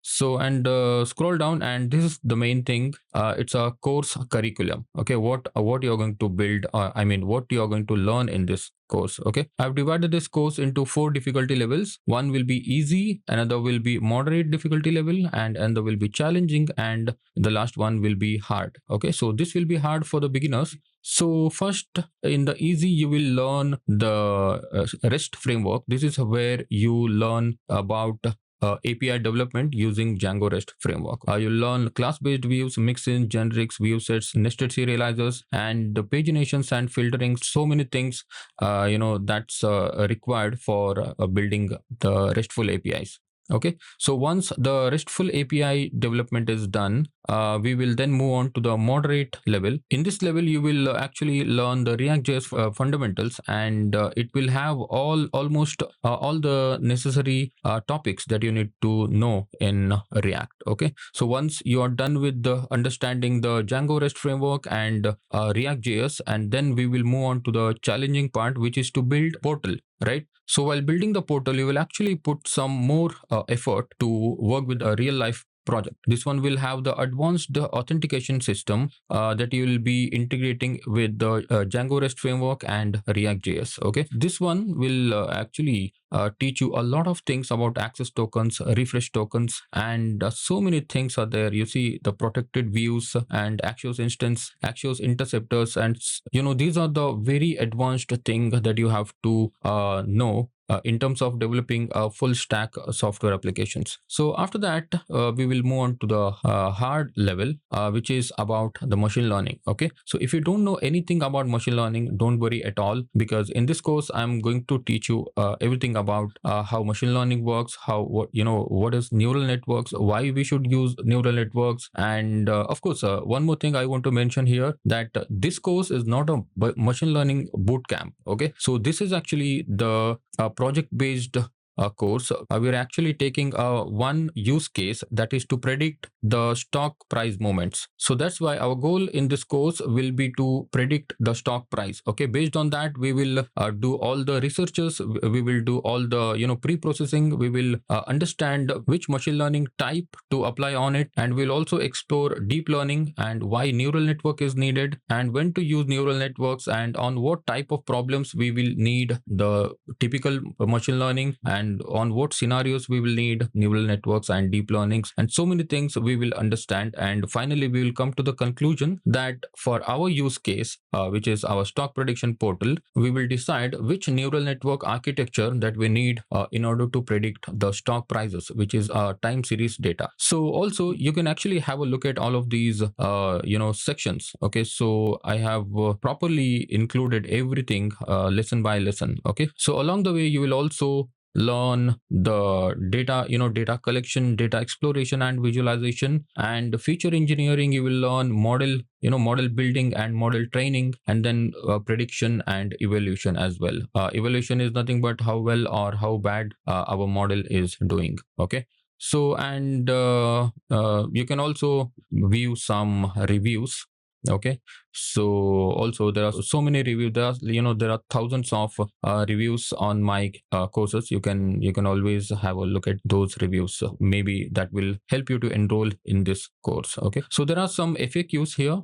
Okay, you can always read the FAQs. So because the main thing that you may need is this course 30 days money back guarantee or not. Of course, we do offer 30 days money back guarantee, and for any reason, if you don't like this course and you feel like this course is not for you, you can always come back and ask for a refund. Okay, you will get the 100% refund. So everything is here. How do you request for the refund? And to enroll this course, I'm providing you 20% additional discount, which is just add cart 20 in the checkout and apply. You'll get 20% additional discount. Okay, so that's about the overview of this course, and more details you will get in this intro video. So thank you so much for your time, and you can now continue with the course. Alright guys, so in this video we are going to start working on this dashboard. Okay, so as you can see, there are many things going on here. So there are many side menu also. We don't need all these things. Okay, so we will remove this and we will add whatever we want. Okay, so in short, we are going to only use the my orders tab and edit profile tab and the change password and the logout tab. Okay, so I think that's enough for this project. Okay, so first of all, let's change this. Okay, so let's edit this page. So let's go to this dashboard. So if you see the dashboard here in the templates accounts, and we have this dashboard.html, right? So right now in the aside tag we have all these list items, right? So you see this is the UL, right? So what I'll do, I will create a new file. Inside this includes, I'll create a new file called dashboard sidebar.html. okay, I'll create this new file and just cut this content, okay, and put it here. Okay, so I'll save this. Now if you refresh, there is no sidebar here. Okay, so of course we are going to use the sidebar, but what we'll do, we will actually include this sidebar. Okay, includes slash dashboard underscore sidebar.html. okay, so now if you refresh, okay, invalid block include. Okay, so that's a wrong spelling. This is include. Okay, now if you refresh, that sidebar is here now. Okay, so in this sidebar we will edit. Okay, so for now what we need the dashboard and we need my orders and we edit profile. So for the edit profile we are going to create a new user profile. Okay, because right now we have only one model, that is the user model, right? Account model. So in that account model we don't have many things about the user, right? We only have like first name, last name, phone number and all those stuff. So in the new model we are going to create that's a user profile model. So we will be having address of that user and profile picture of that user, city, state, country and all those stuff we are going to store. Okay, so we'll do that maybe in the next video, but before that we'll first make this. Okay, I'll say next we need change password. Okay, so that's enough.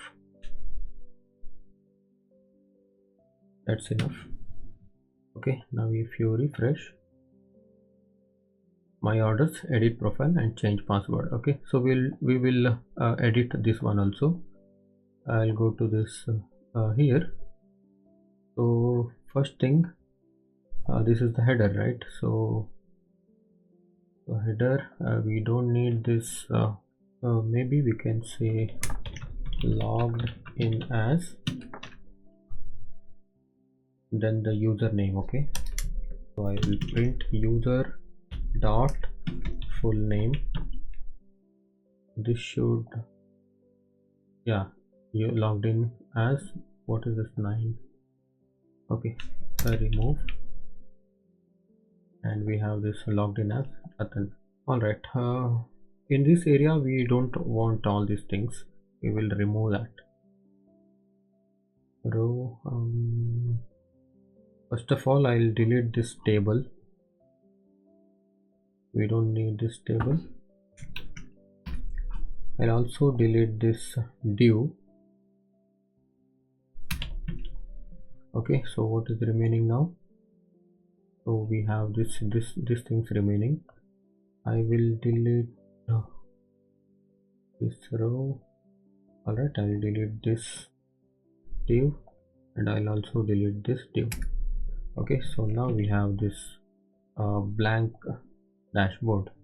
Alright, so in this we are going to make a card. Okay, so we'll put a bootstrap card. I will make a div with the class of call md 6. Okay, and I'll also make a class of div with the card class, and div with the card body, card hyphen body. Now I'll say h5, and I'll say total orders. I'll give this h5 a class is equal to card title. Okay, and with this I will say h4 maybe 100. So this is a static value, we'll make it dynamic in a while. So I'll also give a href, let's say view orders. Okay, I'll refresh, let's see how it. Alright, we have this card, and we in the left side, and on the right side we will actually print the user image and his email address and the phone number. Okay, I'll just copy this, and paste it here. So now this is, we don't want this. Okay, so we don't want this as well, we don't want anything here. Okay, so first of all I'll just search for one user avatar W3 schools. Okay, in W3 schools I saw some avatars, so now you can see. I'll copy this. Okay, I'll copy this link. Okay, for now, because right now we don't have any profile picture, right? So that's why I'm making this dummy dummy link. Inside this source I will push the I will paste this avatar, and alt will be user profile picture, and width equal to 50, height equal to 50. Let's make a inline CSS of border radius 50%, so that the image will be rounded shape. Okay, so now we have this round shape image. We will also put inside this p tag I'll put the email address. Okay, user, let's say user dot email, and user dot phone number. Now if I refresh, okay, I got the email address and phone number. So I'll remove this gap. In here I'll give a class margin bottom 0. Refresh. Okay. All right, so I want this text and this content to be center aligned. So what I'll do, I will okay, for this card I'll give a style text align center. The same code I'll copy and I'll paste it here. Alright, so I think that's enough for this dashboard. Okay, so and this 100 is now the static number, right? We need to make it dynamic. So we'll go to this accounts and views. So we have a function called dashboard here. If you come here, we have a function called dashboard. So in this dashboard we are going to take the number of products this person has ordered. Okay, I'll say orders is equal to order dot objects dot order by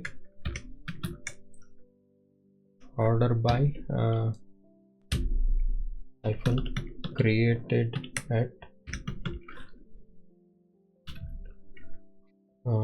dot filter. We'll filter it with the user ID is equal to request dot user dot ID. Also is ordered is equal to true. Okay, so now we will take the order count. Orders underscore count is equal to orders dot count. Alright, so now we'll make a context is equal to orders count colon orders count. Alright, now let's pass this context inside this dashboard. So now we can access this orders count. So instead of this 100, I will make it dynamic. Now refresh. Alright, order is not defined, so we need to define it here. Okay, from orders dot models import order. Now refresh. Alright, we have only one order, so that's why it is showing 1. Alright, so for my orders we need the URL. Okay, we need the URL as well as we need the template also. Okay, so first of all let's create a my order URL. So it should be here. Okay, so I'll do path my underscore orders / comma views dot my orders name equal to my underscore orders. Okay, so we have the URLs now. Now let's make this my orders function. Go to this accounts views and let's in the bottom of the page let's create a new function called my orders with the request and return render request comma accounts / my orders dot html. Okay, so this my orders dot html does not exist. So what we need to do, we need to copy this dashboard. Okay, we will copy this dashboard and paste it here. Okay, so I will rename this to my underscore orders dot html. Okay, So now where is it? My orders dot HTML. So this is now my orders. Okay, so if I refresh, if I go to my underscore orders, so now you are seeing this. This is also the dashboard page, right? So we copied it, so that's why it is showing the same page, but you are inside the my orders view, right? So I'll edit this my orders HTML. So in the my orders, we actually don't need this orders and all, so I will remove this. All right, I will remove this now. Okay, I'll remove this, and so instead of saying logged in as, I will say your order history. Okay, and I'll remove this user full name. Then this call MD6, I'll make it 12. Okay, and now I will remove this, and I'll remove this card. Okay, I don't need this card. I'll make it 12 and like this. Inside this I'm going to put the table. Okay, so let's refresh now. Let's see how it looks. Yeah, now this is looking like this. So now I'll look for bootstrap table.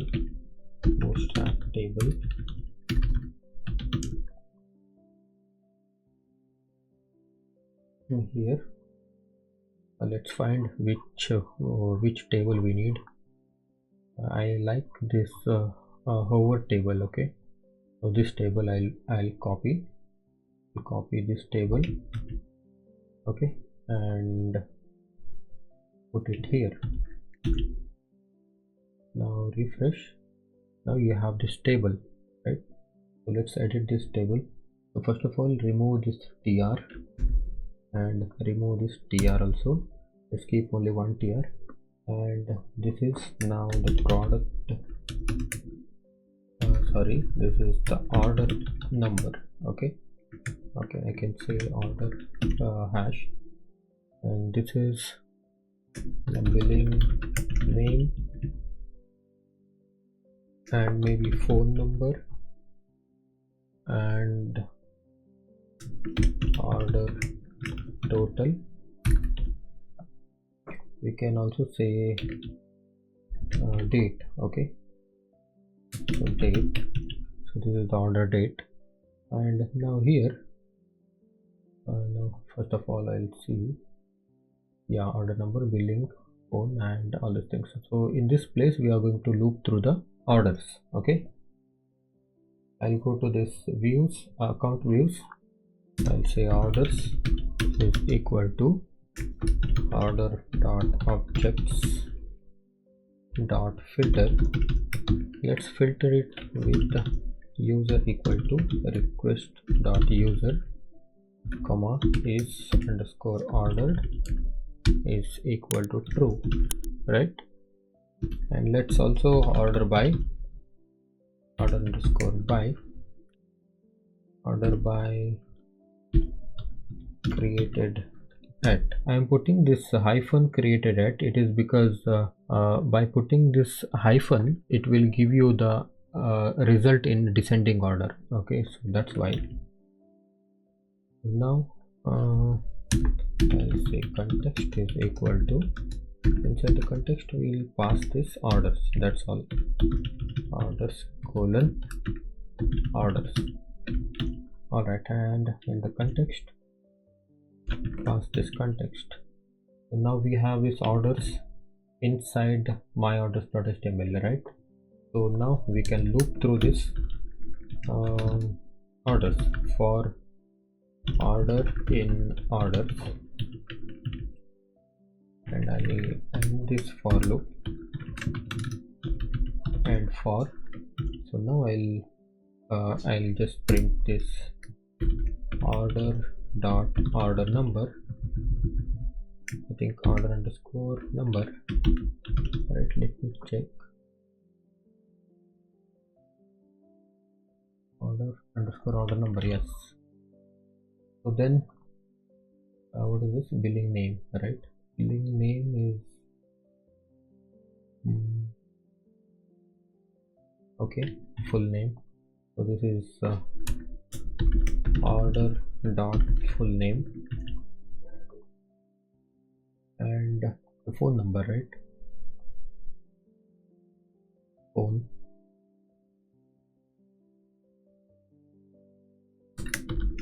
Order dot phone and order total, order underscore total, and one more td, order dot created at. Okay, now I'll refresh. Yes, we got the order ID and the billing name, phone number, order total, and the date. Okay, for the order total I'll put this dollar. Right now we have only one order, so that's why it is showing one order. So now you see we are inside this my orders tab, right? But the dashboard tab is highlighted. We'll fix that quickly. We'll go to this dashboard sidebar. Okay, go to this dashboard sidebar.html. So inside this you can see there is a class active for this dashboard. Right, what I'll do, I will cut this class, and inside the if condition, if this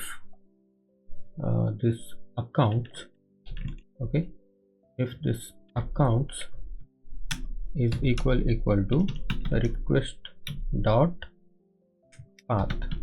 Okay, if this account is equal to request path, then we will say active. Okay, and now and if the same way here also I will say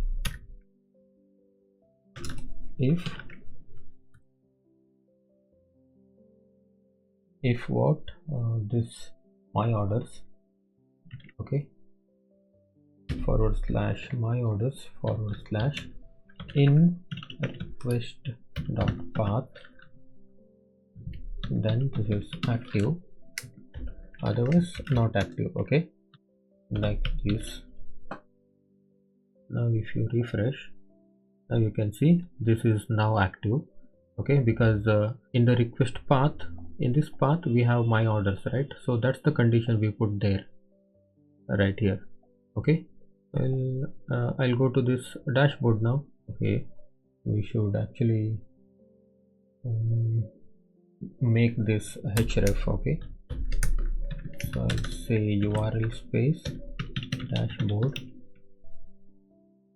copy and my orders. Refresh. Now go to dashboard. This is highlighted, and my orders, this is highlighted. Okay, so that's how it works. And for the edit profile and change password also, so you just need to do this one, then this will start working.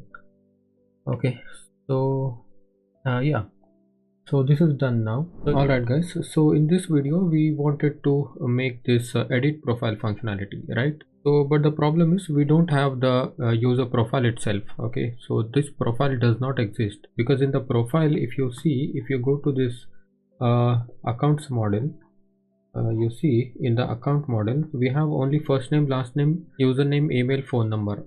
Okay, so there is no much detail about this user. So we actually wanted to store users profile picture and users address and users city, state, and country and all those stuff. Okay, so for this we don't have any model, right? So that's the reason we are going to make one new profile for the user.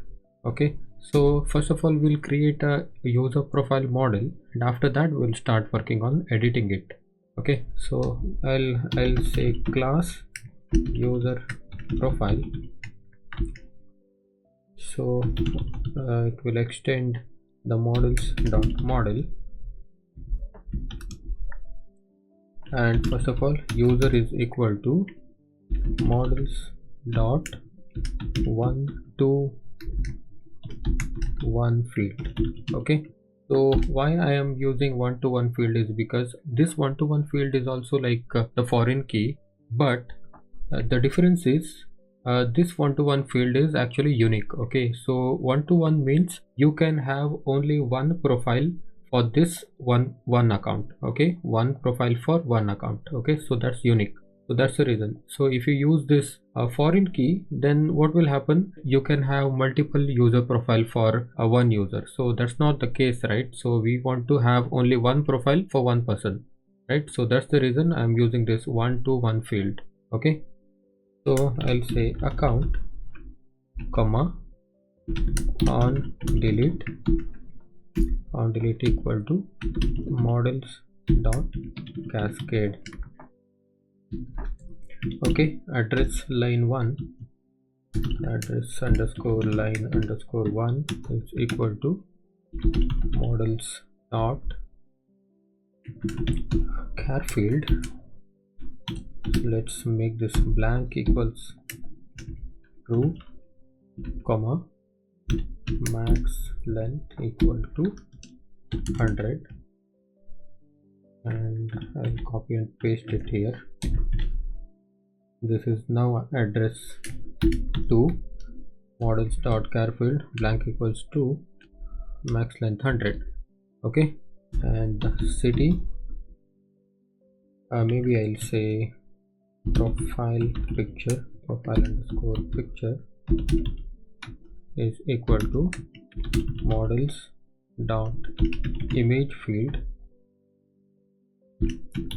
blank equals true, comma upload to I'll say user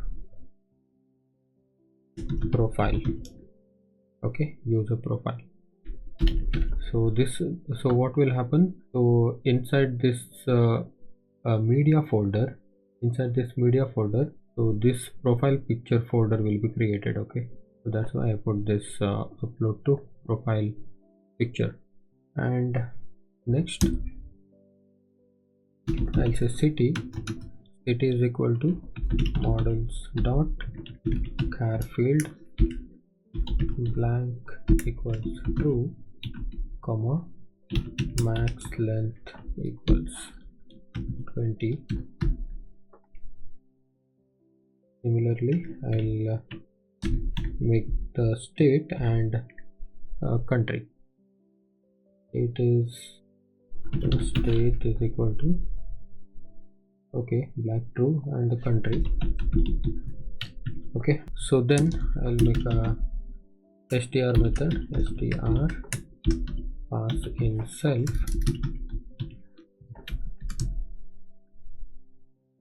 and return self dot user dot, let's say first name. Okay, self dot user dot first name. All right, I'll also make a full address, define full address,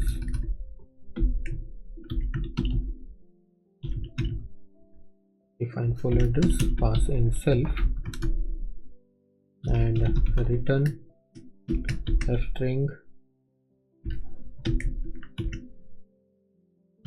self dot address line 1 space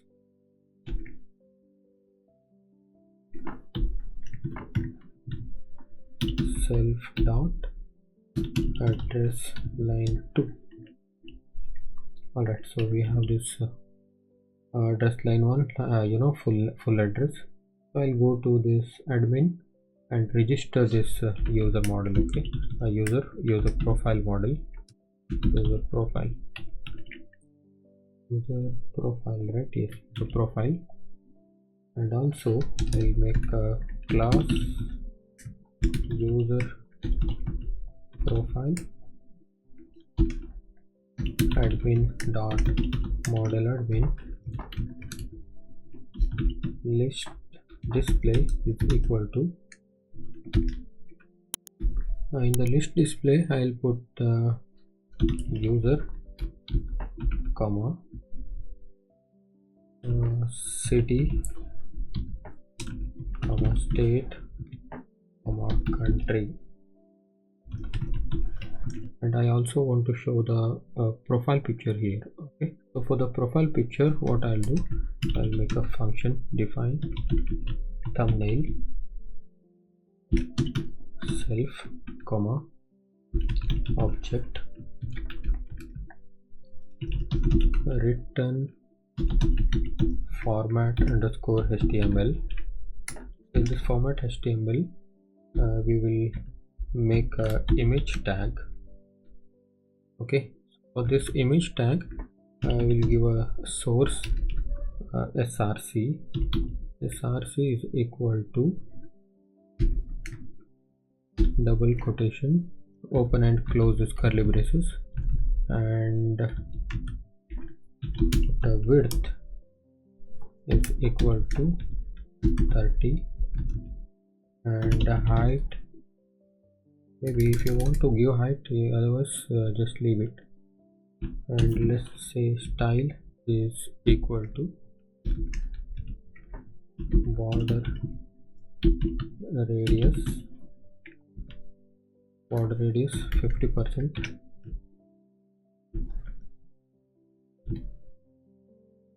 and dot format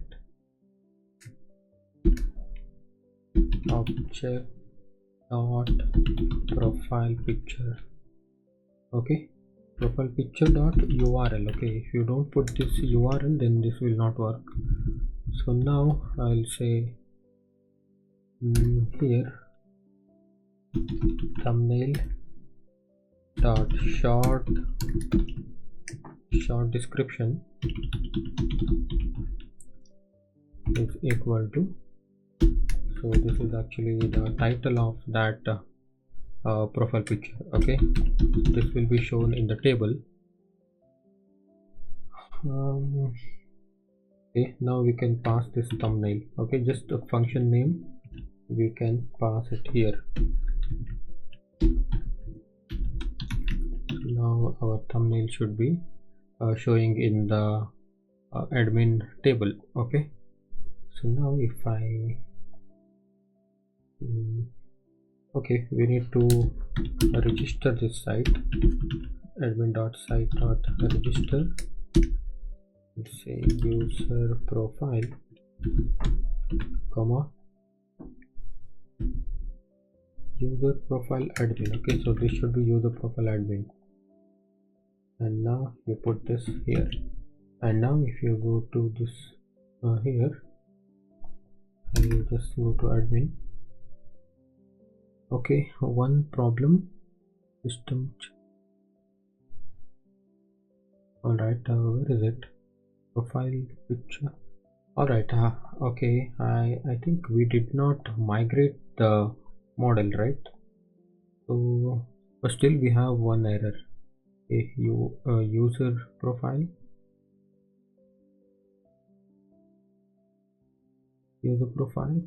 picture upload underscore to argument must be a relative path. Alright, I'll remove this. Okay, so I'll now Python manage.py make migrations. Python manage.py migrate.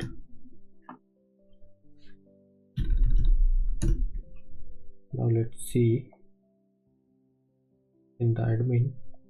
Let's go to this. Where is it? Okay, we have this user profiles, right? So this is the user profile. So from here you can add this user profile. Okay, so what I'll do, I will just add one user profile for this user. Okay, and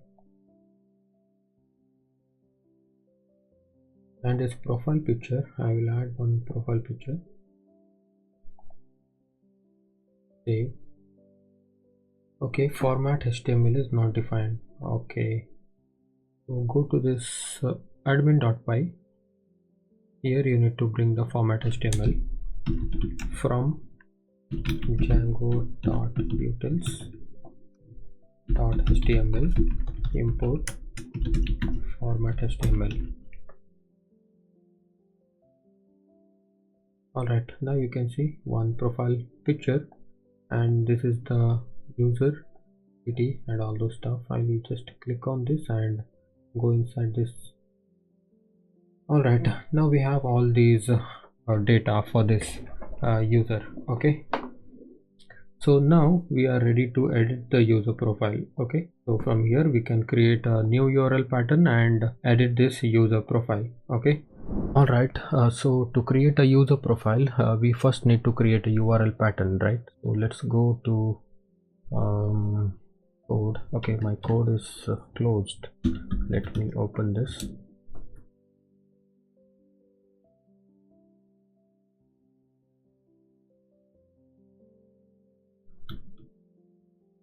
Alright, let me first clear close all these tabs.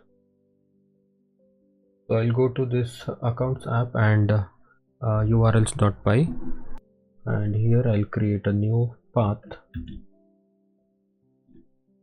I'll say edit underscore profile, copy and paste it here, and this is also edit profile. Okay, so the next thing we need to create this view, right? So I'll go to views and scroll to the bottom, and I'll create a new view. Define edit profile with the request. Let's first render HTML, return render request comma accounts slash edit profile.html. Okay, so we don't have edit profile.html, so what we can do, we can copy this myorders.html. I'll copy this myorders and paste it here. So now I'll rename it edit profile.html. Okay, so I'll open this edit profile.html and I'll remove this. Okay, so instead of this your order history, I'll say edit your profile. Okay, I will just go to this edit profile, and now you can see edit profile. So this is now this table we don't need, so I will get rid of this, and this is the table, right? So I will remove this table. Okay, and also we'll go to this includes and header sidebar. So here I will link this URL. Okay, URL space edit profile, and this active class also we want to put, right? So I will copy this and paste it here. So this is now if edit underscore profile in request path, then this is active, right? So I'll just refresh, and now you can see this is highlighted and this is highlighted, so links also working fine. So the next thing, we need to design this page, right? We have to put a form here, so we will make a rough form. Okay, then after that we will render the model form. Okay, so for the CSS purpose we will create a HTML form for now. So I'll go to this edit profile.html. so we have a class of call md12, right? So here I'll make a form. Let's give a form action later. So for now let's say method equals post. Okay, and this is csrf underscore token. So now first we need to be able to edit first name and last name, right? So that should be right and left side. So what I'll do, I'll create a div with the class of form row. Okay, and inside this I'll create a div with the class of form group, also with the class of call md6. Okay, so inside here I'll make a label. I don't need any for, I'll just need a label, and this is first name. Okay, so this is first name now. So also I'll make a input type text. Okay, input type text, let it be all these names and id, because however we are going to remove this. Okay, so because we will be rendering a Django model form, right? So just for the reference we are making this input text. Okay, so once this is done, I'll copy this and paste it right below this first name. So now this is last name, and also what I'll do, I'll make a class is equal to form control. Okay, form control.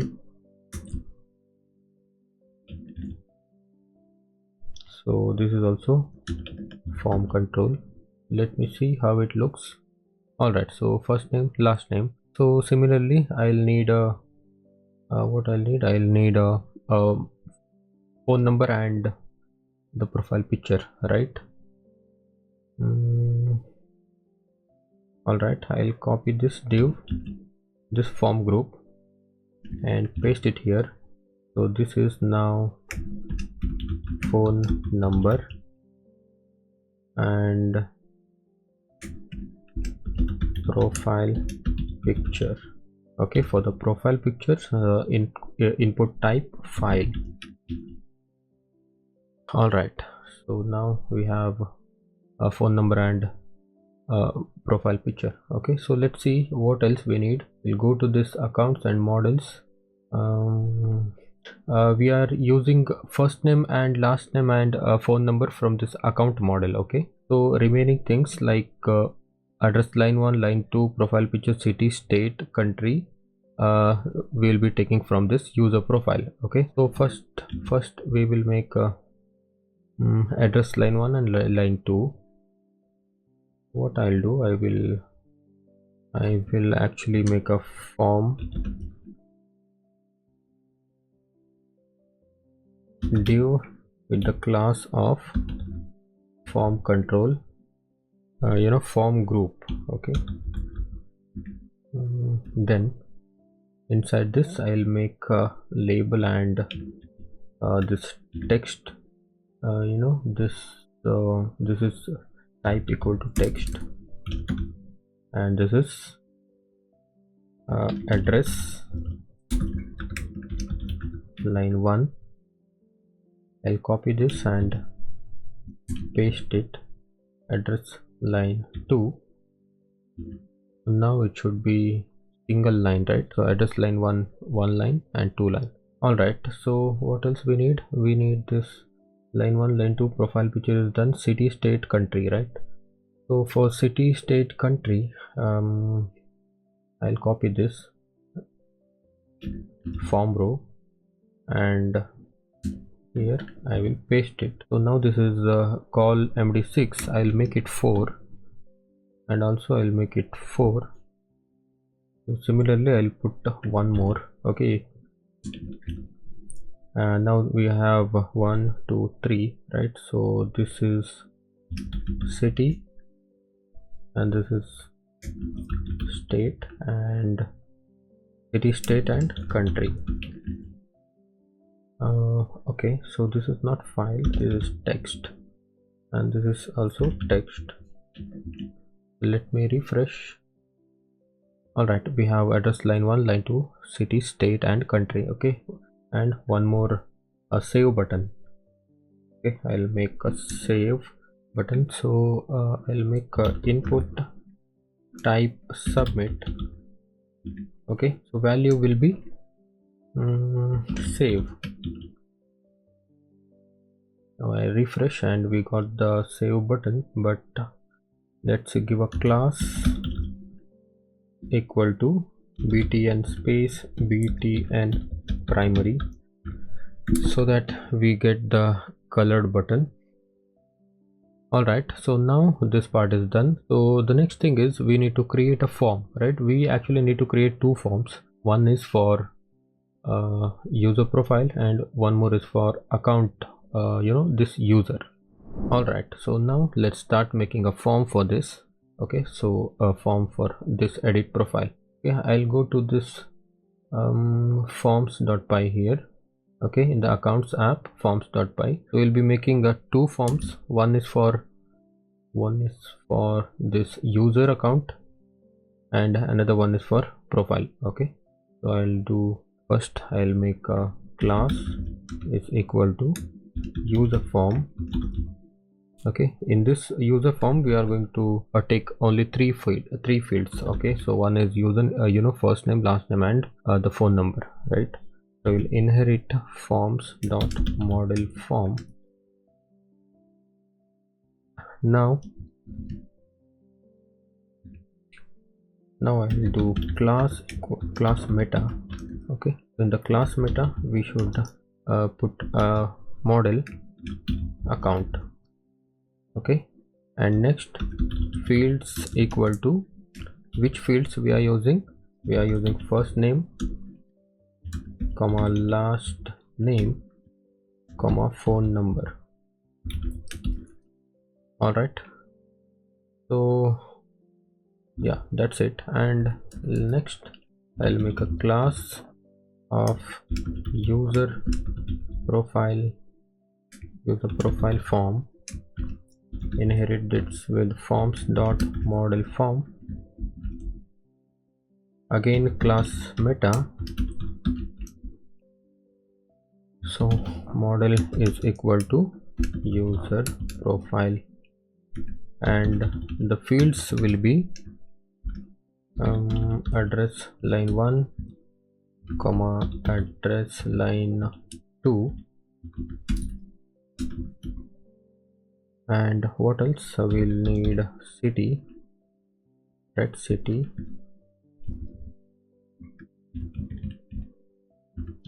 state, country, and profile picture. Okay, profile picture. I think yeah, that's all. 1 2 3 4 5 6. 1 2 3 4 5 6. Okay, next these forms are done now. So first of all we need to import this user profile. Okay, so from .models user profile.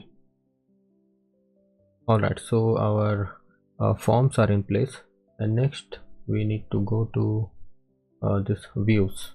Okay, so first of all we'll go to the top of this page and import these two forms. First is user form, comma user profile form. All right, so we have a form here. So next, so here, so what we'll do, we'll first check if request dot method is equal to post. When the request is post, so we should initialize this forms. Okay, first of all user underscore form. So we are handling two forms, right? So that's why we need to be a little more careful. So now it is user form. With the user form we are passing this request dot post. Also we need to pass the instance, okay, because we are editing this form, right? Is equal to request dot user. Okay, so instance is actually the request dot user. So we are using this instance because we want to update this user profile, right? So we don't want to create a new one. So as I said before, so using instance we want to update the profile. Okay, next we'll say profile underscore form is equal to user profile form, and we'll pass a request dot post, comma, we will also need to pass request dot files. Okay, so why we are passing this files is because if you see here, we are updating the profile, right? Profile photo. So when you want to upload any files, then you must include this request dot files. Okay, and after that, of course, we need instance is equal to, so we don't have an instance now, we need to get the instance. So let's call it a user profile. We need to get this user profile, so we'll do that here. Just above this if condition, we'll make a user profile is equal to get object or 404. Okay, get object or underscore 404. You say user profile, comma, user is equal to request dot user. Okay, so this will give us the user profile. So we are using this get object or 404. It is because, so what it will do is it will actually get the user profile. If there is no user profile, then it will return with the 404 error. Okay, so that's why we are using this get object or 404. All right, so in this case we must have the user profile. Okay, so we have the user profile and it will give us the user profile, and that user profile we are passing it as an instance. Okay, and now we need to check if these both forms are valid. Both forms, I mean user form as well as profile form. If these both forms are valid, then we are going to save the data. Okay, so let's say if user form dot is underscore valid and profile form dot is underscore valid, then what we need to do, we need to say user form dot save. Also profile underscore form dot save. Okay, we need to save both of these forms, and now we'll say messages dot success request, comma, let's say a message, your profile has been updated. Okay, and next redirect the user, redirect him to where? Redirect him to edit profile page. Okay, and in the else condition, that means if the method is not post, then what we need to do, we need to just render the form. Okay, render the form with the data. Okay, so let's say else user form is equal to user form. Let's not pass the request post. I mean we cannot pass the request post because of course this is not a post request, right? So we just need to pass this instance equal to request dot user, because by passing this instance we can see the existing data inside the form. Okay, so that's why. And profile underscore form is equal to user profile form. We'll also pass this instance equal to user profile. Okay, this user profile. And now just come out of this else condition, else block, and let's say context is equal to, make a dictionary of user form colon user form, comma, also pass this profile underscore form colon profile underscore form. Alright, so last thing, just pass this context here into this HTML. Okay, so now we have passed this context to this edit profile.html. So what we can do now we can go to this edit profile.html and start making start placing the form here. So I will remove this input type from this first name and say user form, user underscore form dot first name. Okay, so because this first name is inside the user form, right? So if you see here user form, right, this user form first name.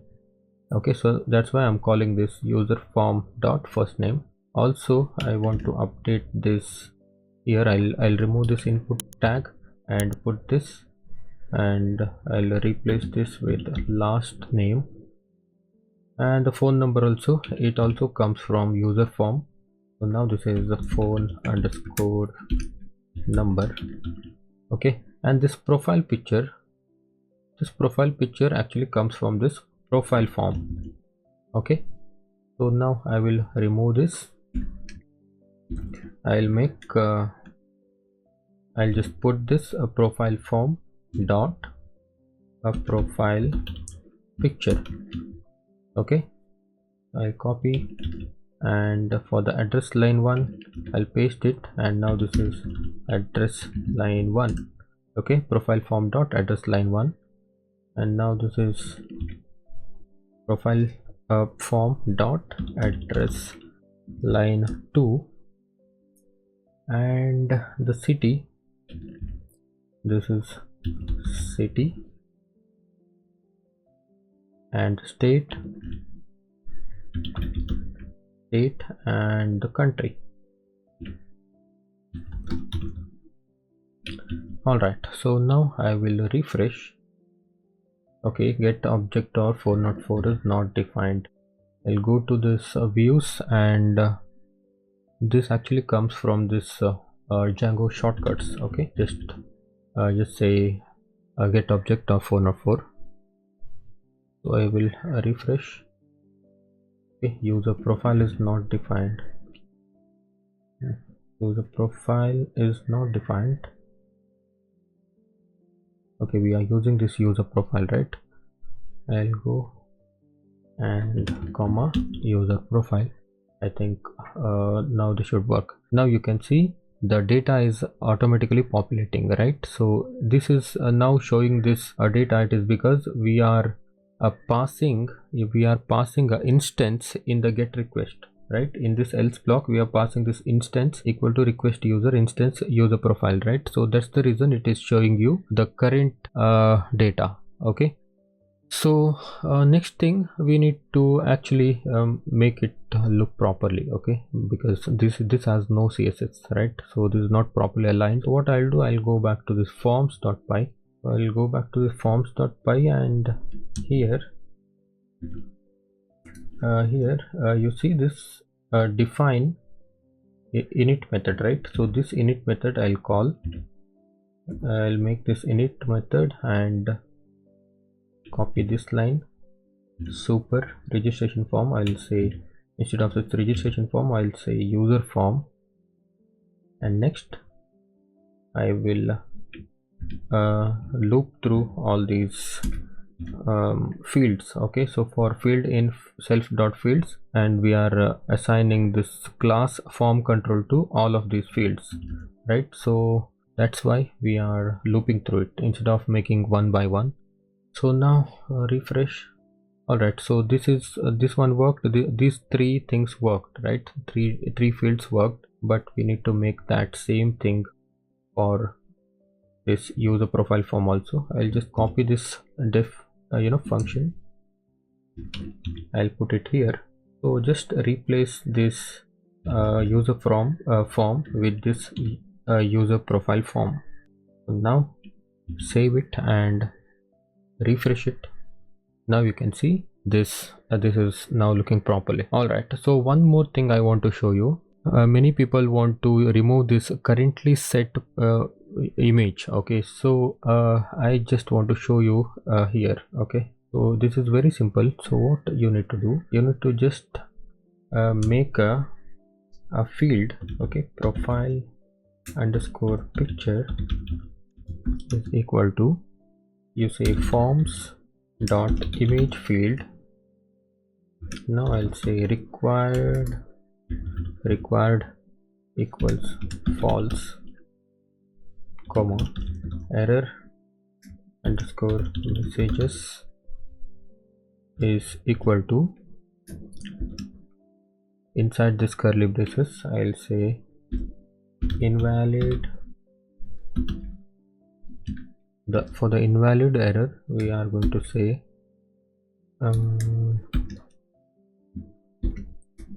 image files only, or some error, okay. And next, comma, widget is equal to forms dot file input. Okay, if you put like this, then you will get rid of this profile picture currently set path. Okay, so instead of this path, it would be great if you can show some the image itself. Okay, so just we will show the image, but for now let's refresh. All right, so we don't have that currently set path now. So here what I'll do, I'll just show a preview of the photo, okay, of the profile picture. So I'll go to the edit profile HTML. So just above this form, maybe just above this row, okay, I'll make a div and image, okay, image. In this image src I want to set the path of the profile picture. Okay, so I'll say inside this alt I'll say profile picture.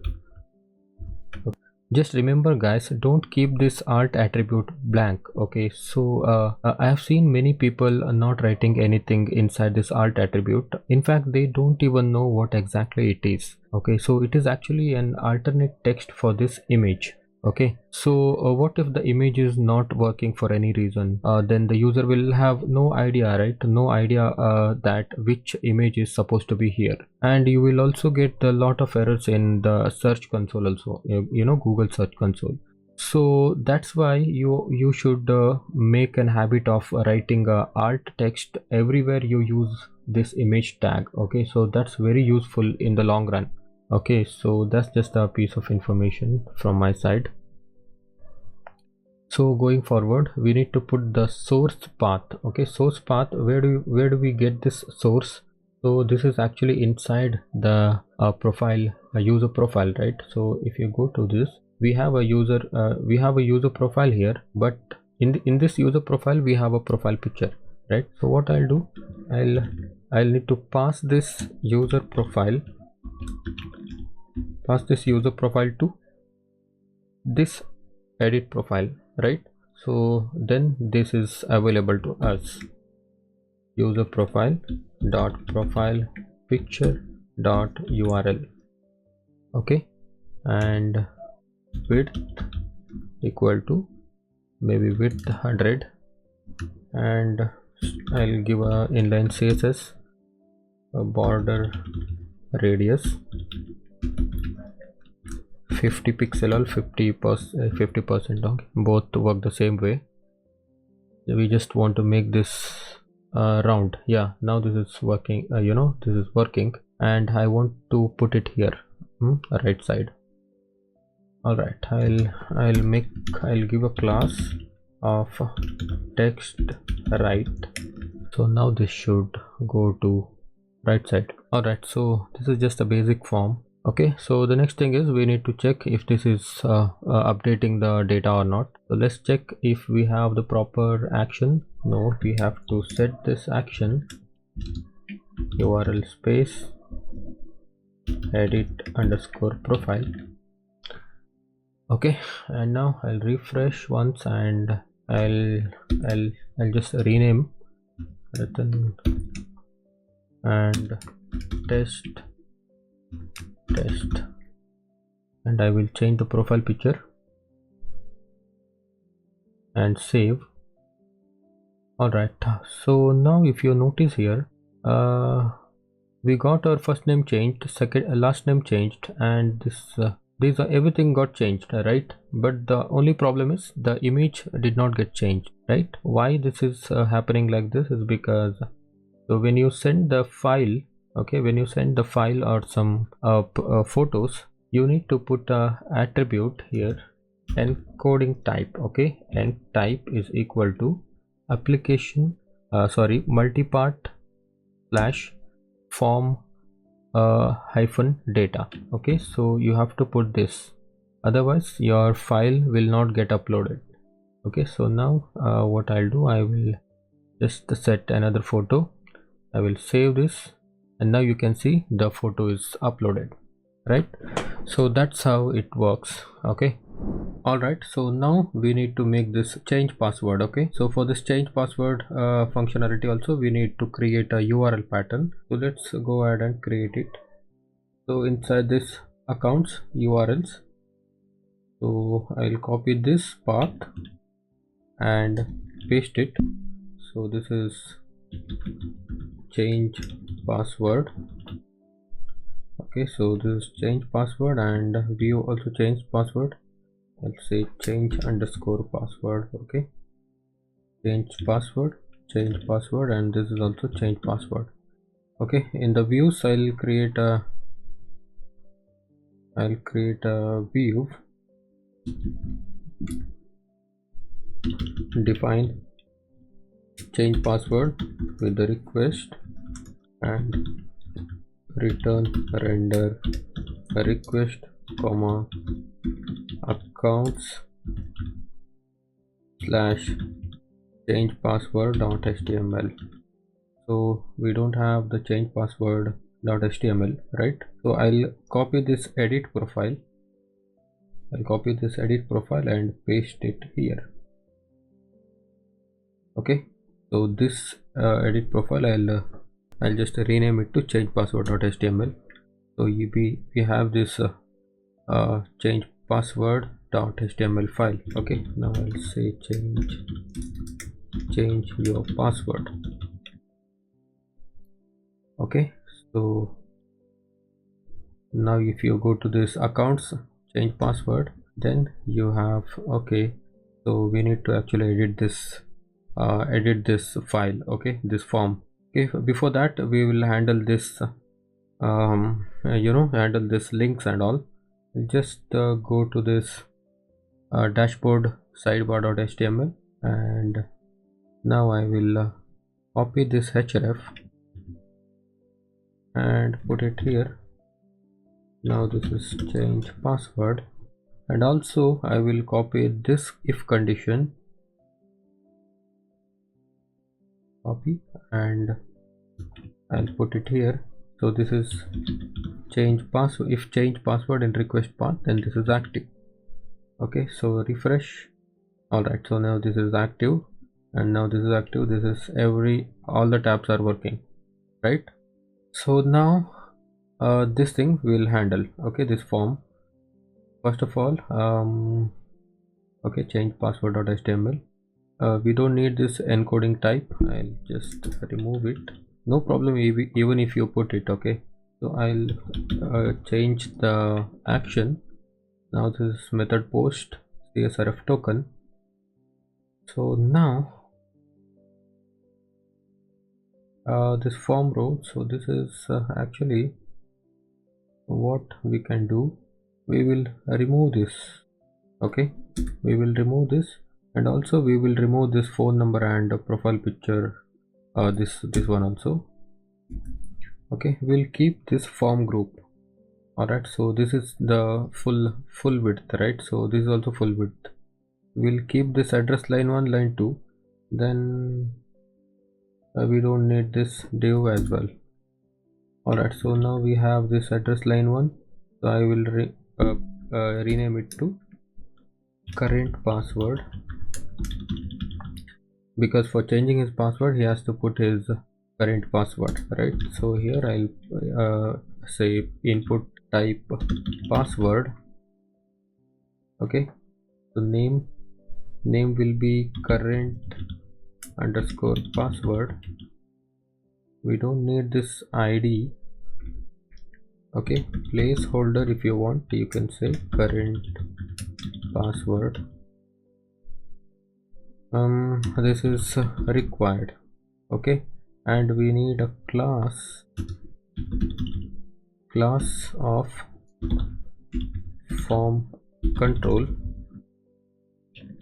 Okay, so now I'll copy this and put it here. So this is now create new password. Okay, create new password. So this is now a type equal to password, and a name, instead of current password I'll say new password. Okay, so now this is in the placeholder create new password. This is also required. Okay, the same way I will copy and paste this div. So now this is confirm new password. So this is confirm password. Okay, so this name will be confirm password. So this is placeholder, and in the placeholder I'll say confirm new password.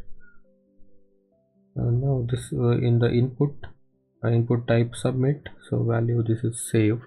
Alright, so now if I refresh, now you can see current password, and we'll remove this this profile picture. Okay, we don't need that. Refresh. Alright, current password, create new password, and confirm new password. Alright, so once I click on this save, or I can say instead of this save I'll say submit. Okay, once I say submit, so this will submit to change password view. Right, we have set the form action is change password, right? So it will come here. So here in this place we need to handle. I'll first check if a request is a post. Okay, request dot methods is equal to post, and so from the post request I will take the change current password and new password and confirm password. Okay, so I'll say current password is equal to request dot post of current password. Okay, so this current password I'm taking from this name. Okay, so this name is very important. New password and confirm password. Alright, so we got the current password. Now I will copy and paste 2 times. So now this is new password. So new password equal to new underscore password. So this is confirm password equal to confirm password. Okay, so we have these 3 passwords now. So let's get the user object. Okay, so let's say user is equal to account dot objects dot get and username underscore exact is equal to request dot user dot username. Okay, so this username we have inside this account model, right? If you see here in this account model we have a username, right? We have a username. So this username, if you see here in the create user method we have a username, right? So that's the username. So that's also the field of this account model. Okay, so that's why we are calling this username. Okay, and now we got the user object. So this exact means this will actually check the username. This username is exactly as it is in the database. Okay, so iExact means we have this iExact also. iExact means it is a case insensitive. Okay, so this iExact is case sensitive. All right, so now let's check if if this current password, if this new password is equal to confirm password, because these both passwords should be same, right? So let's say let's check this password. Okay, let's check and store it inside a success variable. I'll say user dot check underscore password,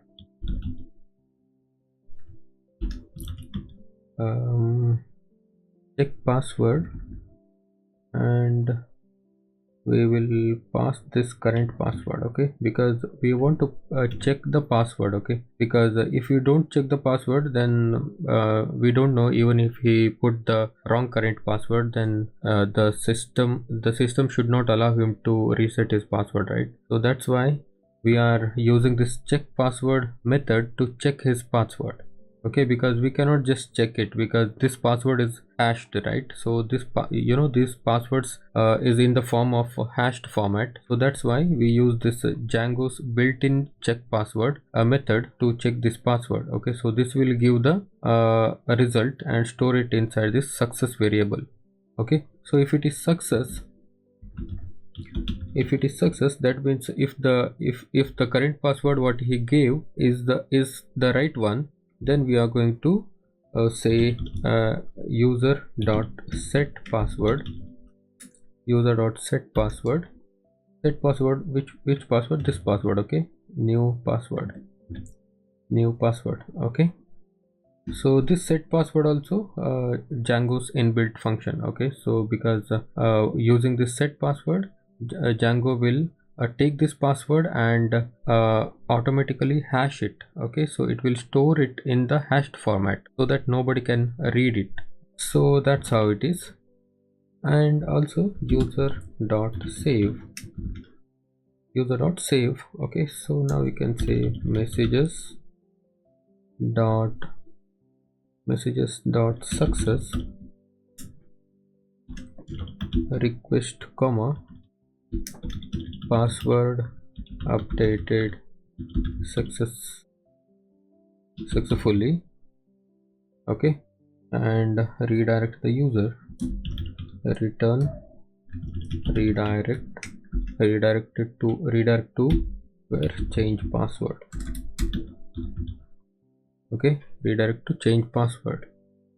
Alright, you can also log out. Okay, once you set the password, if you do this auth dot logout with this request, then what will happen? So it will set the password and just log you off from the system. Okay, so you need to log in again. Okay, I'll just comment this line. Okay, so I don't want to log out, just set it and redirect back to change password. If you want to log out, so then you can just uncomment it.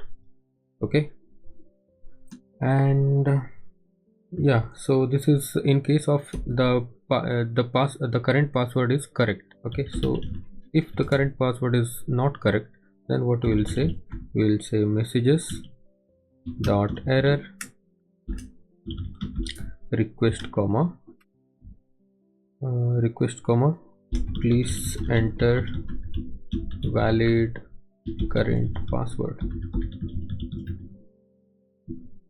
Now also return redirect to this change password page. Okay, so this part is done.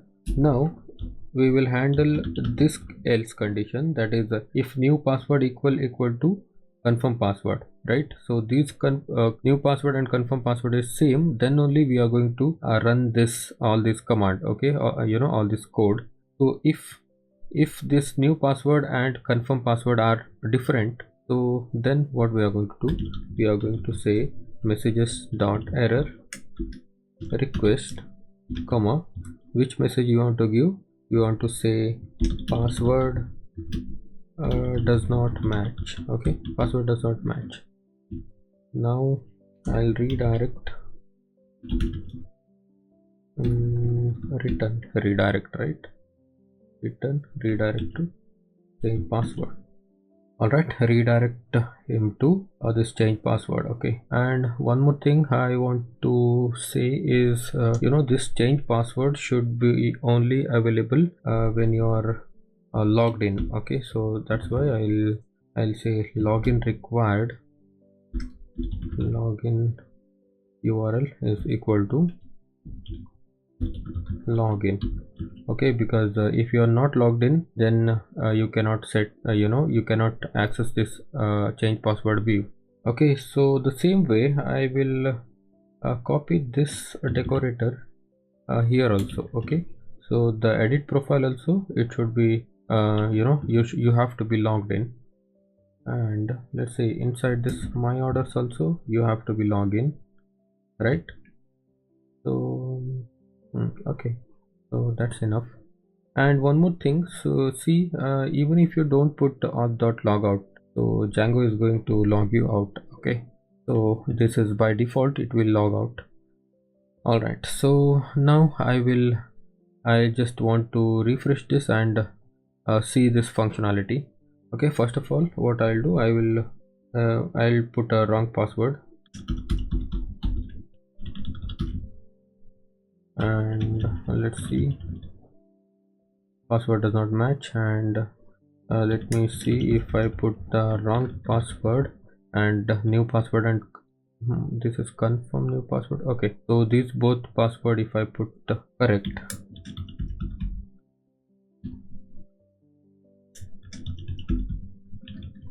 I have put these two password proper and this current password is wrong. Okay, so let me see. Alright, please enter a valid current password. Now I'll make it proper. And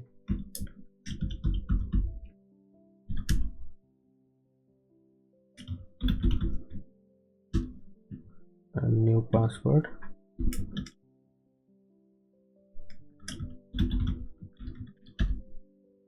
Submit. Okay, where am I going? Okay, login. So not like this. Okay, I should actually go to this login. Okay, so just remove this forward slash from here.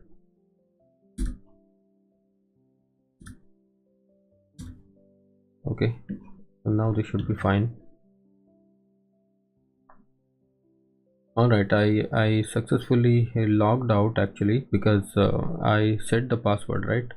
So I will log in. All right, so I'll say, okay, I'll go to this change password, and now I'll say current password is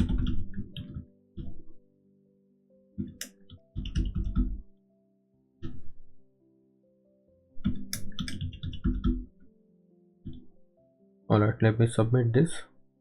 All right, password updated successfully, and I am logged out now. Okay, because we are redirecting to change password, right? So that's why, and this change password needs to be logged in, right? So that's why it is telling you next equal to account password.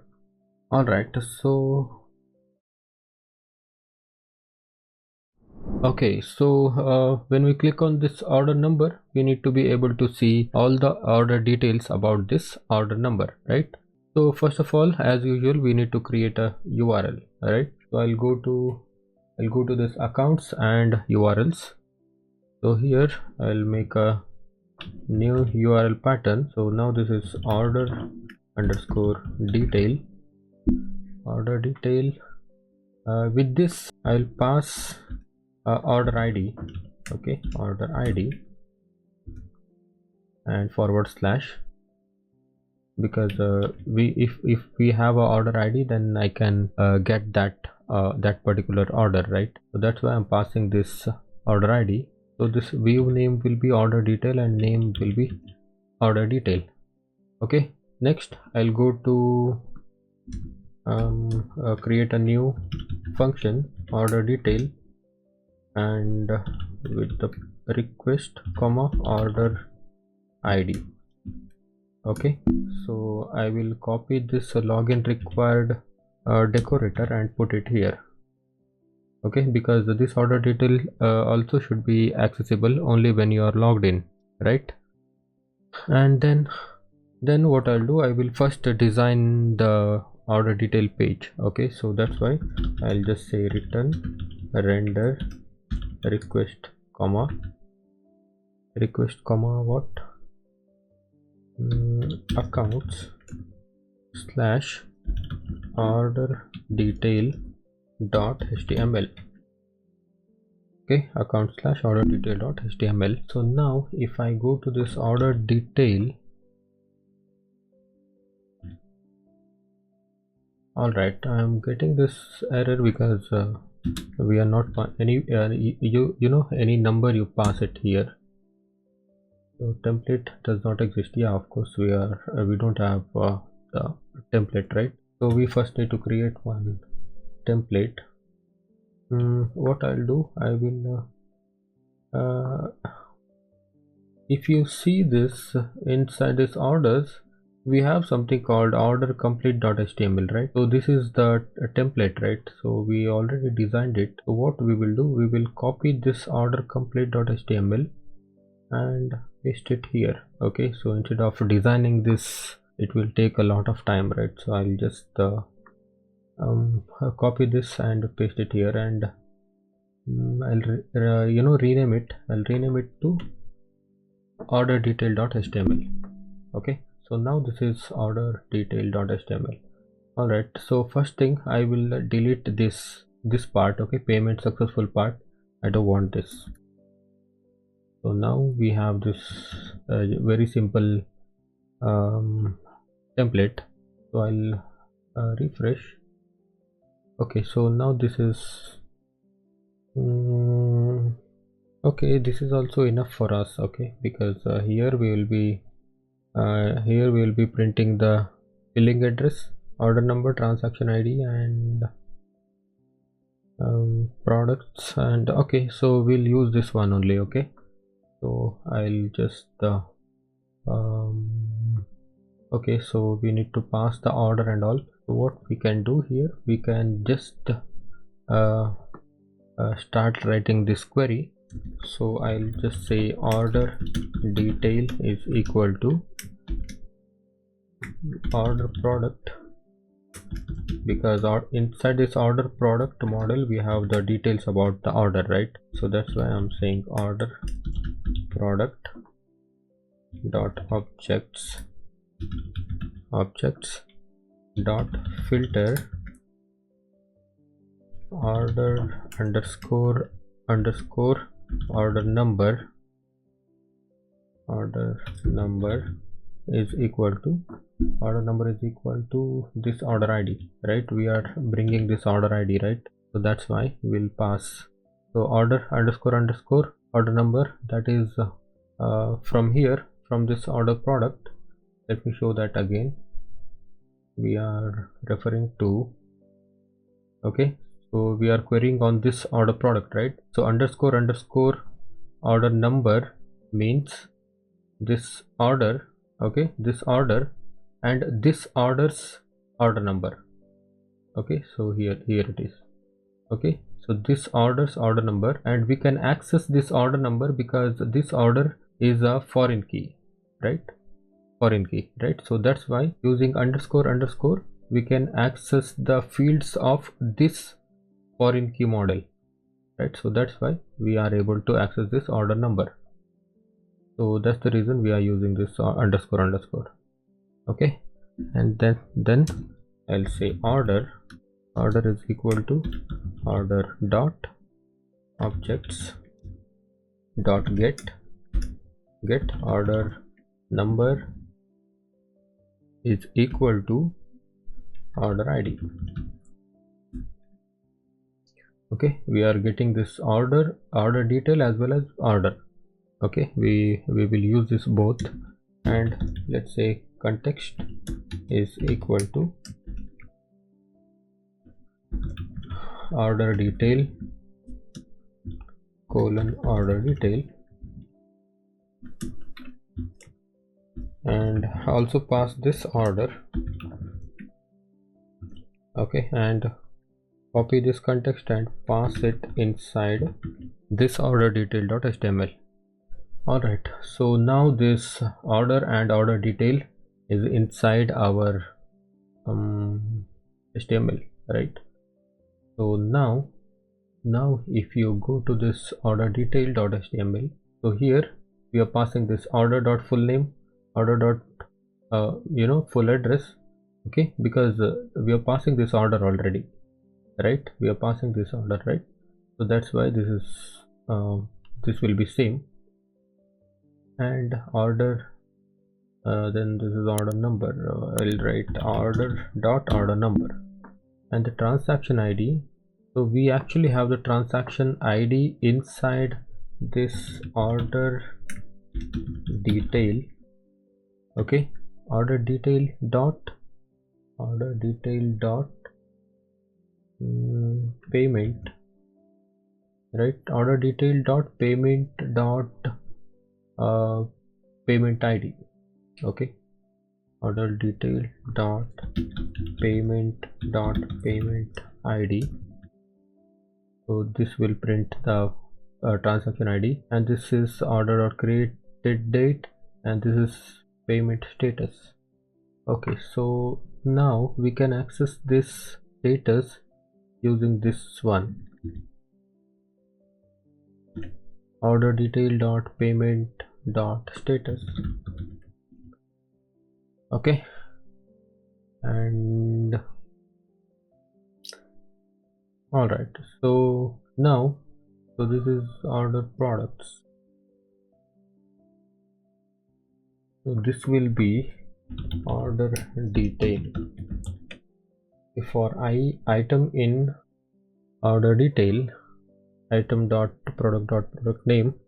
So let's see if this is working properly. So what I'll do, I will just copy this ID, okay, copy this ID, and I'll pass it here, okay. Order product is not defined. All right, so this happens every time. I'll go and fix this and say order product, refresh. All right, we are actually bringing this proper details, right? So now you can see invoice 2, this is the name, billing name, and this is the order number. Transaction ID we are not getting, okay, transaction ID we are not getting, and status also we are not getting, and the subtotal also. All right, so we'll fix these three things.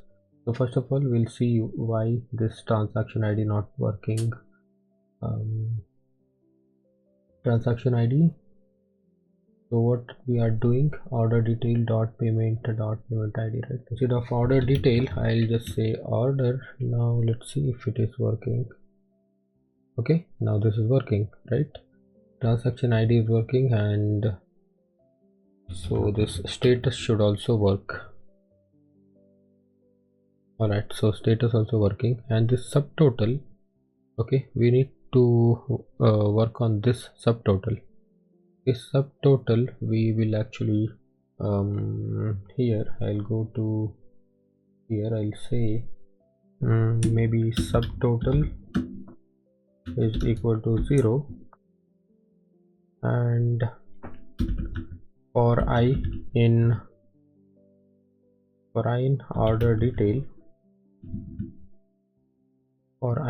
order detail, and subtotal plus equals I dot product price into I dot quantity. Okay, so now this will give us the subtotal. I will pass this subtotal, and I'll put it here. So now we have the access to the subtotal, right? Let me see. This is the subtotal. All right, so we have the subtotal. So now if you refresh, let me go to and refresh. Yeah, now this is the subtotal. Okay, all right, so now this is bringing the proper product name and the variation, and everything is proper. Okay, so the same way, if you have a list of products, then it will show. Okay, and one more thing. So now this one we put manually, right? So when we are here, we should be able to click on this. I'll go to this my orders, templates, accounts, and my orders. My orders it here. Where is it? So this is the order number, right? So when we click on this order number, we should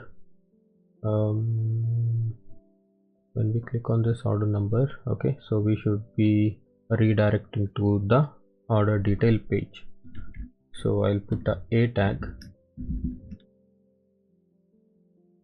and wrap it with this a tag, and now I will redirect the I'll send the user to order detail view with the order number, okay, with this order number. I'll copy and paste it. So now refresh. Okay, so now you can click on this, and now this is showing you the details of this order. Okay, so the same way, if you have another order, then it will give you the details. Okay, so what I'll do, I will just make 2-3 products here. Check out.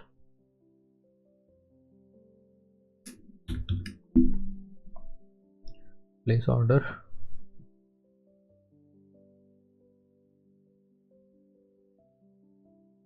Alright, I'll pay now.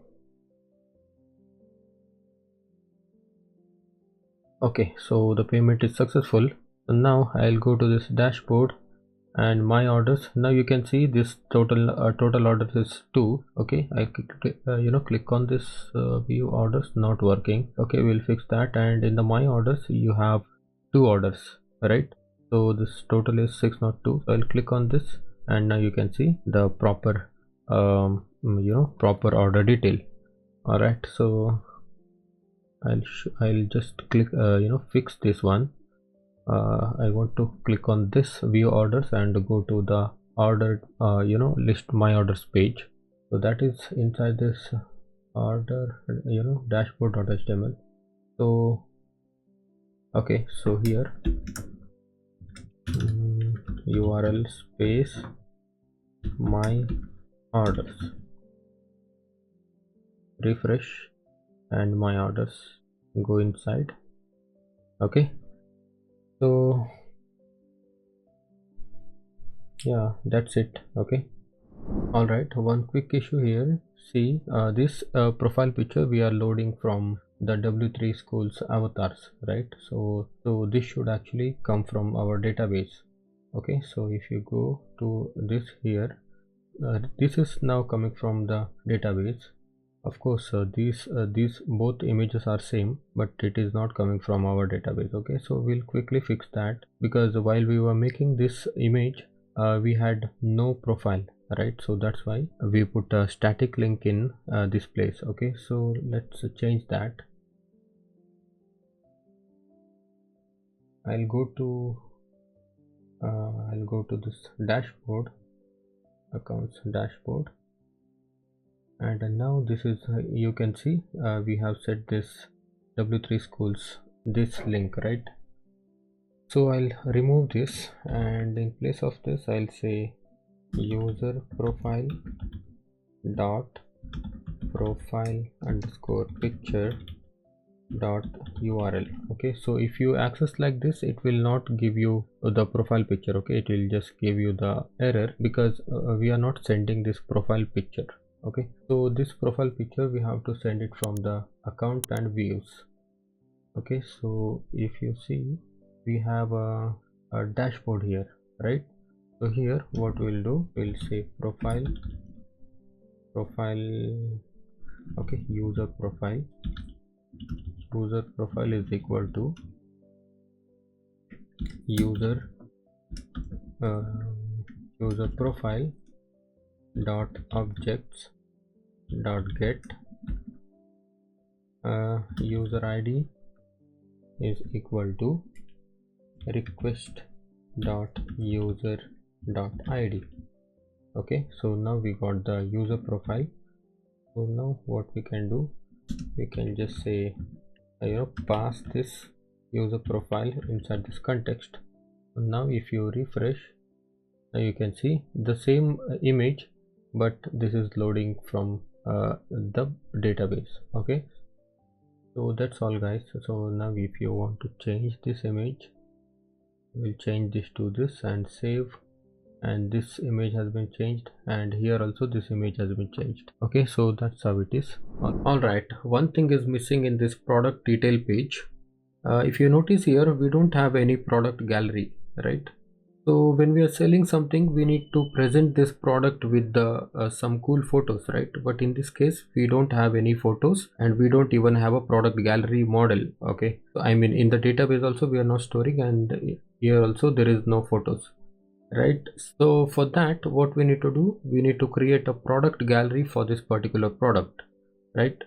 So what we are going to do in this video is we'll create a product gallery, and we should be able to add unlimited photos for this product. Okay, so we are not adding any static number of like not adding 4 photos or 2 photos. So we should be able to add like any number of photos you want to add, you can just add from the database and show it here. All right, so we'll do that. So first of all, we need to create a product gallery model, right? So we'll go to the code. So what I'll do, I'll just I'll just go to the store and models. Okay, so we have the product model and we have the variation manager variation. All right, so below this models, I'll just say class product gallery with models dot model. So for this product gallery, we'll be having a foreign key of product. Okay, because we need to attach this product gallery to the product, right? So that's why let's say models dot foreign key, and the model is product, and by default let's set it to none, and on delete is equal to models dot cascade, because if the product is deleted, this gallery should also be deleted. So next we will say image is equal to models dot image field, and let's upload it to let's store these photos inside a store store a media folder, store folder, and the products folder. Okay, that's it. Okay, so we'll store it inside this store products. Okay, and comma max length is equal to 255. Okay, so for this product gallery, we only need this product and image. Okay, and let's make a str function, pass in this self, and return self dot product name. All right, so now this product gallery model is created. Next thing is we need to make migrations. Python manage .py make migrations. Now let's migrate it. All right, so now let's run the server, and we need to also register this product gallery inside this admin.py, right? So here I'll say admin.site.register product gallery. Okay, and this product gallery we should import it from the models. All right, so now let's see how it looks. Alright, so now we have this product gallery. Okay, one product and the gallery. So one more problem here. Now you see product, the spelling is wrong, because by default Django adds s for every models, right, to make it plural form. But for this product gallery, adding s will not work. We should make a proper spelling, right? So for that we'll add a verbose name. So there is something called verbose class meta, and let's say verbose underscore name is equal to product gallery,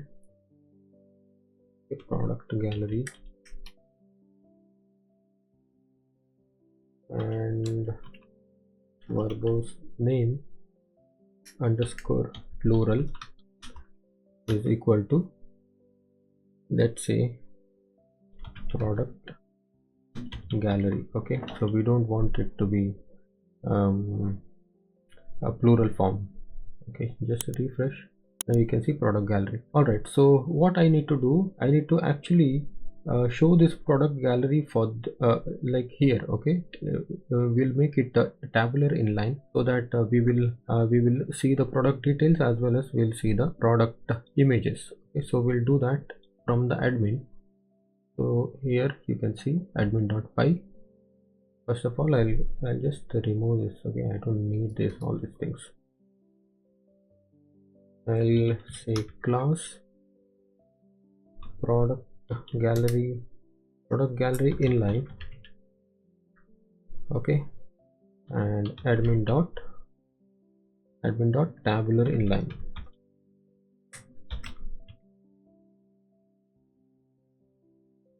And for this, let's set a model is product gallery, and extra is equal to, let's add one extra field. Okay, so whenever you want to add more fields, then you just click on add more button, then you add more images. Okay, so for now let's add one extra field. Okay, it will be by default, and this is product admin, right?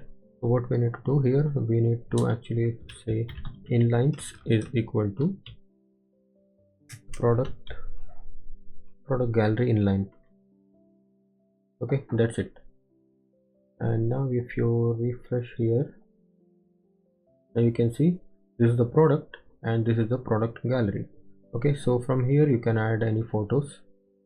I'll add one photo and save it, and now you see okay, this is one photo. Okay, but to see these photos we need to either click on this link or see from the front end, right? But what I want to do is I want to show the preview of this photo here. Okay, so that would be nice, right? So what I'll do, I will have to modify a little bit. So there is something called admin thumbnails. Okay, so if I search for admin thumbnail Django.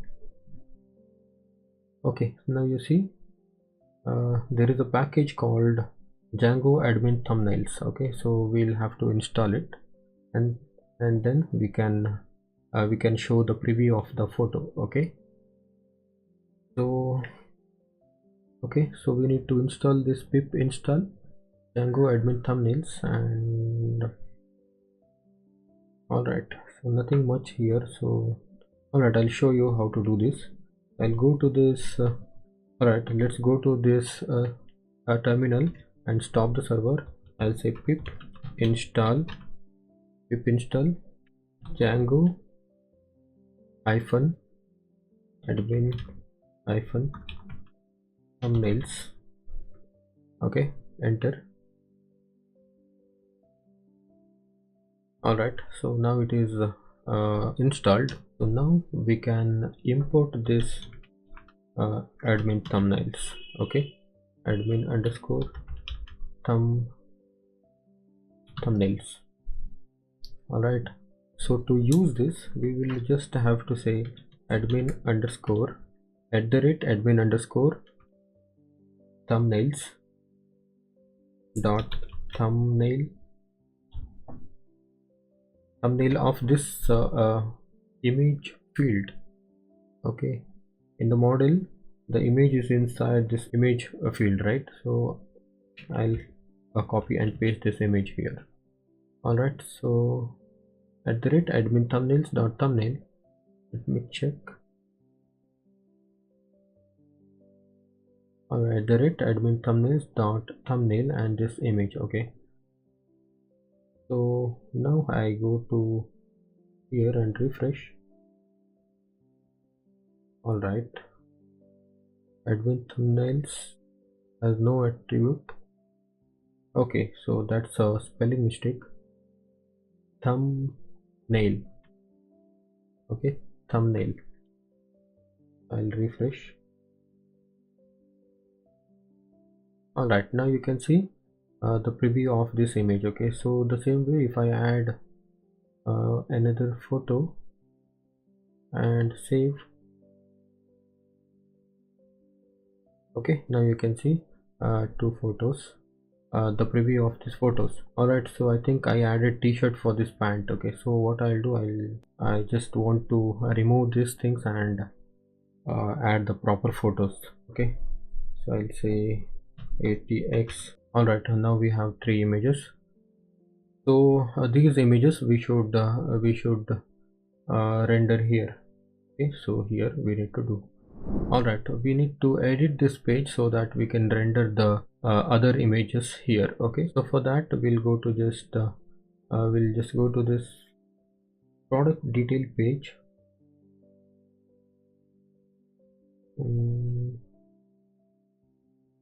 Store and product detail page.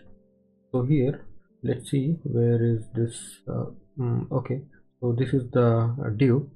Okay, so first of all, I'll just delete this ahref and this one also. We don't need that ahref, right?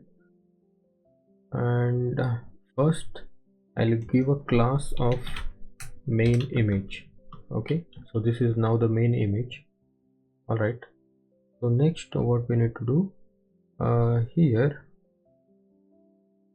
maybe after this article, so what I'll do, I'll just create a UL with the class of thumbnail. Okay, we'll just call it thumb. Okay, UL with the class of thumb, and inside this I'll make a list item. Okay, so now what I will do, I will say ahref. So this href, okay, so let's keep it like that. After this href, let's say target is equal to main image. Okay, so we are targeting this image to this class. Okay, and then inside here, inside this a tag, we'll open a image tag. Okay, so let's give the source later. For now, let's give a alt product image. So now let's loop through. So we need to loop through this products, right? So let's say okay, to loop through a product, we need to get the product gallery, right, from the views. So let's say for image in product underscore gallery,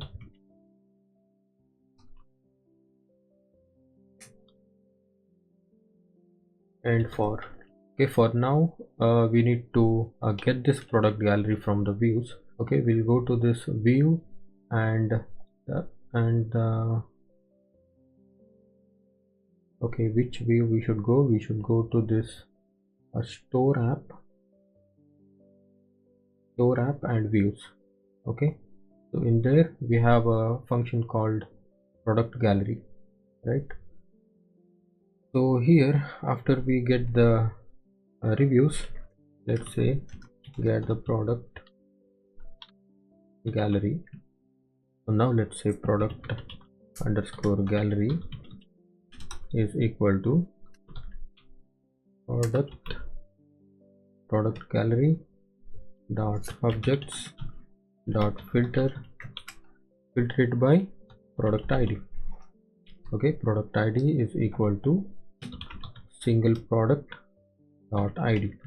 Okay, we have the single product, right? So we can access the id of it. So now let's pass this product gallery inside the context so that this product gallery will be available for us in the template. Okay, so now we are looping through for image in product gallery, and then in the href image dot url. Okay, so this image, I mean this image, okay, or else I'll say I for I in product gallery. So then this will be I dot image dot url, and the same link you copy and paste it inside the source. Okay, so now just save the file. Now if you refresh, alright, product gallery. Okay, so this product gallery we should import. Okay, not here, we should go here. Okay, here just let's see from dot models product review rating and comma. Okay, so this is product gallery. Now refresh. Okay, so now you can see one photo. This is the main photo, and this 1 2 3. Alright, so we have this 3 photos here now. So what we need to do, we need to make a css. Okay, we need to write some css so that we can properly align those photos. Okay, so first of all, let's go to this here, create cart and static and css and custom.css. right here we'll start making start giving the css. So first of all, we'll give a css to ul with this class thumb. Okay, so let's say margin 0 space auto, and then let's say padding 0, float left. Okay, and then let's say ul dot thumb. Okay, ul dot thumb, then what, ul, okay, ul thumb, then li. Okay, ul thumb space li, let's say list style none, and then margin maybe margin 10 pixel. Next we need to make the photos a little bit smaller, right? So these thumbnails, what I'll do, I'll say ul thumb li and this image. Okay, so I'll say ul dot thumb li and image img. I'll say width 80 pixel, height 80 pixel, border 1 pixel space solid space maybe gray. Okay, so we'll just collect the static. Okay, so let's run this command, python manage.py collect static. Yes, all right, run server. Now if I refresh, okay, just refresh. Okay, so you need to just clear the cache and refresh. Okay, so now you can see 1 photo, 2 photo, 3 photo, right? So now what we need to do, we need to be able to click on this photo and show this photo here. Okay, for this we need to write some JavaScript. Okay, so without JavaScript it is it is hardly possible. Okay, so we'll do that. For the JavaScript, maybe let's write jQuery. Okay, so, for the JavaScript we will have to write many lines of code. So in jQuery we will just achieve this by a simple few lines of code. Okay, to run the jQuery we need to include the jQuery CDN. Okay, I'll say jQuery CDN. Okay, without this CDN our jQuery will not work. So I will copy this, otherwise you can go here W3 schools, and from here you can copy this Google CDN, copy, and put it in the footer.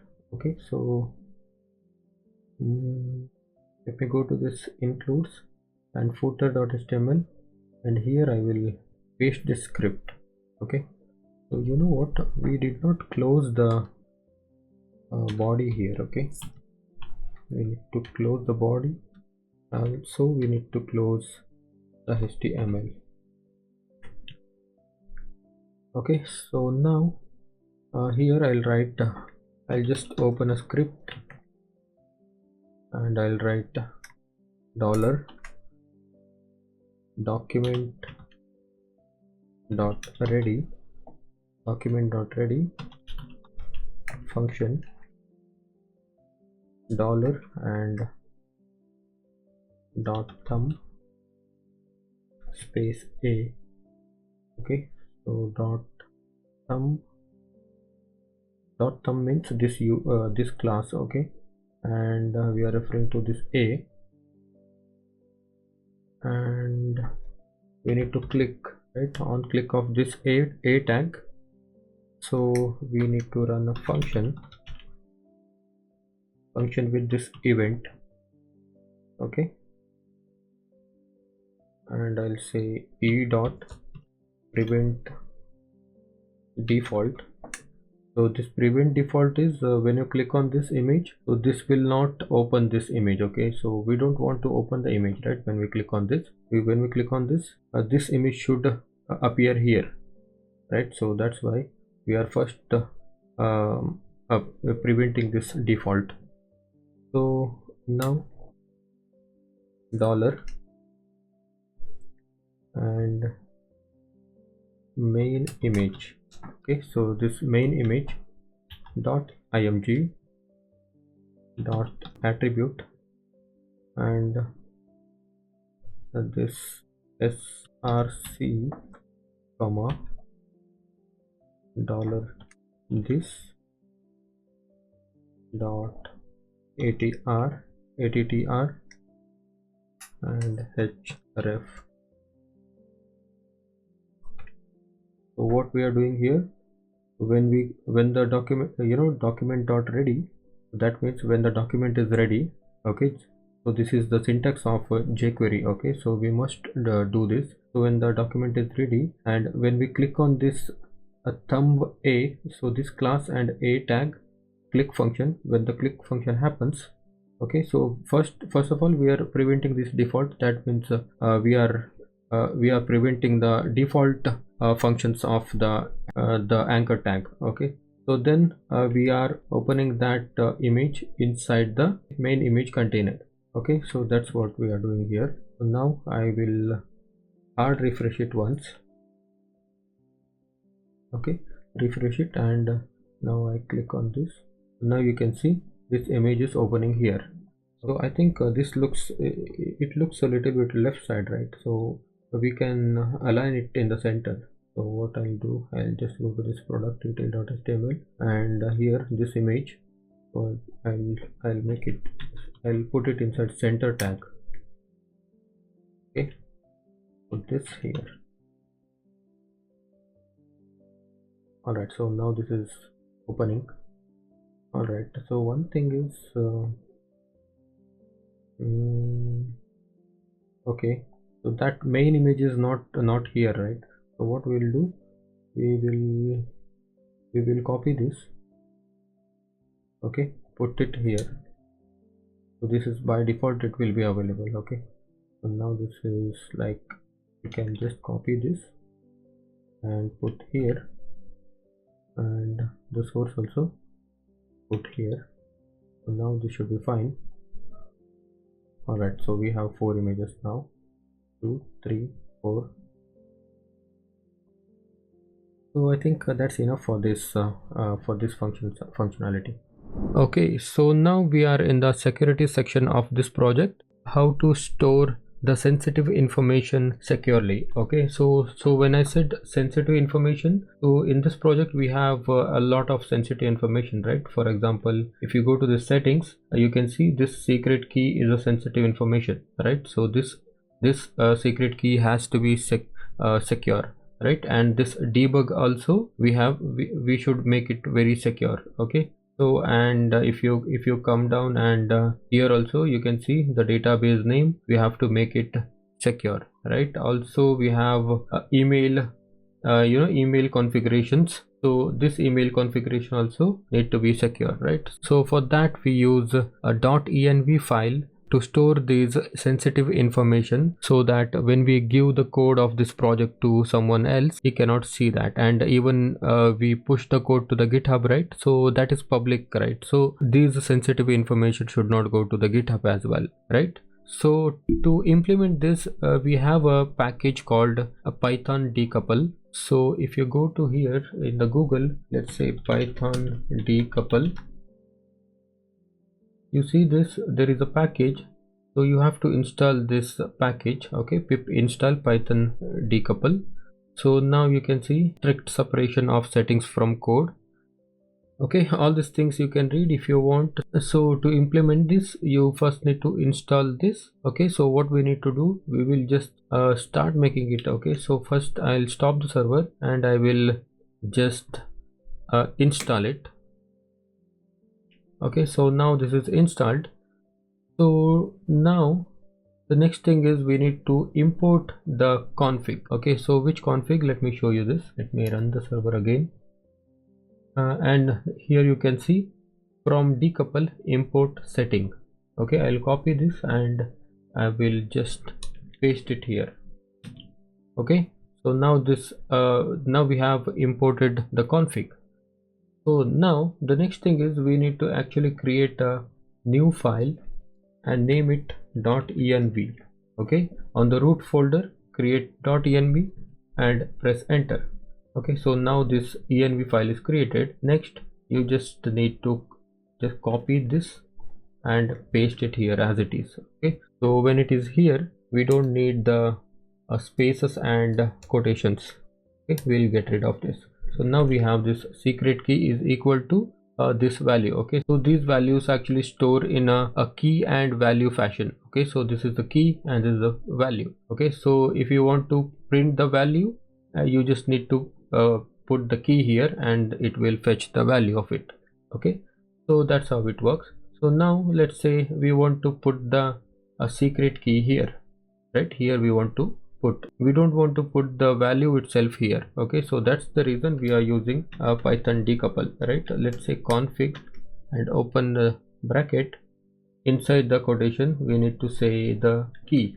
Okay, secret key, and you paste it here. So now this will bring the value of this secret key. Okay, the same way we can do it for this one, this debug also. Okay, so what we'll do, we'll say config.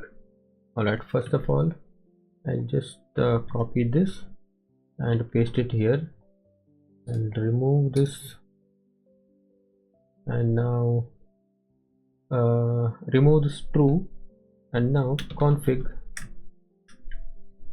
and debug.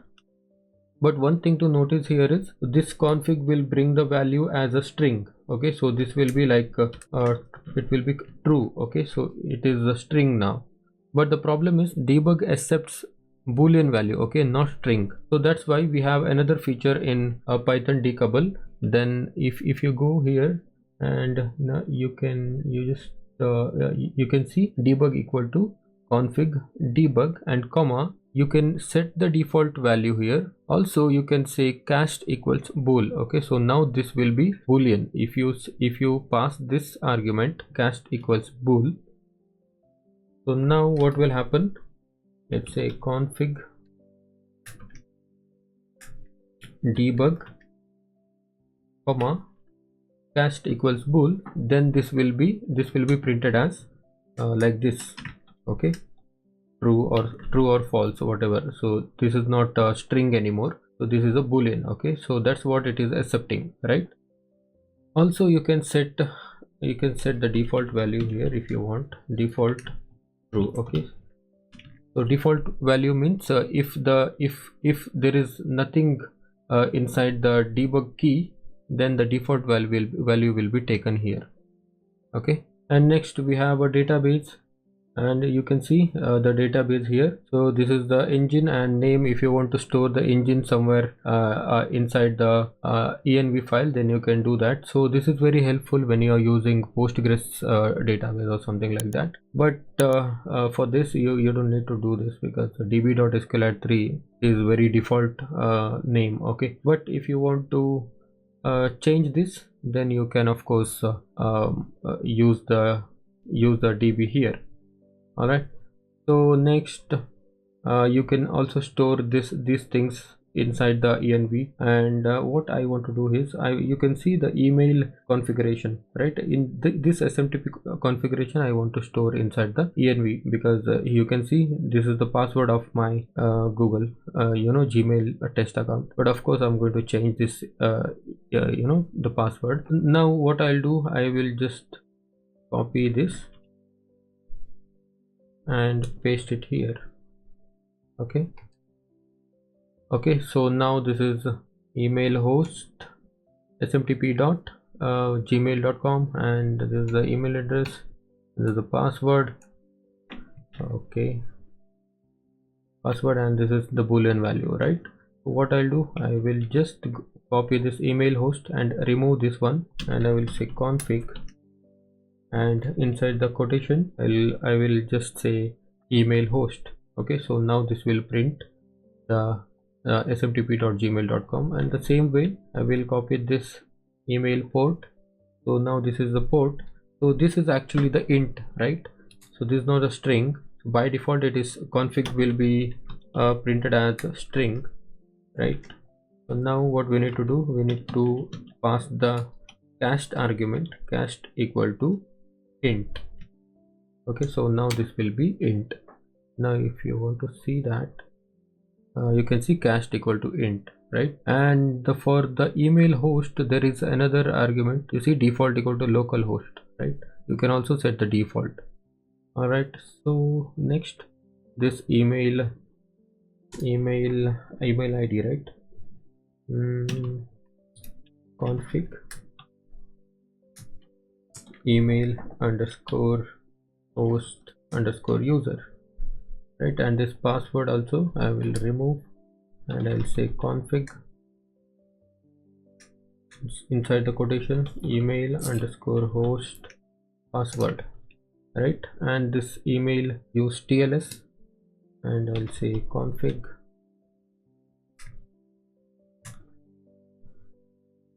config email use TLS comma cast equals bool, because that's a true or false value, right? So that's why.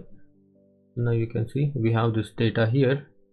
Okay, and one more thing, we need to include this .env file inside the git ignore file, because when we are pushing the code to the GitHub, this env file should not go, right? So what I'll do, I will first check if this .env file is already included. Now you can see this .env is already included in the git ignore file, and by default it will not, this env file will not go to the GitHub. Okay, and now what else we can do for the other users, like who want to use this code? So what we can do, we can create a new file, okay, .env sample. Okay, .env sample, just to show the structure of what env data he has to put after he download our code. So in this, what we can do, we can just remove the value. Okay, we'll just remove the value. Okay, Okay, we have just removed the value. So when someone downloads our code from the GitHub repository or somewhere else, so he will now know that he has to put all these things before he run the code, right? So that's why this is just just a sample file of our real env file. Okay, so this code we can this env sample code sample file we can push to the GitHub. Okay, so this is useful for other people. Okay, so this one we never want to push to the GitHub. This will contain the secret information, right? So that's how it works. And okay, so now if you refresh, so make sure your website is working properly. All right, so debug. Okay, somewhere I misspelled it. So I'll say in the debug, I think. All right, so you can see config.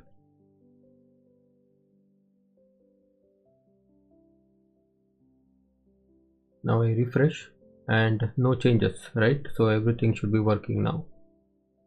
All right, so another security measure you can take is just to change the admin URL of this Django administration panel, because by default the administration panel URL is admin, right? So if anybody knows that this is a Django application, then he may try to access your Django administration panel by whatever combination of username password he knows, right? So maybe any kind of attacks he may want to try. All right, so for that reason what we can do is we can just change the name of this URL so that admin is not available anymore. Okay, so what we can do, we can just go to this urls.py. Okay, main urls.py, and here, so just rename this admin to something else. Okay, so whatever name you want to call, you can just say. Okay, so I'll say secure login. Okay, I'll say secure login. So when I go to this admin here, so this admin panel is not here anymore. So you should have to say secure login. So now this is available here, right? And one more thing also you can do, that is you can implement Django admin honeypot. So what this Django admin honeypot is, so even if the admin is not available here, okay, so what we can do, we can duplicate a Django login panel. Okay, secure login. So this will duplicate inside the Django admin here. Okay, so even if you put the admin URL, so you will see the Django admin panel. So people may think that this is the Django admin panel and I want to hack this, or I want to try logging in. So actually it is a fake, what I can say, the fake login form. So what it will do is it will just create a login attempts and his IP address it will record and it will show you. Okay, so in that case, so if he is trying hard to hack your site or something, then you can block his IP address. So okay, so we can do that also. So what we need to do, we need to implement a Django admin honeypot to duplicate a admin panel. So for that, what we can do, we'll just say, stop the server, and I'll say pip install Django admin honeypot. Okay, honeypot, make sure the spellings are proper and just install this. Okay, now it is installed, and the next step is to go to the settings and installed apps. So here below, what we'll do, we'll just say admin underscore honeypot, okay, 1 comma, and now next you go to this urls.py and make a new path. Okay, so new path, and here I'll say admin slash, okay, admin / comma include admin underscore honeypot dot urls, okay, and comma namespace is equal to admin underscore honeypot.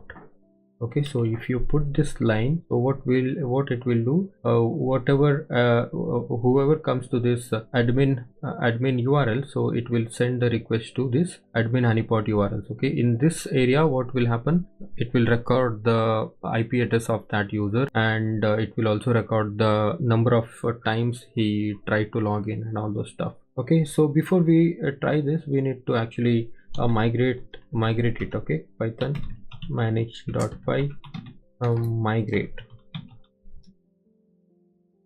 All right, now you can run the server and check the functionality. Okay, so now if you refresh, now you can see this is the fake Django administration panel. Okay, so from here you cannot log in, because even if it is a proper correct username password login, it will not allow you to log in, because this is of course a fake form, right? So the original form is in secure login. Okay, so this is the secure login, and now here you can see admin honeypot. So login attempts you can see. Okay, so one time we tried to log in using this username, email address, and this is the IP address. And now if you open this, you can see everything. See, IP address, from this IP address I tried to log in, right, from this URL, and this is the browser. Okay, so this is the session key of my browser. Okay, all these things it will give you. So if you see, there are a lot of attempts. Okay, so now you can see only one login attempt. If you try a lot of attempts, so then you can see the IP address of that user, and you can just block that IP address. Okay, so that's the very useful thing, I think. All right, you might have noticed in some applications they used to log you out after some time of inactivity, right? So like in some banking applications or something like that, they used to log you out automatically. Okay, so I'm not sure if any e-commerce application do that, because in Amazon they don't do it. They don't log you out, but I decided to teach you this because maybe in your future projects you know how to do it, right? So let's do that. Okay, so to do that we have another package called Django session timeout. If you say Django session timeout, you see Django session timeout here. You just need to install the Django session timeout and do some configuration, and now done. Okay, so first of all we'll just copy this Django install, pip install Django session timeout, and I'll go to this terminal and stop the server and paste it here. And next what we need to do, we need to say update your settings to add the session timeout middleware, right? In this middleware we need to copy and paste this one. Okay, because by default this session middleware already exists. I think if I want to show you in the middleware, you see django.contrib sessions.middleware.session middleware. So this session middleware is already exist. So what I'll do, I will just copy only one line and paste it here. Okay, and save this. Then and also add the session expiry seconds. So this is where you add the time after how many seconds of inactivity you want the session to be logged out. Okay, so you can just copy this. Okay, you can just copy this and paste it somewhere here. So for example, let's say 60 seconds. Okay, so 60, if I put the 60 seconds, then it will be logged out in 60 seconds. So one more thing, I'll say by default the session will expire X seconds after the start of session. You see, X second means this 3600. So you can set this one. Okay, session expire after last activity. Yes.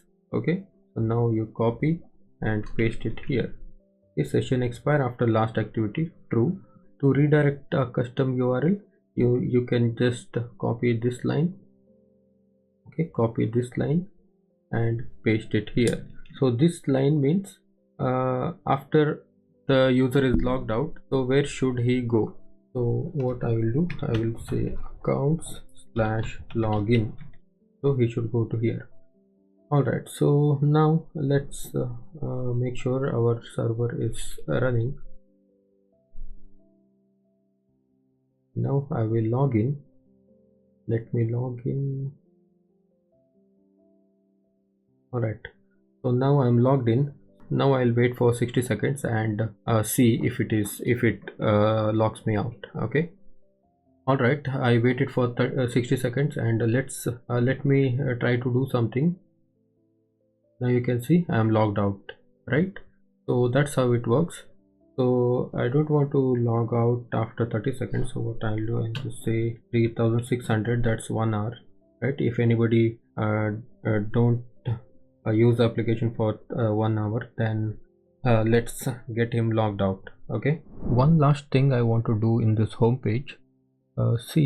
We are not showing the rating stars in the home page, right? It is just showing here. So what I want to do, I want to actually show the rating stars here. Okay, so let's quickly do that.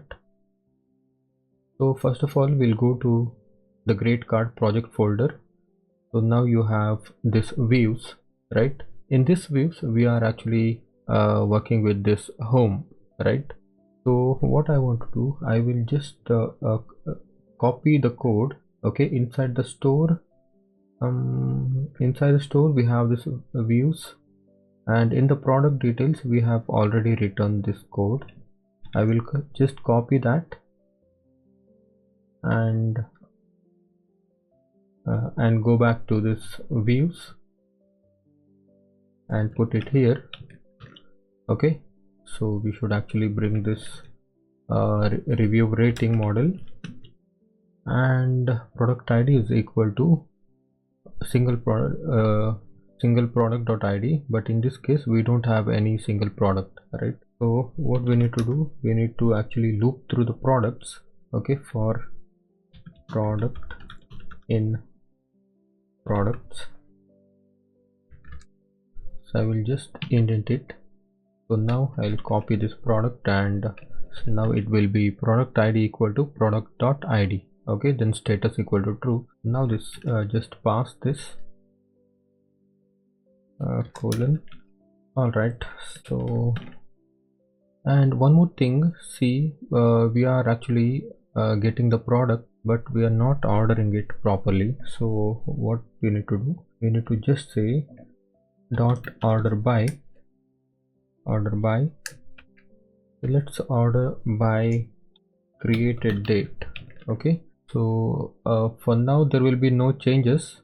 Okay, so if you put like this hyphen created date, so what will happen, so it will show you the in the descending order. Okay, so but for now we are working on this ATX jeans, right? So that's the reason I want this product to be here. Okay, so that it will be easy for me to navigate everywhere. I'll just remove it. Okay, I just save the file, and next we have passed this reviews, and then we need to go to the templates and home.html. So in the home.html we are actually printing the product.product name, product.price, and here we need to put the rating, right? So for the rating stars we already have the code. So let's go to the store and product detail.html. So now we can see we are printing the product name. Just below that we have a class rating star, right? We will just copy this. Make sure you are copying the single product dot average review, right? So that's what we need. We will just copy this and paste it here. Okay, so for now we don't need this span count and all, so we'll just cut it and save it. So now a little bit of changes we need to make here, because we are actually looking for single product dot average review, right? But in this case we actually need to put the product. Okay, just product. Instead of pasting it manually, I will just replace it. Okay, so replace all, so all the entries are replaced. Now if you refresh, now you can see we are printing the stars. Okay, so that's what I wanted to do. And the remaining things, these things, email and callers and all those stuff, these are all the basic HTML stuff. So this footer also you can change. Okay, so for now I will not do, maybe I'll do that later off camera. Okay. Hey, hi, I hope you are enjoying this course, and I want to take a moment and introduce to you to my full stack Django with machine learning course that I built using Django REST framework, React.js, and machine learning, especially neural networks LSTM architecture. In this project based course, we will build a full stack stock prediction portal where it takes the stock symbol and predicts the stock price movements. Let me quickly explain you the flow of this course and what are the things that you're going to build and learn in this course. So first, let me take you to the landing page of this course, and you can click on the link in the description to come to this page. Okay, so first and foremost, this is not just another course, it's a program to transform from a web developer to machine learning engineer. So first thing in this page is the intro video. Okay, so you can watch this intro video. It is just a 2 to 3 minutes video, and it will have all the necessary details about this course. So also you can read through all of these features that you are going to build. Also, this course is about 15 to 16 hours duration, and it's an end-to-end project, and you will get the unique pre-experience letter. Okay, so this is not just a course completion certificate, it's a pre-experience letter that will prove that you can actually build things. So more about this pre-experience letter, you can read through the details in this page. All right, so this is how the pre-experience letter looks like, and I have put some pictures of the model training. Okay, so this is how the model training looks like, and these are some of the photos of 100 days moving average of a stock, 200 days moving average, and the final predictions with the model evaluation. Okay, so what is model evaluation? Model evaluation is nothing but how well your machine learning model is performing. So if you want to take a look inside of the course, I have put some preview videos here. Okay, so you can watch these videos and decide whether to purchase this or whether to enroll this course or not. All right. So, and scroll down, and this is the main thing. It's a course curriculum. Okay, what you're going to build, what you're going to learn in this course. Okay, I've divided this course into 4 difficulty levels. One will be easy, another will be moderate difficulty level, and another will be challenging, and the last one will be hard. Okay, so this will be hard for the beginners. So first, in the easy, you will learn the REST framework. This is where you learn about API development using Django REST framework. You'll learn class-based views, mixins, generics, view sets, nested serializers, and the paginations and filtering. So many things, that's required for building the RESTful APIs. Okay, so once the RESTful API development is done, we will then move on to the moderate level. In this level, you will actually learn the React.js fundamentals, and it will have almost all the necessary topics that you need to know in React. Okay, so once you are done with the understanding the Django REST framework and React.js, and then we will move on to the challenging part, which is to build portal.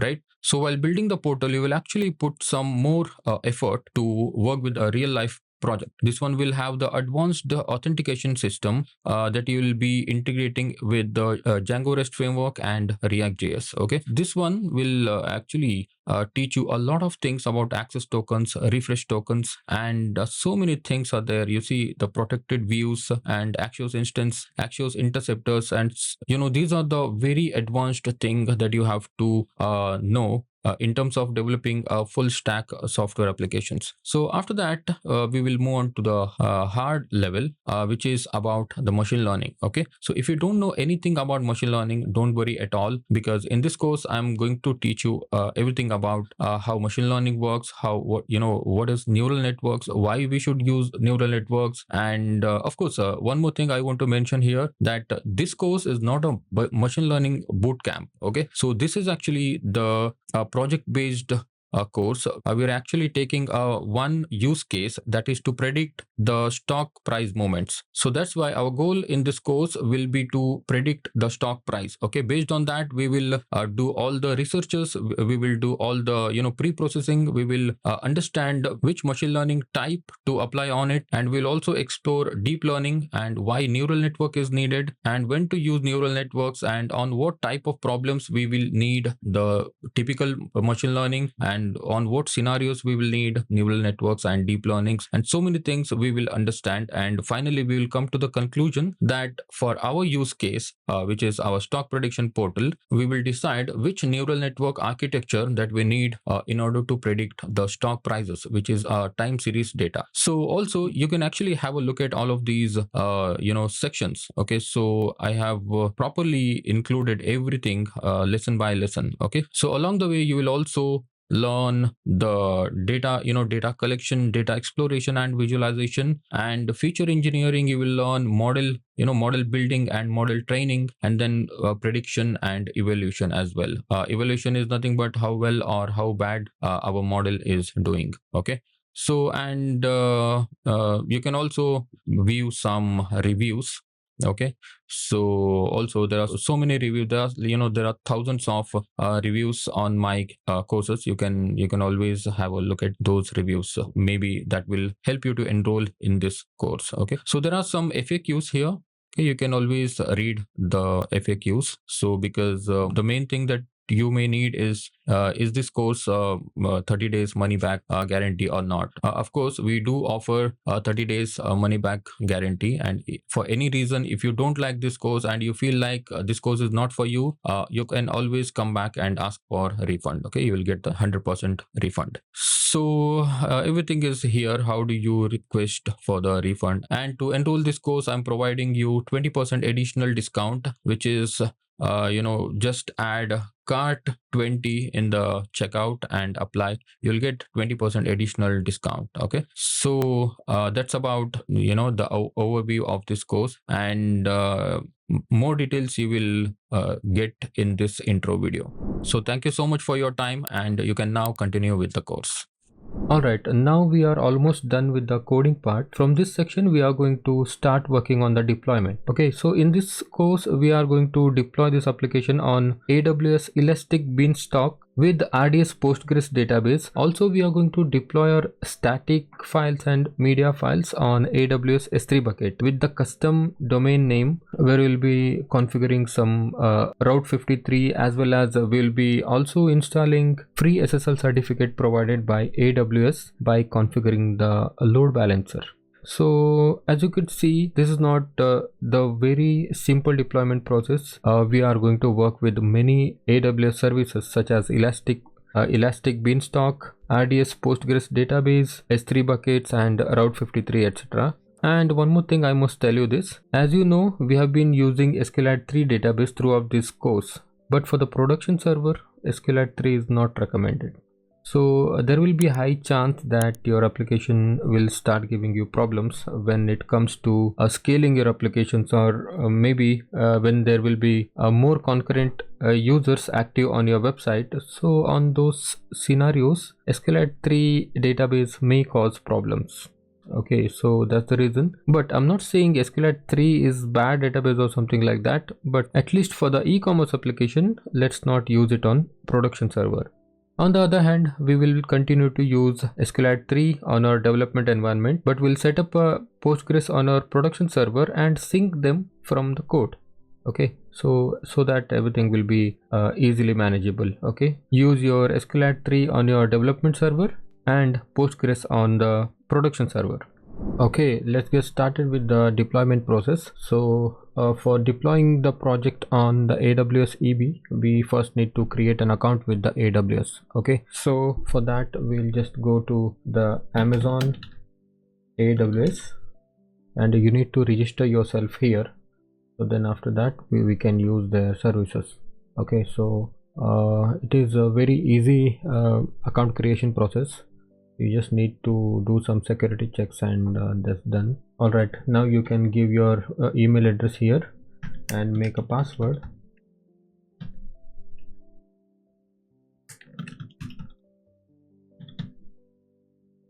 and give it a AWS account name. So for me, I'll write a great cart Django. So here what you need to do, you need to fill some account information. So this is just very simple, and I'll just go with this personal.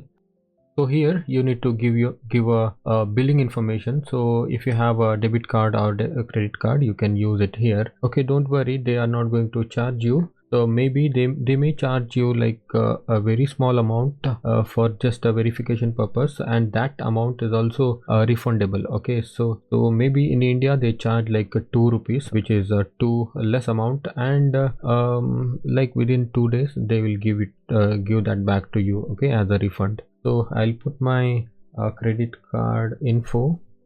Okay, now you should choose this basic account, okay, so which is free. So I'll click on this continue, complete sign up. Go to the AWS.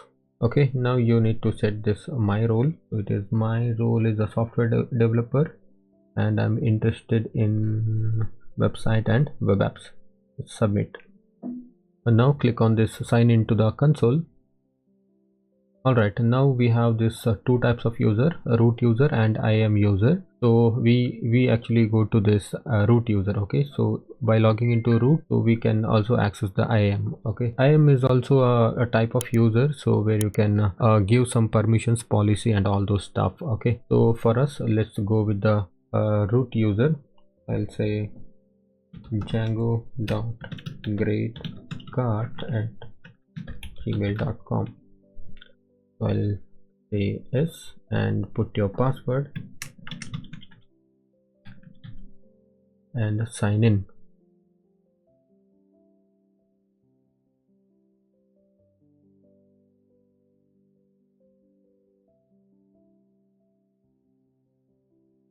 Okay, now we have this AWS account. So from here, if you see, there are a lot of services from Amazon they are offering. You can see by clicking on these services, you can see EC2, Lightsail, Lambda, and so much more. Okay, so much more. Actually, we are actually going to work on, first of all, we'll be working with the Elastic Beanstalk, and after that, we will actually work with this S3.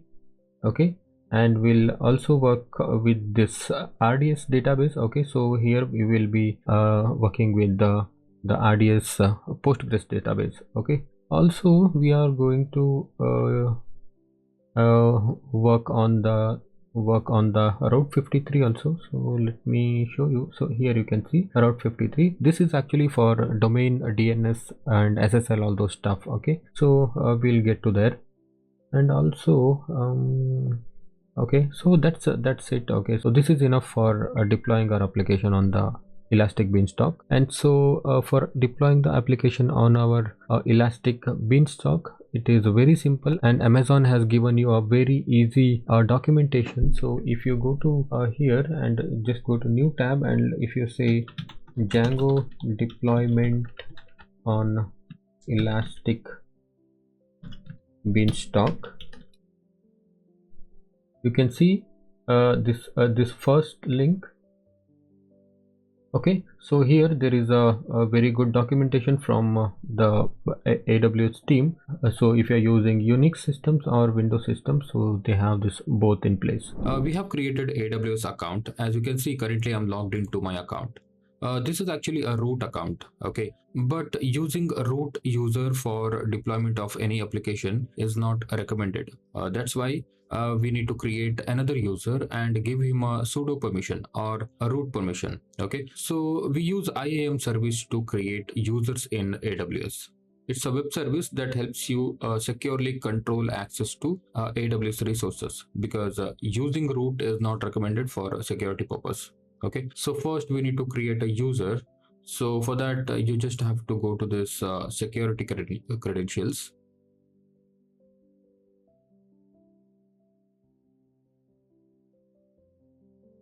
And then on the sidebar you see this users, right? Click on this users.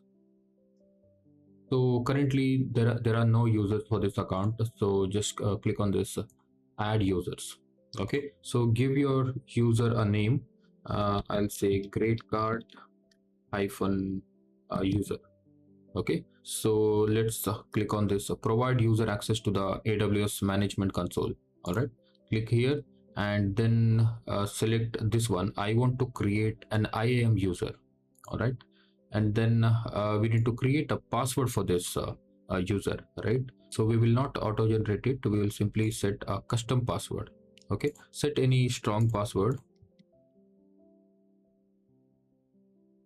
and after that let's uncheck this one. Users must create a new password at next sign in, so we don't need this to be checked. All right, and then click on this next, and after that we need to add some permission to the newly created user. So let's make him as a root. We need to give him a root permission, right? So click here, attach policies directly. So here what we'll do is we don't need to learn a lot of things about policies and all, so we can simply give administrator access to this newly created user. Okay, so just click on this administrator access, and then simply click on next. So here this is the review page. Just make sure all these things are correct, and you need to set any tags. Simply click create user. Okay, so right now we have created the user. So this is the sign in URL, and here is your username, and this is your console password. All right, so simply click on this download CSV file. Okay, so I'll download it in my local system, and then return to users list. So just make sure you save those login credentials. All right, and at this point we have our IAM user to deploy our Django application on AWS Elastic Beanstalk. Okay, so currently you don't need to log in as a newly created user, but I'll tell you when to log in. All right, so before that we need to also set up the budget. Okay, so that setting up the budget needs to be taken care from the root user itself. Okay, so once we are done with the budget, then we'll log into the console using the using this user. All right, as I said in the beginning, to deploy this project on AWS Elastic Beanstalk, we will be using AWS free tier services, so that you don't have to pay a huge bills to AWS just for deploying this a learning purpose project. Now I want you to go to this free tier page, aws.amazon.com/free. So here you can see we have this Amazon EC2, which is free for 750 hours per month, and this Amazon S3, which is a 5 GB free storage, and then we have this Amazon RDS 750 hours per month.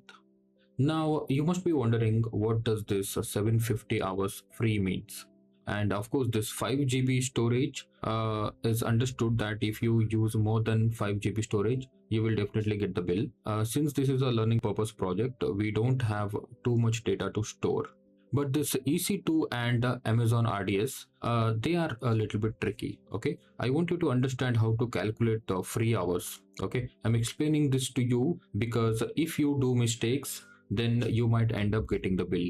Now let's say we are creating an EC2 instance. In simple words, it's a server. Okay, so we are creating one server to deploy our application, and you keep this server up and running for 30 or 31 days. Okay, the whole month. That means 24 hours into 31. Let me just write it down. 24 hours into 31 days, which is 744 hours, right? It's below 750 because you see here 750 hours per month. All right, so 744 is of course it is below 750. This means you are under the free tier, and you will not get any bills.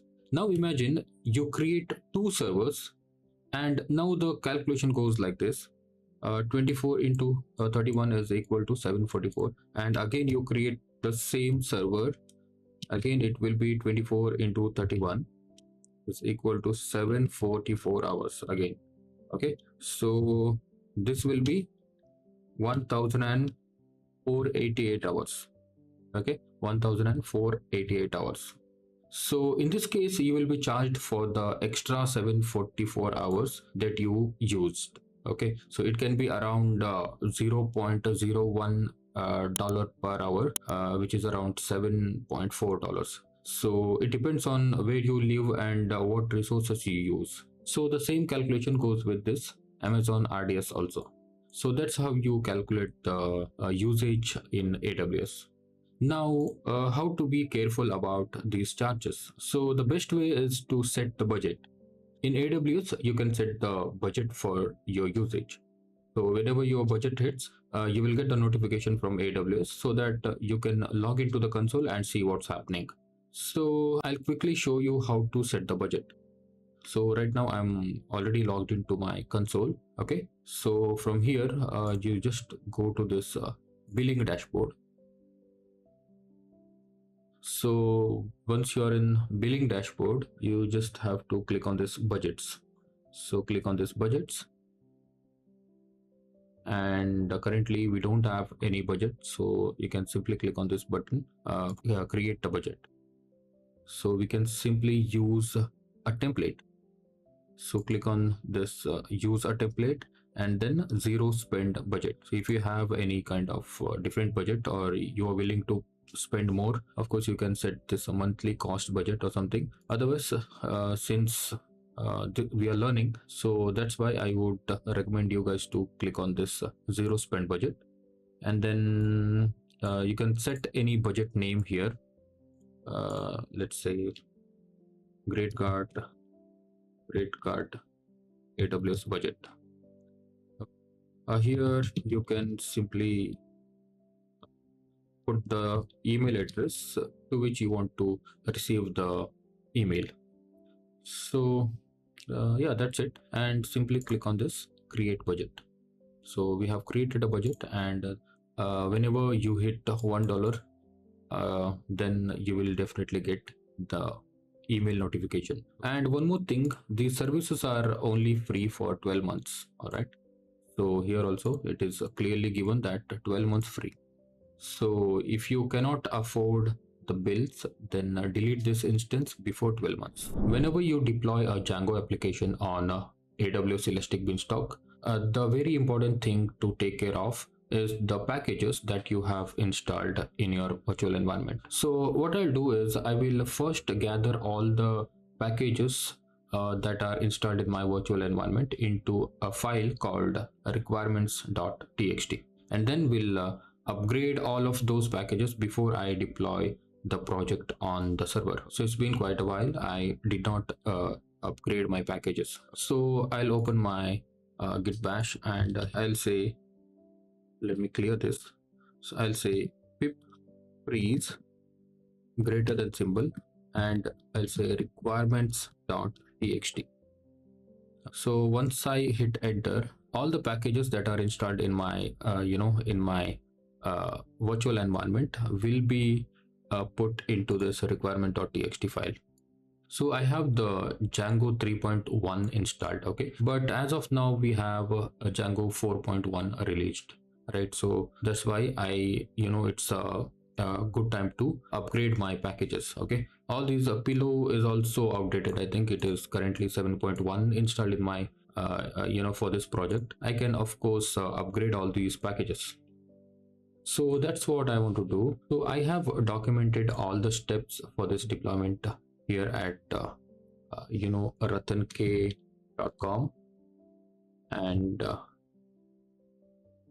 deploy great cart. ratank.com deploy great cart. Okay, so you go to this this page. Here there is a dedicated documentation. Okay, so we also have the AWS documentation as I showed you in the previous videos, but I think as of now it is outdated. It might not work for this project. Okay, so that's why I have created a dedicated documentation at this ratank.com /deploy great cart. So the first thing what you need to do is you need to upgrade all the packages in the requirements.txt. Okay, so by replacing equal sign to greater than equal. Okay, so what I'll do, I'll go to my code, and here in my requirements.txt you see this equal, right? So this is telling that we are installed, we have the pillow specifically 7.2.0 is installed. Okay, so what I'll do is I'll simply say control H. Okay, so find and replace, I'll say equal, and in the replace input box I'll say greater than, or greater than and equal sign. So then I'll hit this replace all button. Okay, so then you save this. So what this means is we are going to install the higher version of this these packages. So for example, we will be installing Django, Django version higher than 3.1. Okay, whatever the latest one is. All right, so that's what it means. So of course it is not a good idea to install the packages one by one, right? So currently we have 15 packages, but in the bigger project we'll be having like 50 50 packages, so it's impossible for us to manually upgrade the packages one by one. So that's why I found this method. So all right, so currently we have this requirements.txt ready. Then what I'll do is I'll simply say pip install -r requirements.txt, then this upgrade. So in my terminal I will simply say pip install -r. So R means recursively install all the packages that are that are in the requirements.txt with the upgrade flag, and I will hit enter. So this might take a little bit, maybe one minute or 2 minutes. So let's wait for this to be done.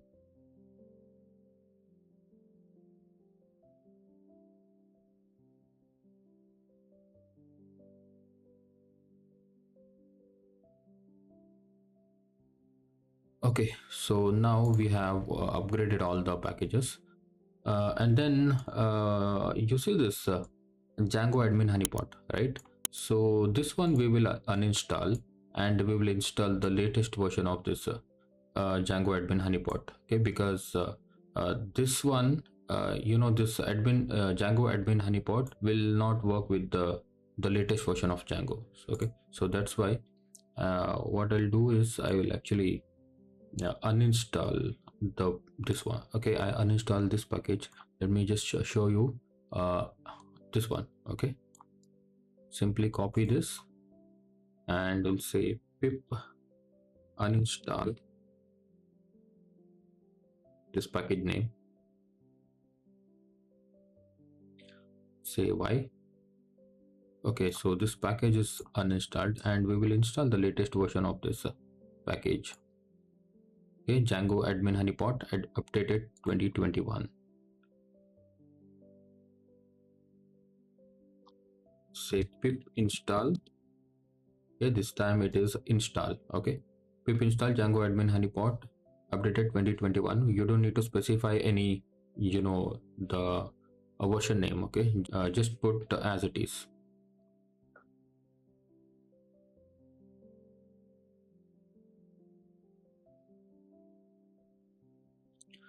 All right, so now we have the upgraded packages in our virtual environment. You can simply say pip freeze.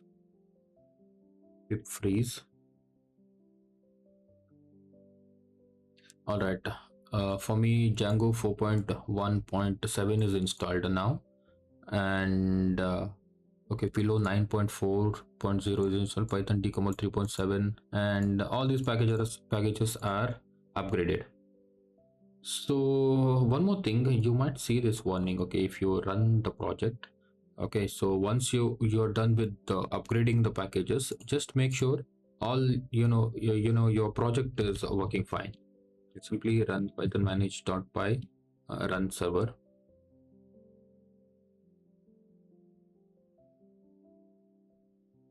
Okay, see, you're getting this error. This is not error actually, this is the warning. It is saying auto created primary key used. So okay, so in case you get this warning, then what you have to do, you have to simply copy this and put it inside your settings.py. Simply copy that line and put it here. Now you will not see any warning. You can see there is no warning. Okay, so here also I have written you usually get this warning when you update your Django version from 3.x to, okay, so 3.0 or 3.1 or 3.2 to 4.x. okay, x can be anything. So if you are using Django 4.0 from the beginning, you won't get this warning. Okay, so that's just a note. All right, and then once that is done, next thing what you have to do, you have to put those update a package inside this requirements.txt, right? Currently it is still greater than or equal to, right? So that's not what we want. We can simply say pip freeze greater than simple requirements.txt again. Okay, and hit enter. All right, all the correct packages are here. So these packages we will send to the server and install these packages in our Elastic Beanstalk. And then yeah, so this is it for this video. All right, there are some prerequisites to deploy the Django application on AWS Elastic Beanstalk. I have opened this official documentation from AWS. They are saying we need to have this Python 3.7 or later need to be installed in your system. We have Python 3.7 or later. If you want to see that, you can simply say Python version. Okay, you can see currently I have 3.8.2 installed in my system. You might have 3.10 or 3.9. all right, so and then we need to have this pip. Okay, so of course a pip is also installed. You can see the version just by running this pip hyphen version. You will see pip version here. Okay, and then of course we have this virtual environment. We have we have been using virtual environment throughout the course, and then we need to have this AWS EBCLI. Okay, so this AWS EBCLI need to be installed in your system. So if you don't have, of course you might not have this AWS EBCLI in your system. So make sure when you are installing AWS EBCLI, you are not inside the virtual environment. Okay, just deactivate it, and then you simply say pip install AWS EBCLI. Simply hit enter. All right, in my case it is already installed in my computer, so that's why it is saying requirements already satisfied. In your case, this command will install AWS EBCLI in your system. Okay, so to verify whether this AWS EBCLI is installed in your system or not, you can simply say EB version. So then it will say EBCLI 3.20.3 is installed for my Python 3.8. Okay, so this is how we install AWS EBCLI, and then we will move forward. So you can simply follow this official documentation, or I also have this dedicated documentation. Okay, so here just scroll down. So this is these things are actually very basic things. Just scroll down, and this is the creating Django project. So we already have the Django project, and here this is where we need to have a look. Here it is saying, okay, so it is asking us to pip freeze the requirements. We have already done this step here, right? So this one is done, and next what we need to do, we need to actually create a directory named .eb extensions on the root folder. Here also it is saying create a directory named eb extensions. Okay, so what I'll do is I will actually follow this documentation. Okay, this documentation. I don't want to follow this one because this can be a little bit difficult for you, or you might face problems. Okay, so I will follow this one. Create a directory named .eb extensions on the root folder. Simply copy this one, and on the root folder. Okay, so here the directory. Okay, so we need to create a folder, not file. Okay, create a folder and name it as .eb extensions. Okay, so then in the eb extensions directory, add a configuration file named django.config. So here, copy this django.config and go to your code, and here inside the EV extensions folder, we need to create a file and name it as django.config. Now we have this configuration file which is blank right now. We need to add this code here. Okay, simply copy this code, and paste it here. Okay, copy and paste. Here only one thing to change is this one, WSGI path. I have written gradecart.wsgi.application. Okay, I mean not dot, it is colon. So this is actually the WSGI application path of your project. Here it is gradecart. That is because my module name is gradecart, right? I mean my package or my project name is gradecart. So that's why this project name will go here. Okay, inside the gradecart project we have WSGI module, and inside that we have this application. Okay, so that's what it is. And then we have to add this another namespace which is for static files. Okay, so this is how you config for the Django static files, okay, to be served on the AWS Elastic Beanstalk, and save this file. Okay, so make sure you change if it is different in your case. Okay, in my case it is a gradecart. If in your case it is different, make sure you change this path. Okay, so that's it. And then okay, you can read this note if you want. Okay, so this is just this means WSGI path specify the location of WSGI script that we are going to use in the Elastic Beanstalk, and this one is for the static files. And then we need to run the collect static command. All right. Okay, where is my icon? This thing. Okay, so python manage.py collect static. This will collect all the files. Okay, we got this error because see, we are not inside the virtual environment, so that's why we got this error. So we first need to activate our virtual environment. So source env scripts activate. Okay, now I can run this python manage.py collect static. Okay, simply say yes, and my static files are copied to my root directory static folder. Okay, so then let's see what next. Again, deactivate the virtual environment. So because in the next video we will be deploying our application with the EBCLI. So as you know, EBCLI we have to use while the virtual environment is deactivated. Okay, so let's deactivate it before we go to the next video. Deactivate it.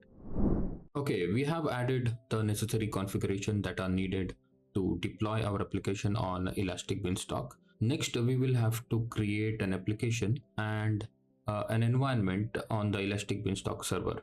Okay, so let's follow the documentation, and see, we have this deploy your site with EBCLI, right? So here the first step is initialize your EBCLI repository with the ebinit command. So this is exactly same as what is written in the official documentation of AWS.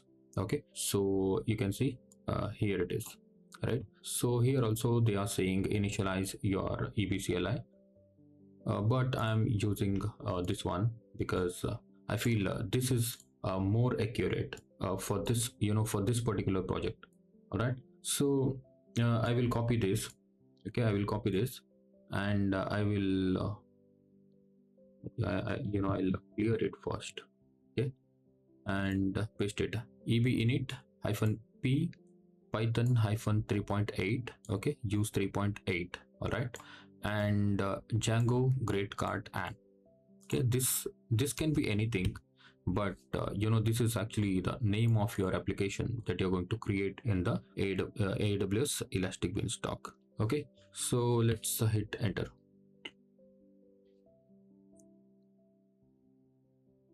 All right, at this point this is asking you to provide the AWS access ID and secret key.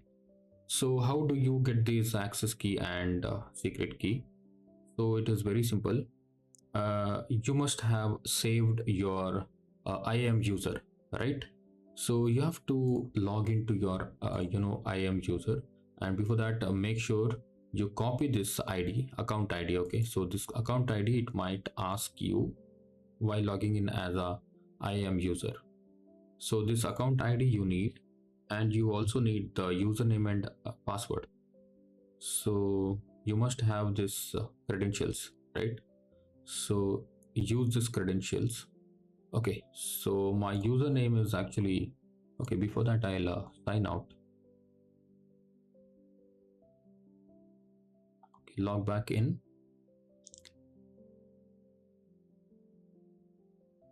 And here you can see this one is root user and this one is IAM user. Okay, so this account ID I just copied now. So this account ID I will paste it here and click on next.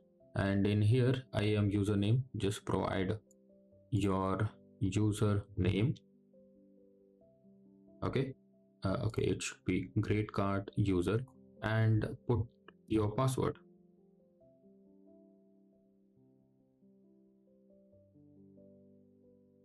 All right, sign in. All right, now I am logged into my IAM user account, which is a great card user. Simply go to the security credentials.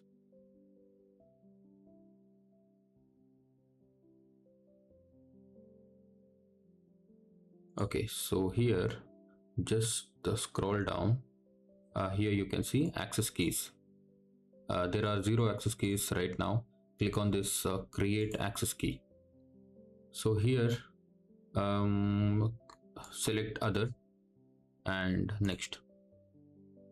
Description tag value, okay, you can keep that blank. Simply create access key. Okay, so this is your access key. Okay, so this is your access key. Simply copy this, and you can also download a CSV file. All right, okay, save. Okay, copy this access key and provide that in your terminal. This is the access key and this is my secret key.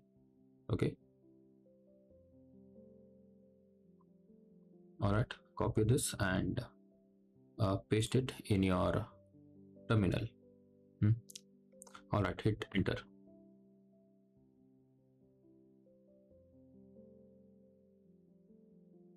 All right, now my application Django Great Card app has been created.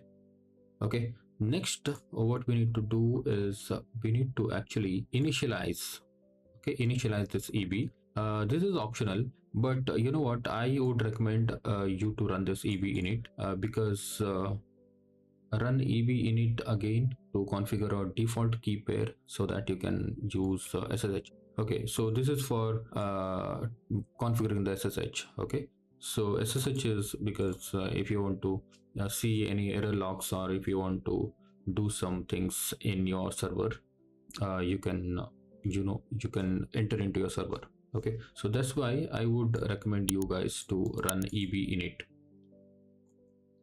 All right, simply run EB init. Okay, so this is asking me, do you wish to continue with the code commit? No, because the code commit is a different service, so we don't want to use this code commit in this project. Okay, so that's why I'll say no. And do you want to set up SSH for your instance? Yes. Okay, and simply say Y and hit enter. All right, so here you don't need to put anything. Default is 1. You see this, right? Hit enter. And okay, so that's it. And then create an environment and deploy our application to it with eb create. Okay, so we need to run this command now. Eb create Django Great Card env. So this will actually go ahead and create your environment on AWS Elastic Beanstalk. So simply run this command, eb create Django Great Card env. Okay, so this is actually environment, so that's why I'm creating, I have given this as a env name. Okay, this can be anything actually. So hit enter. this will actually take around 5 minutes. Okay, so we need to wait for this to happen. Okay, so let's wait for this command to be executed. All right, our environment is created successfully. So at this point, what you can do now is you just have to see the status of the environment. Okay, so simply say eb status. Okay,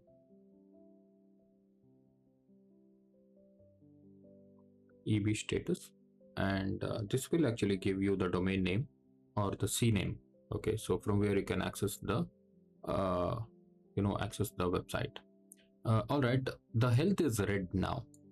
So this sometimes this will happen if you see the status red, then restart the app server. Okay, so that is only when the environment is successfully created and still the health is red, then you should restart the app server. I'll show you how to restart the app server. Go to your services, Elastic Beanstalk. Okay, you can search it from here also. Okay, Elastic Beanstalk. So make sure you are in the correct region.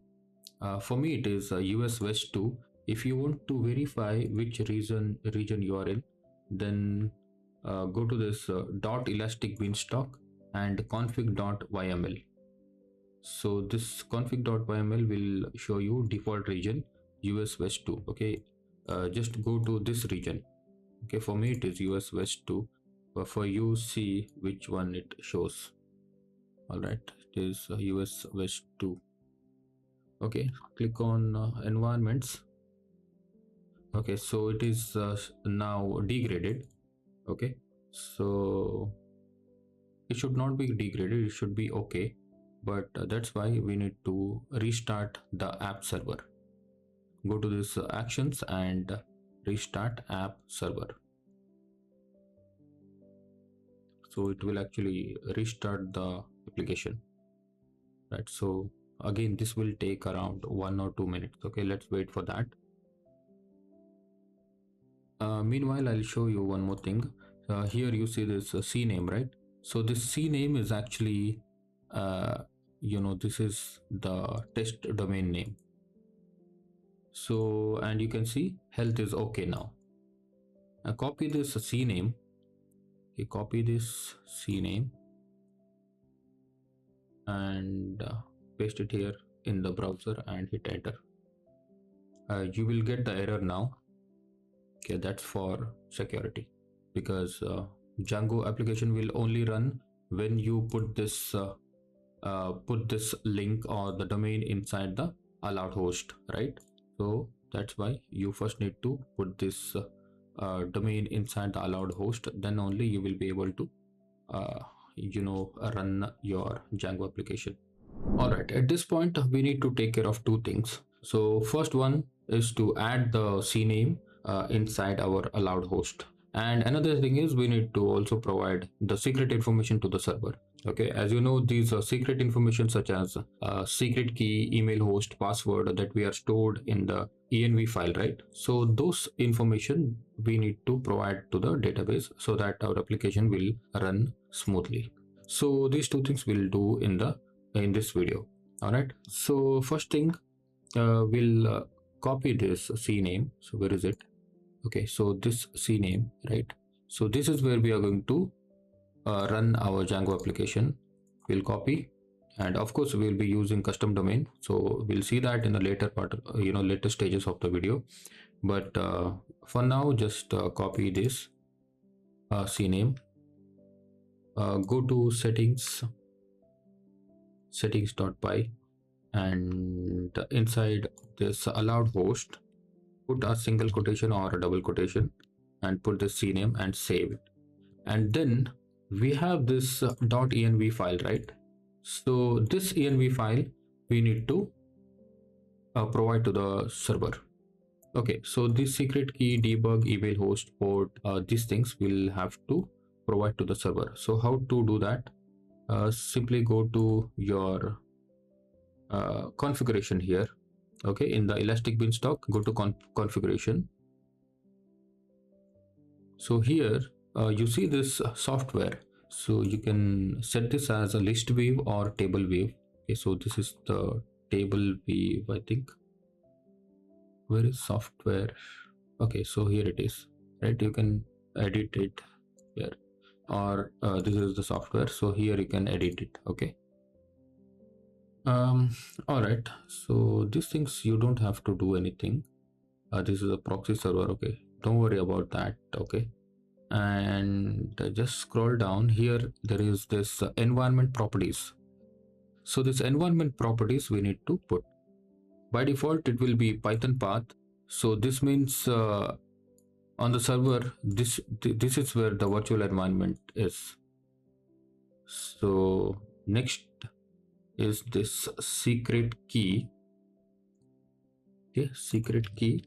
Copy this secret key and paste it here, and just in front of this secret key put this key. Okay, copy and paste it. The same way this will be debug. Debug is equal to true. Okay, so one more thing, on the production server you should never set debug equal to true. You should always set debug equal to false, but we'll set debug is equal to false later. Okay, but for now we just want to see whether our application is running properly or not. So once everything is set up, we'll set the debug to false. So we'll move forward. This is email host. Email host will be my smtp.gmail.com, and email port. Okay, I'll fast forward and write everything. All right, my environment properties are entered in here. So now I can simply click on apply.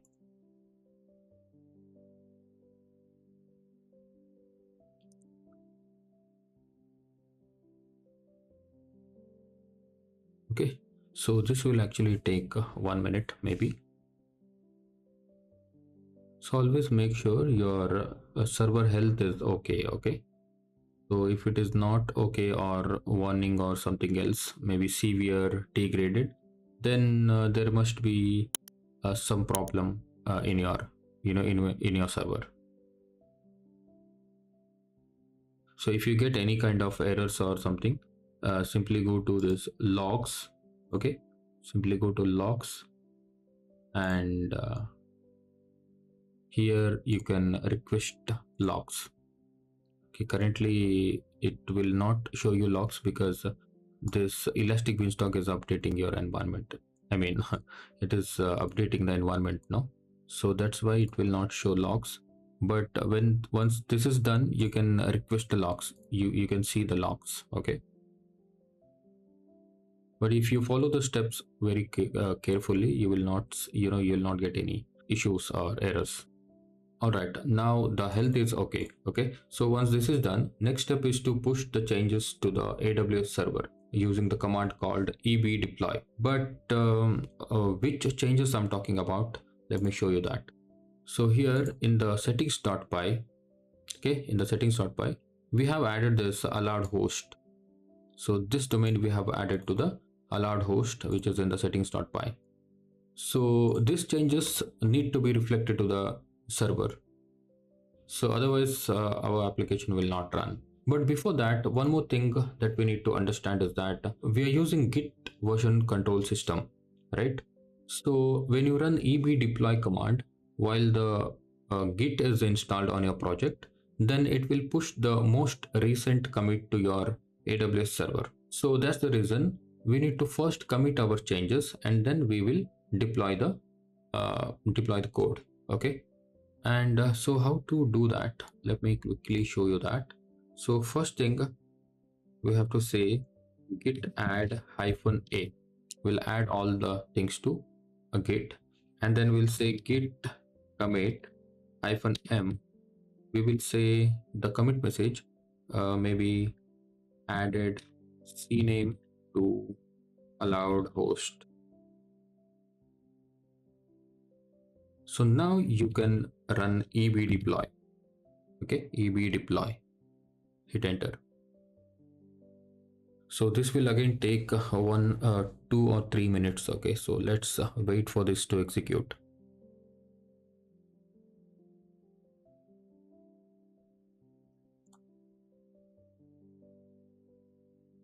All right, environment update completed successfully. So once the deployment is successful, we can run this cname. Here it is. Copy this and run this one. Okay, so now you're getting this error. So here also I have written this same error. Once the deployment is successful, run the cname again, you may get this error. Okay, deterministic is equal to true requires SQLite 3. So this is actually telling you that we need SQLite 3 3.8.3 or higher for our server. Okay, but we don't need to worry about that because we are not going to use SQLite 3 database in this for the production server. We are going to use the AWS RDS Postgres database, right? So we can safely ignore this error. Okay, we can ignore this error and we can go to the next video. So in the next video we will be setting up the RDS Postgres database. Okay, so don't worry if you get this error. Okay, so we can safely ignore this error. All right. Okay, just a quick video. I wanted to give you guys a practice templates for free. And one thing I want to highlight is that please don't use these templates for your production websites. Okay, because I have particularly taken a permission from the designer of this template, so he agreed to give for learning purpose, but he don't want this to be live without the required license. Okay, so I promised him that you guys will never use it for the production website without the license. So that's what I wanted to let you know, guys. The one is this one and another one is this one. Okay, so this is actually the very simple bootstrap components. Okay, so from here you can take the components.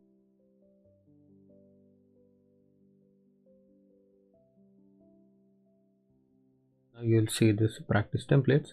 Just extract and open this. So you have two files. Okay, so in one file this is the one. Okay, okay, this template, and in another one, so this templates. Okay, so let me show you.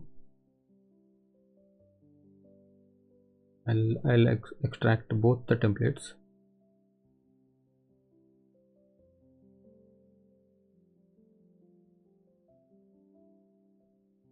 All right, so here you see a lot of HTML pages here. Okay, so this is actually made up of the bootstrap. Okay, so if you want to see this page, just double click and you can see this. Okay, so the same way there are lot of templates here. Okay, so this is how it looks for the login page and user registration page. Okay, so this is how it is looking, and the same way you can check this one also, this bootstrap e-commerce. Okay, in the e-commerce I will show you something else. Okay, so you see this HTML components. Okay, go to this all. All right, so when you open this you will see all of these components. Okay, so these are the components. You can actually open this HTML file and copy whatever you want. Okay, so now it starts from here. So now you can see a different type of components here. Okay, so whatever you need you can just copy and paste it in your project. Okay, so this is actually not only useful for this project, this is actually used for whenever you make any projects using bootstrap. So these components are very helpful. Okay, so you see the forms. Okay, you see the forms, all these different kind of forms and the product cards. There are a lot of things going on here. Okay, so this is the design for this one, and also we have a cart, right? So some of them are we have already implemented. Yeah, so this is how it looks. Okay, so you can just see what and all this folder contains, and just make use of it. Okay, in this one we are going to connect a custom domain name for our application. Okay, so right now our application is running with this staging URL. Okay, so this is a free URL provided by AWS, but we need something like this. Okay, so I have purchased one domain here, djangogreatcart.com. so you can go ahead and purchase your domain from the GoDaddy or somewhere else, maybe Namecheap or GoDaddy somewhere. So I have purchased this domain from the GoDaddy, djangogreatcart.com. okay, so what I'm going to do, I'm going to connect my application, okay, this application into this domain. Okay, so what I'm going to do here, I'm actually going to set up a route 53 for this domain. Okay, so what I mean by route 53 is actually from the route 53 you can actually create the DNS and NS records and all those stuff. Okay, so go to this route 53. So here you have to create a hosted zone. Okay, so by creating hosted zone you will get the NS record. So that NS record you have to copy and set that for this domain in the GoDaddy. Okay, so I'll show you how we do that. So create hosted zone. So from here you have to enter your domain name. Okay, in my case it is djangogreatcart.com. so I'll just paste it here, and we can leave this empty and public hosted zone, and we can just create on click on this create hosted zone, and right now you can see djangogreatcart.com was successfully created. So this is the NS record. Okay, so this NS record we have to actually copy from here and go to this manage DNS.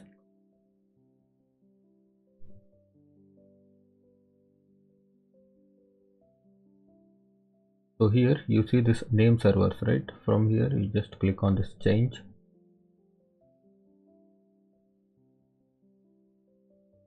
and click on enter my own name servers. So paste this here. The same way we have 4 NS records, we will just copy and paste it there. Paste it and add name server. So the third one is this one, and don't copy this full stop. Okay, so it is just .net.org.com. okay, don't just copy this dot there.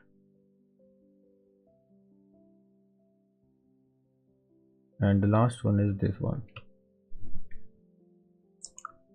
add name server, and click on the save.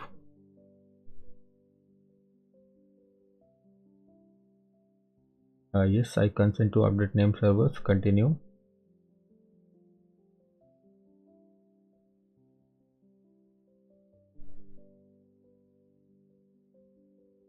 So we have set the NS record now. This process usually takes a few minutes or hours, but you can keep checking on this.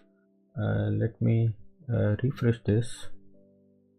So now we have set up the domain in AWS Route 53, but we did not set it up for the custom application we deployed, right? So we want to actually connect this domain to our application, right? So now what we need to do, we need to actually click on this create record. In the record name section you can either say blog or whatever, maybe this is just a subdomain. Okay, so if you put something here test, then your application will start running with this test.djangogreatcart.com. okay, so if you don't want any subdomain, then you can just keep it empty so that the application will start running on this main domain. Okay, so I will just keep this empty. I want the application to be running on this main domain. Okay, and then the record type, it is a record, route traffic to an IPv4 address. So let's keep it like that. And in the values you see the switch here, alias switch. Okay, just turn it on, and from here you can select the endpoint. So we have actually alias to elastic beanstalk environment. Okay, click on this and choose the region. In our case it is US West 3, I mean US West 2, right? So click on this and the environment, it is grade card course env. Okay, so I will just click on this. Alright, and everything is same as it is. Click on the create records. Alright, now we have successfully connected our custom domain for our application. Okay, so now let's try this if this is working or not. Let me just right click and go to Django grade card, and you can see our application is working on this djangogradecard.com. okay, sometimes it may give you the allowed host error. So in that case, what you need to do, you need to actually go to the settings, and in the allowed host you have to put this. Okay, so if you put the star here, then it is not going to give you any error. Okay, if you don't put the star here, then it is going to give you the error saying you need to allow this domain to run on this project. So in that case, you have to just say in the quotation, you have to say maybe your domain name. Okay, your domain name.com. so then push your changes to the GitHub, then deploy it. Okay, so in my case, I have put the stars. Star means it will work on all the all the hosts. All right, so then now this is done, right? And the next thing is, it is not working on the SSL. If you see, it is not secure, right? It's not good to have an application or a website without the SSL. Okay, so that's the reason we are going to install a SSL certificate for this domain, so that the request will be secure all the time.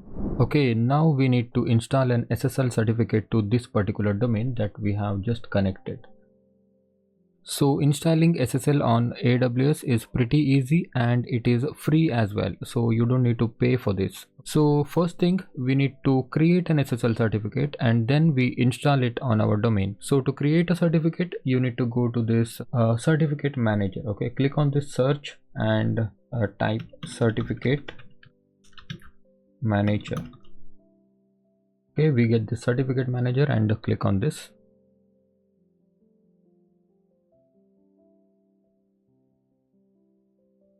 Okay, so when you are here, make sure you are on the same region where you have deployed your application. Okay, so in my case, it is US West 2, and click on this get started, and now request a public certificate, and click on this request a certificate, and here you need to write your domain name. Okay, so in my case, it is djangogradecard.com. I'll just simply copy this and paste it here.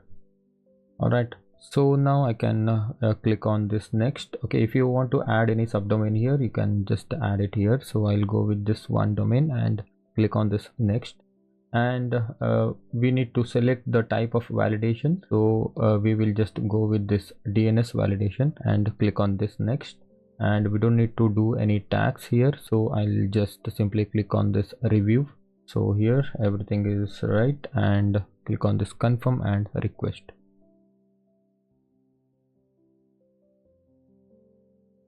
Okay, so now you expand this and click on this create record in Route 53. So click on this create. So this will automatically create the record in Route 53. This will link the SSL certificate to our domain and makes it an SSL valid website. So now you can click on this continue button. You can see it is right away given issued. Okay, usually it takes like 30 minutes, but maybe it depends. In my case, they have issued me a certificate immediately. So in your case, if you're seeing validation pending or something like that, just wait for 30 minutes and it will get issued. Okay, so once this is done, we have to now install the certificate. Okay, right now we have the certificate. Okay, we have created the certificate, but now we need to install the certificate. Okay, so to install the certificate, you go to this Elastic Beanstalk, click on this services, and click on this Elastic Beanstalk.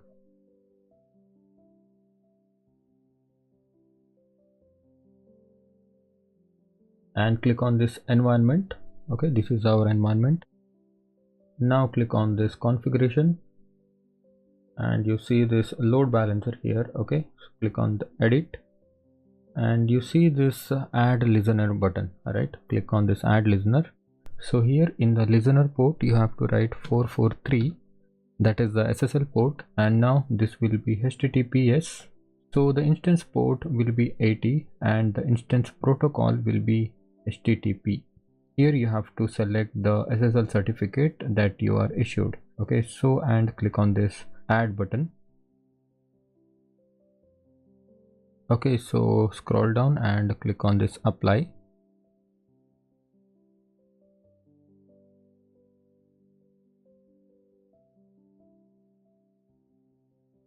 And now the environment is being updated, so we have to wait for this health to be okay.